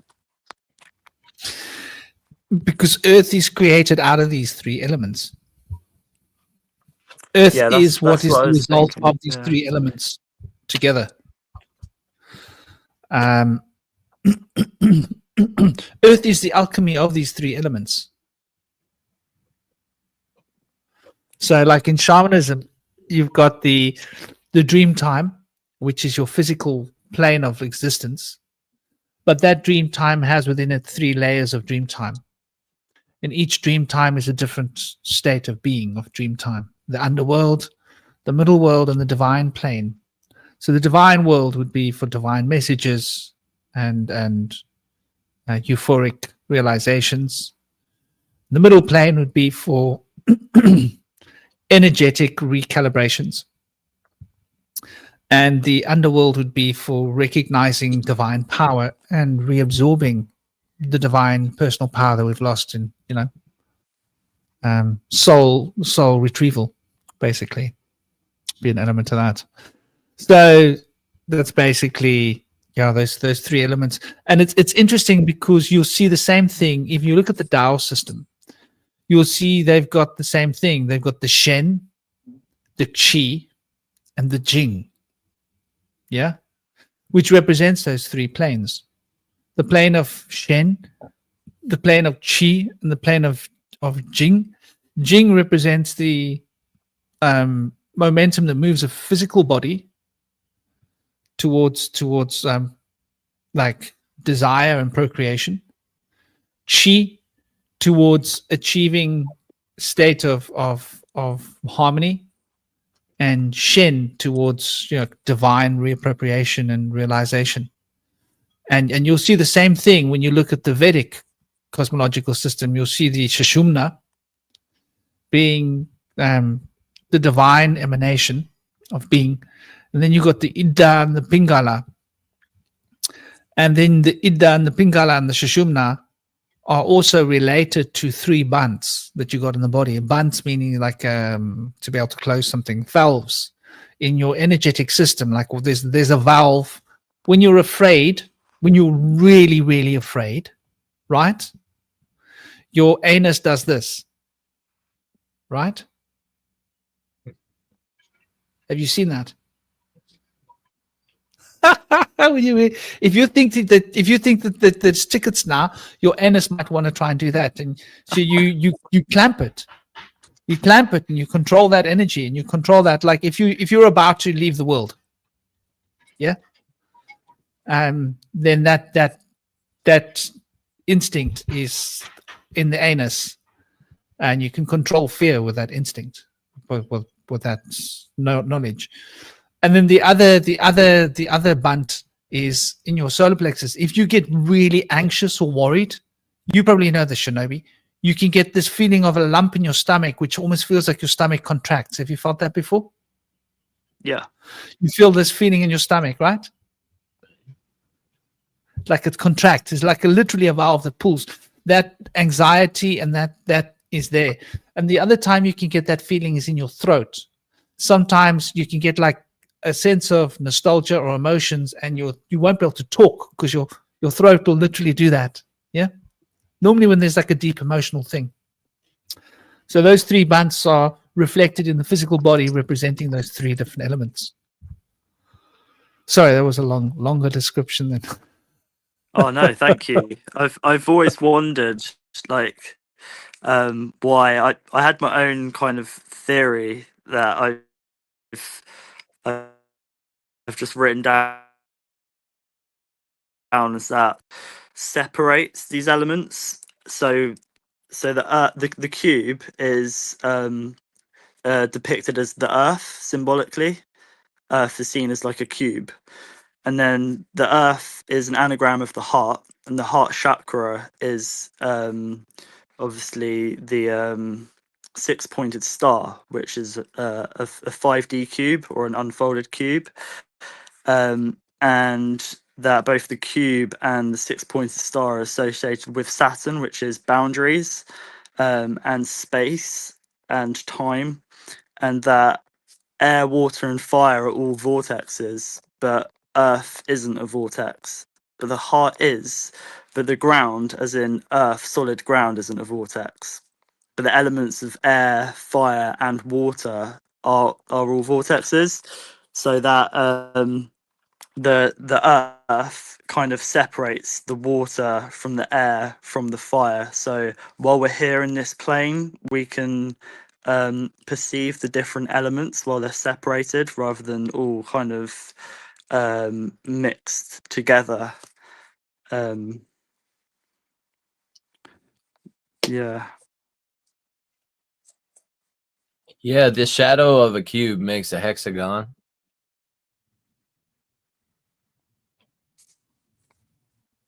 And then when you unravel a cube, it turns into a cross.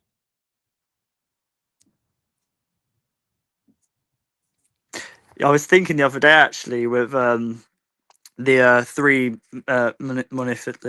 main religions. Obviously, Islam, the cube, and then Christianity is the cross, which is an unfolded cube, and then Islam, which is a 5-pointed star with the moon. They all equal a 6 because the crescent moon is the like 1, and then you have the 5-pointed star, which is a 5. So that's the 1 and the 5 is a 6, and obviously the cube has 6 sides, and the cross also has 6 points because it's an unfolded cube. So you have the 666 there, which I find quite interesting. Yeah, the black cube being called the Kaaba of Mecca. Yeah. Yeah, Kaaba means cube in Arabic, I believe.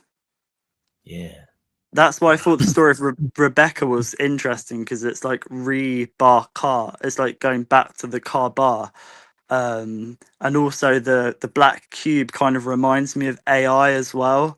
That now people are still are worshipping a black cube, but it's more of like a what's it like data farms. They're worshipping data, like it was money religion, and then money was the religion, and now it's like data is the religion, and you have these black cubes which store information.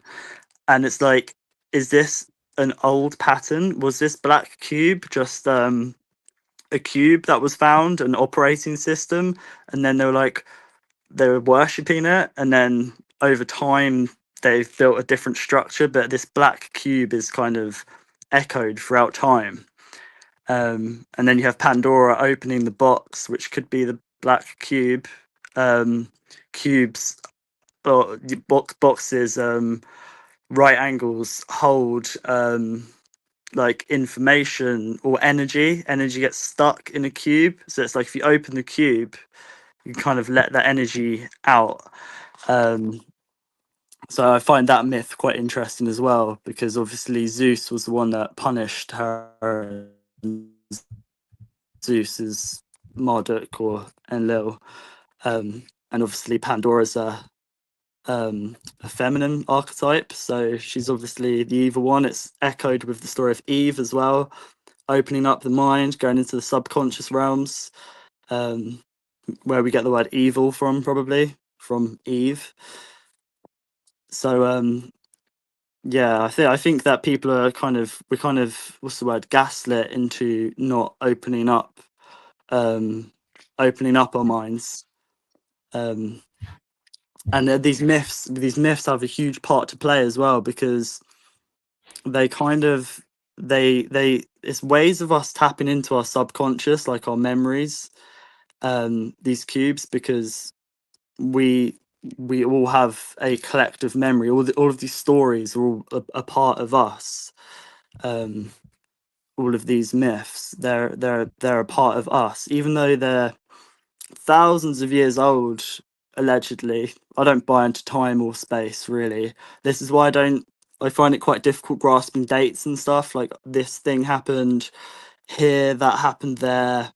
It's so much more simple for me to be like, this is just all here and now. Like, this happened not now, a little while ago, or this is where we could be going, like in a little bit of the future.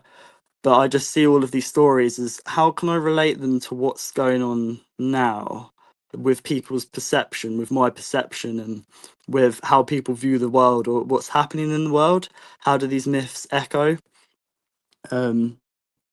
It keeps it much more simple for me, but sometimes I can get like a bit stuck in the water because I just mix them all into kind of one story, which makes sense to me. But when I try to explain stuff to people, it's kind of a bit like, oh, there's this and that and that, and it's like a lot of mix and matching.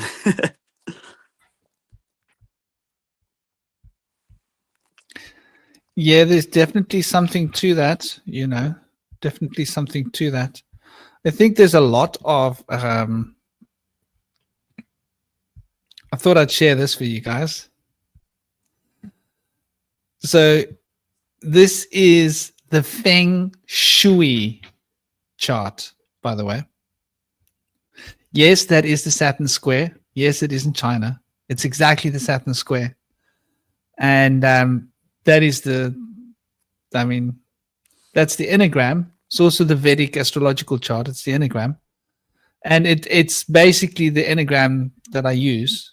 It's all based upon this, right? It's based upon the Feng Shui. It's based upon Vedic astrology, and it's based upon the Saturn square in Western occultism practice. So, but that's quite interesting how these numbers bring us back. Like you keep mentioning the cube. So there's something quite powerful there. All of these numbers add up to 55, right? What happens when you add 55 to 22?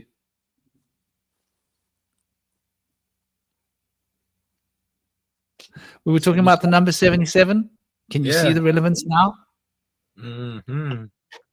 So this is the enneagram. When you add all the numbers, right?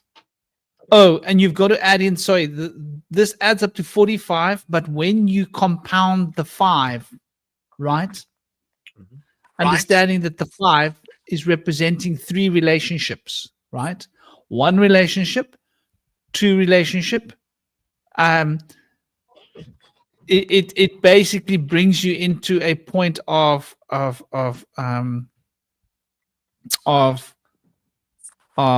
realizing that this is what happens when you've got the enneagram. The enneagram becomes 10, right? That's Malkut. That's the final element. So when you get to 9, in order to start again with the next cycle of like octave, you got to start with 10, 20, 30, 40, 50, 60, 70, 80, 90, 100, 200, 300, 400, 500, 600, 700. I taught my son how to count to 1,000,000 when he was 6 using these cycles, like, well, no, man, when he was like 7, 8. No, I'm lying. He wasn't 6. He was 7, 8. Little thing I used to do with him. He used to get so frustrated. Can't we stop there? Okay, nope, we stop when we get to 1,000,000. But he thinks he's off the hook. I'm going to start teaching him to do it backwards now. That's going to be the fun part for him. He thinks he's off the hook because we haven't done it in a while. Because he was getting good at it. So I was like, I used to get him to do it for me. And then I'd say, okay, you do it now. Count to 1,000,000 for me. But use this numeric exponential, expansion. So when you bring that in, you're adding all the numbers from 1 to 10 to each other, and that ends up being 55. And then when you add 55, which is the Sephirot, to 22, which is the serpent, so the sword and the serpent, when you add them together, you get the number 77. Just to bring us back to why 22 and 77 are so relevant and important. So it's quite interesting, and 5 here holds a very special place, right? You can see there's 3 circles, right? There's a circle on the outer circle, there's a circle on the inner circle, and there's a circle on the inside. And so these are the 3 circles of the 3 fundamental states. So when you consider 5, you consider 5, 5, and 5. So when you bring this back, it adds up to 45. No, it adds up to 40 plus 5, which is 45, plus 5, which is 50, plus 5, which is 55. Because that 5 completes 3 circles. 5 is at the center, it touches all of the elements, if that makes sense. And so that also happens to add up as the same as if you're adding up the next octave of 1, which is 10, and accounting for it the same way that you would with musical score. So that's quite interesting. There was something I was going to say when I brought this up. Yeah, I've noticed that Chinese Taoist medicine has become hectically woke, hey? I'm like, when I first started looking into Taoist medicine, like this was like decades ago, right? Like a good few decades ago plus. Whenever you looked at the 5 elements, it was a cross. You can probably remember this, right? Am I right? It was a cross with Earth in the center. Does that make sense? Indy? Yeah. Now, when you look at it, it's a pentagram. I'm like, wow, that's interesting. The pentagram was always relevant, but now if you try and Google it, AI is just throwing pentagrams at you. You can't even find the original diagram. But with the Taoist medicine, when you always have Earth at the center, and then you've got fire and water as 2 extremes, and then you've got wood and metal that stand between the fire and water. So imagine the in-breath, right, water, the out-breath, fire, right? Then imagine the point of holding the breath. Now, holding the breath has 2 different points, holding it empty and holding it full. So when you consider that, you've got the 4 elements, right? The 4 elements that are dancing around this clay body, earth element body.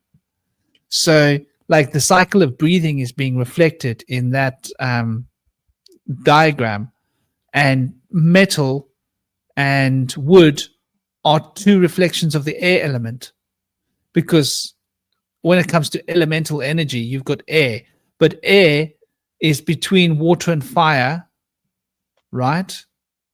But air is also between fire and water. So when like the nature of air sustains fire and water, both of them, if that makes sense. because it keeps the water cycle moving, and air keeps the fire cycle moving. So that air, but the air that keeps fire moving is different to the air that keeps water moving. Does that make sense? So you've got to have it accounted for as metal and wood in the Taoist Chinese medicine system. But in the Western topography, we consider the element of air to be ambiguous. And so the ambiguity of air means that it is able to form both functions between fire and water. So you've got these three elemental, coming back to your original question, yeah, about the three elements. Shinobi. It's got to do with this.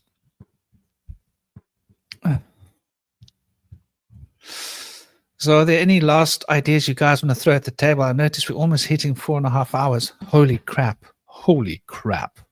Better check. I better check that there's enough recording time. Ay.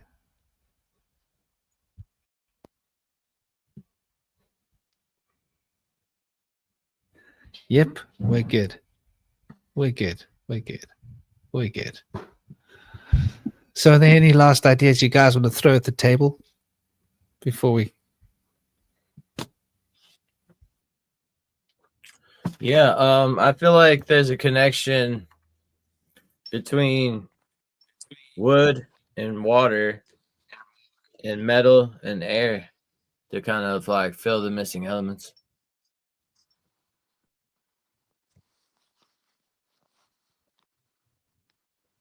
Metal is, you gotta make a lot of Wood and water, fire. Well, look at it like this. What feeds fire? metal. Wood. Wood. And fire creates metal. And what breaks down like within the earth, right? The metal dissolves and it goes into the earth. If that makes sense. Yeah. So Stone. but it does that through water. Yeah. And the wood gets burnt and becomes carbon to become the earth. Right? Yeah. So wood becomes earth in fire, and metal becomes earth in water. So it's showing us how the element of air becomes the element of earth in two different ways. And then how fire is the process that turns things into earth in one way, and how water is a process that turns things into earth in another way. The one dissolves and the one combusts. Like The metal comes from earth and returns to earth.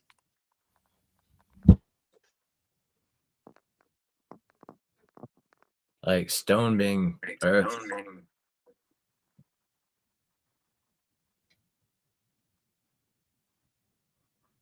the earth has always got metal in it, huh?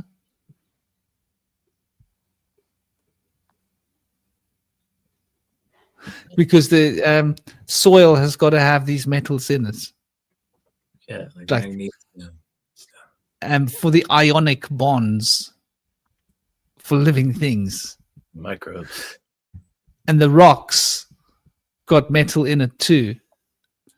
Like, and depending on the amount of metal in the rock will depend whether it's a viable source for that metal. And if there's enough of a count per kilogram of that metal in the rock, then we'll start mining it.